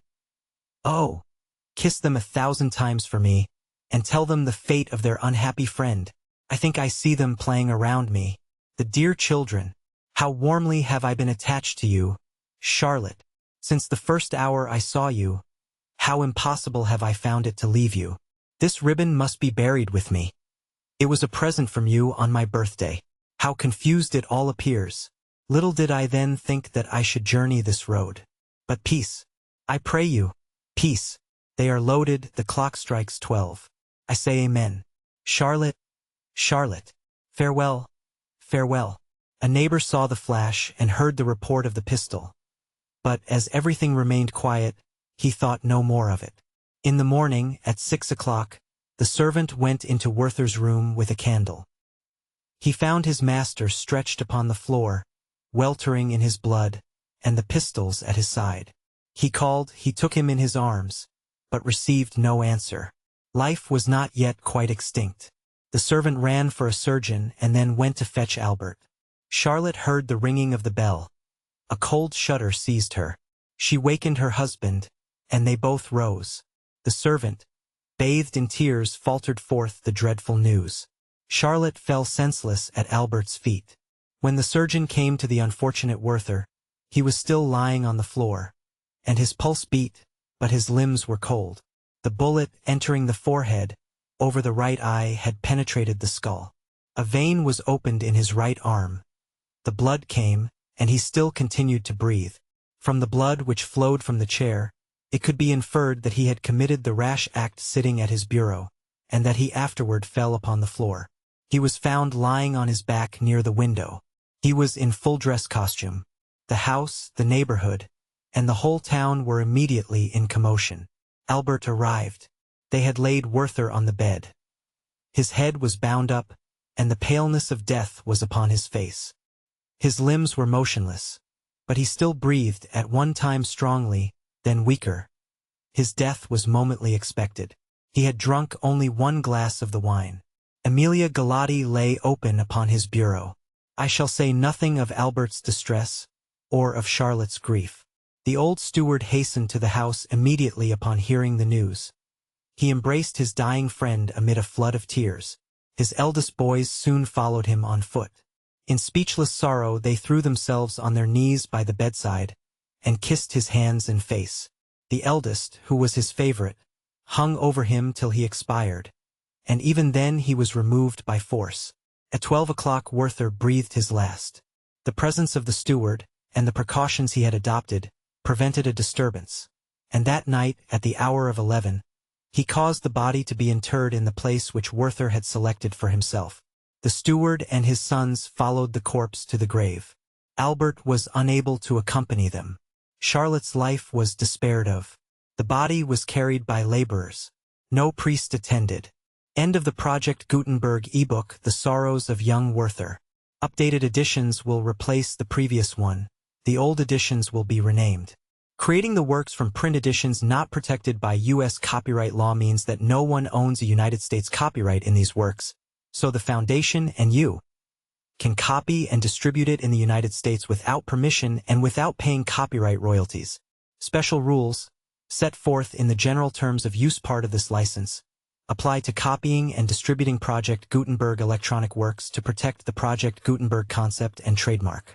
Project Gutenberg is a registered trademark and may not be used if you charge for an ebook, except by following the terms of the trademark license, including paying royalties for use of the Project Gutenberg trademark.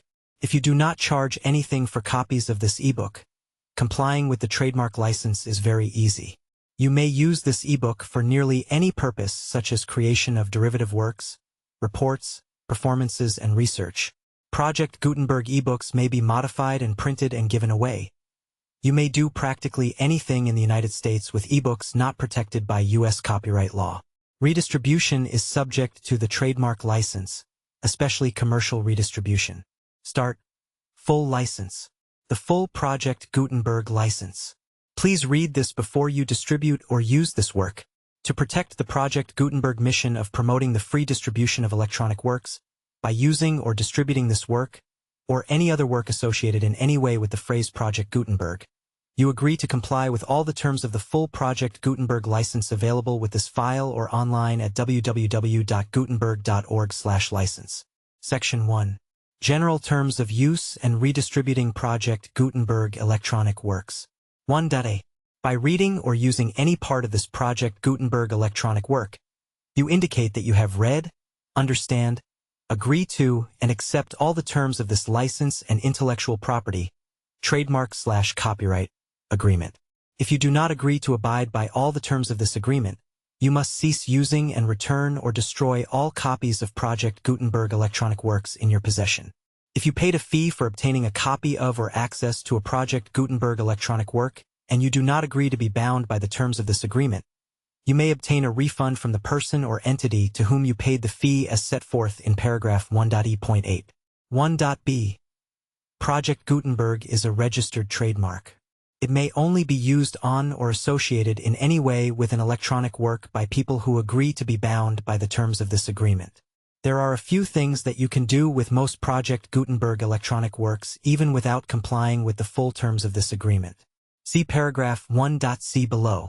There are a lot of things you can do with Project Gutenberg electronic works if you follow the terms of this agreement and help preserve free future access to Project Gutenberg electronic works. See paragraph 1.e below. 1.c. The Project Gutenberg Literary Archive Foundation, the Foundation or PGLAF, owns a compilation copyright in the collection of Project Gutenberg electronic works. Nearly all the individual works in the collection are in the public domain in the United States. If an individual work is unprotected by copyright law in the United States and you are located in the United States, we do not claim a right to prevent you from copying, distributing, performing, displaying, or creating derivative works based on the work as long as all references to Project Gutenberg are removed. Of course, we hope that you will support the Project Gutenberg mission of promoting free access to electronic works by freely sharing Project Gutenberg works in compliance with the terms of this agreement for keeping the Project Gutenberg name associated with the work. You can easily comply with the terms of this agreement by keeping this work in the same format with its attached full Project Gutenberg license when you share it without charge with others. 1.d. The copyright laws of the place where you are located also govern what you can do with this work. Copyright laws in most countries are in a constant state of change. If you are outside the United States, check the laws of your country in addition to the terms of this agreement before downloading, copying, displaying, performing, distributing, or creating derivative works based on this work or any other Project Gutenberg work. The Foundation makes no representations concerning the copyright status of any work in any country other than the United States. 1.e. Unless you have removed all references to Project Gutenberg. 1e.1. The following sentence with active links to or other immediate access to the full Project Gutenberg license must appear prominently whenever any copy of a Project Gutenberg work, any work on which the phrase Project Gutenberg appears, or with which the phrase Project Gutenberg is associated, is accessed, displayed, performed, viewed, copied, or distributed. This ebook is for the use of anyone anywhere in the United States and most other parts of the world at no cost and with almost no restrictions whatsoever. You may copy it, give it away, or reuse it under the terms of the Project Gutenberg license included with this ebook or online at www.gutenberg.org. If you are not located in the United States, you will have to check the laws of the country where you are located before using this ebook. 1e.2. If an individual Project Gutenberg electronic work is derived from texts not protected by U.S. copyright law, does not contain a notice indicating that it is posted with permission of the copyright holder, the work can be copied and distributed to anyone in the United States without paying any fees or charges. If you are redistributing or providing access to a work with the phrase Project Gutenberg associated with or appearing on the work, you must comply either with the requirements of paragraphs 1.e.1 through 1.e.7 or obtain permission for the use of the work and the Project Gutenberg trademark as set forth in paragraphs 1.e.8 or 1.e.9. 1e.3. If an individual Project Gutenberg electronic work is posted with the permission of the copyright holder, your use and distribution must comply with both paragraphs 1e.1 through 1e.7 and any additional terms imposed by the copyright holder. Additional terms will be linked to the Project Gutenberg license for all works posted with the permission of the copyright holder found at the beginning of this work. 1e.4. Do not unlink or detach or remove the full Project Gutenberg license terms from this work, or any files containing a part of this work or any other work associated with Project Gutenberg. 1e.5. Do not copy, display, perform, distribute or redistribute this electronic work, or any part of this electronic work, without prominently displaying the sentence set forth in paragraph 1e.1, with active links or immediate access to the full terms of the Project Gutenberg license. 1e.6. You may convert to and distribute this work in any binary, compressed, marked up, non-proprietary or proprietary form, including any word processing or hypertext form. However, if you provide access to or distribute copies of a Project Gutenberg work in a format other than plain vanilla ASCII or other format used in the official version posted on the official Project Gutenberg website, www.gutenberg.org, you must, at no additional cost, fee, or expense to the user, provide a copy, a means of exporting a copy, or a means of obtaining a copy upon request, of the work in its original plain vanilla ASCII or other form. Any alternate format must include the full Project Gutenberg license as specified in paragraph 1.e.1. 1.e.7. Do not charge a fee for access to, viewing, displaying, performing, copying, or distributing any Project Gutenberg works unless you comply with paragraph 1.e.8 or 1.e.9. 1.e.8. You may charge a reasonable fee for copies of or providing access to or distributing Project Gutenberg electronic works provided that, do you pay a royalty fee of 20% of the gross profits you derive from the use of Project Gutenberg works calculated using the method you already used to calculate your applicable taxes. The fee is owed to the owner of the Project Gutenberg trademark, but he has agreed to donate royalties under this paragraph to the Project Gutenberg Literary Archive Foundation. Royalty payments must be paid within 60 days following each date on which you prepare, or are legally required to prepare, your periodic tax returns. Royalty payments should be clearly marked as such and sent to the Project Gutenberg Literary Archive Foundation at the address specified in Section 4. Information about donations to the Project Gutenberg Literary Archive Foundation. Do you provide a full refund of any money paid by a user who notifies you in writing, or by email, within 30 days of receipt that he does not agree to the terms of the full Project Gutenberg license? You must require such a user to return or destroy all copies of the works possessed in a physical medium and discontinue all use of and all access to other copies of Project Gutenberg works. Do you provide, in accordance with paragraph 1.f.3, a full refund of any money paid for a work or a replacement copy, if a defect in the electronic work is discovered and reported to you within 90 days of receipt of the work? Do you comply with all other terms of this agreement for free distribution of Project Gutenberg works? 1e.9. If you wish to charge a fee or distribute a Project Gutenberg electronic work or group of works on different terms than are set forth in this agreement, you must obtain permission in writing from the Project Gutenberg Literary Archive Foundation, the manager of the Project Gutenberg trademark. Contact the Foundation as set forth in Section 3 below. 1f. 1f.1. Project Gutenberg volunteers and employees expend considerable effort to identify, do copyright research on, transcribe and proofread works not protected by U.S. copyright law in creating the Project Gutenberg collection. Despite these efforts, Project Gutenberg electronic works, and the medium on which they may be stored, may contain defects, such as, but not limited to, incomplete, inaccurate or corrupt data, transcription errors, a copyright or other intellectual property infringement, a defective or damaged disk or other medium, a computer virus, or computer codes that damage or cannot be read by your equipment. 1f.2. Limited warranty, disclaimer of damages, except for the right of replacement or refund described in paragraph 1f.3. The Project Gutenberg Literary Archive Foundation, the owner of the Project Gutenberg trademark, and any other party distributing a Project Gutenberg electronic work under this agreement, disclaim all liability to you for damages, costs, and expenses, including legal fees. You agree that you have no remedies for negligence, strict liability, breach of warranty, or breach of contract except those provided in paragraph 1f.3.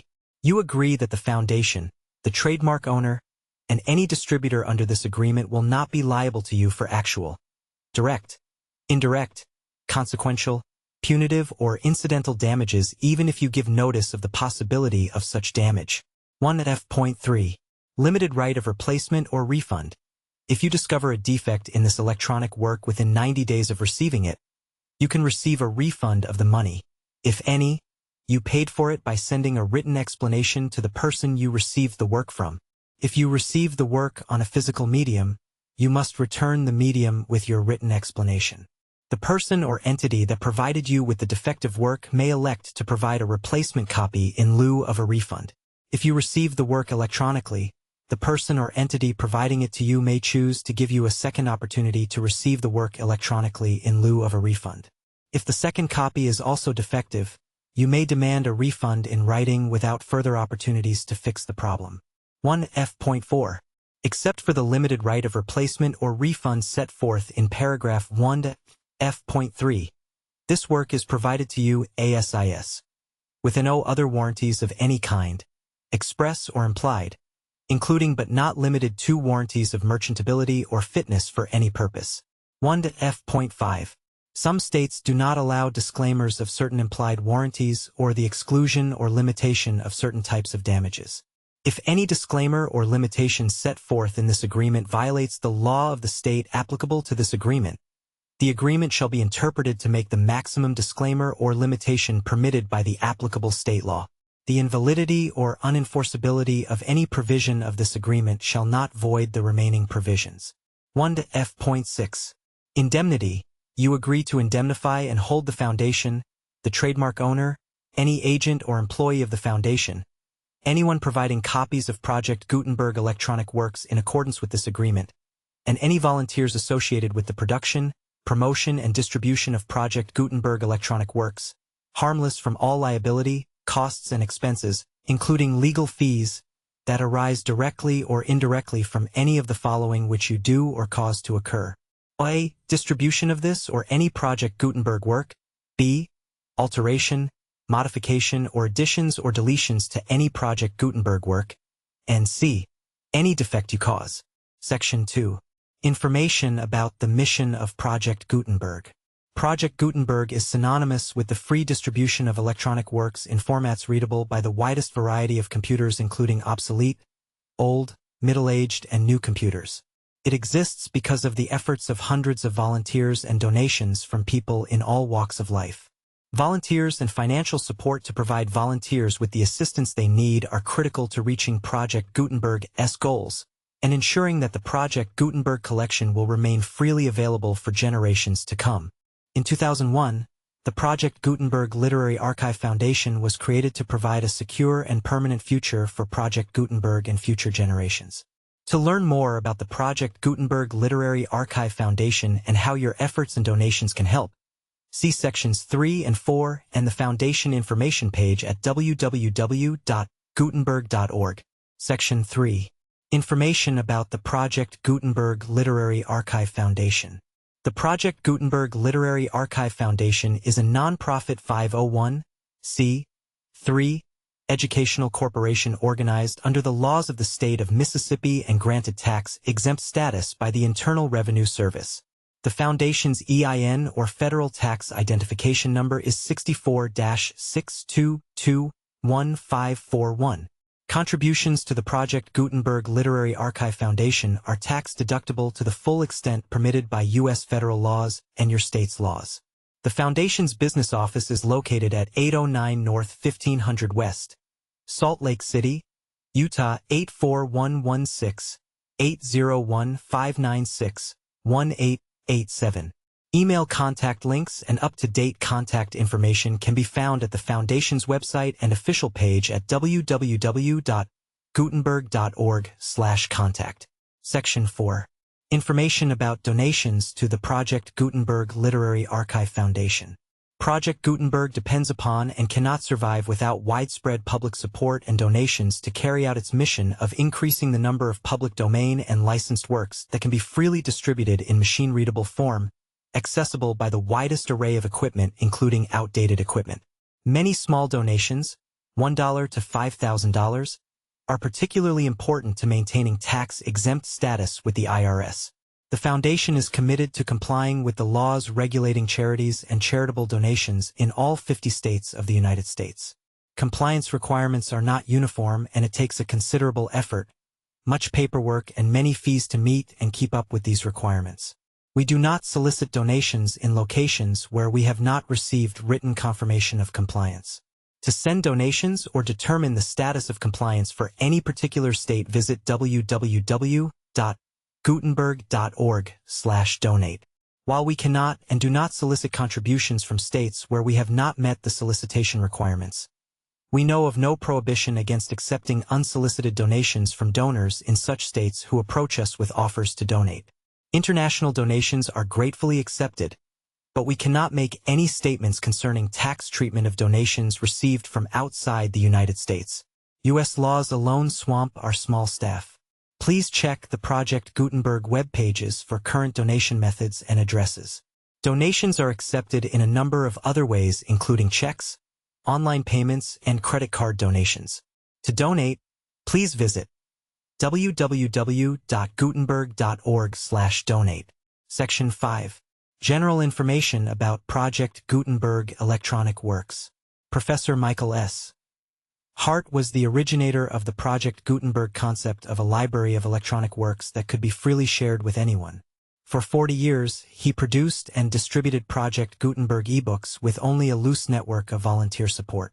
Project Gutenberg ebooks are often created from several printed editions, all of which are confirmed as not protected by copyright in the U.S. unless a copyright notice is included.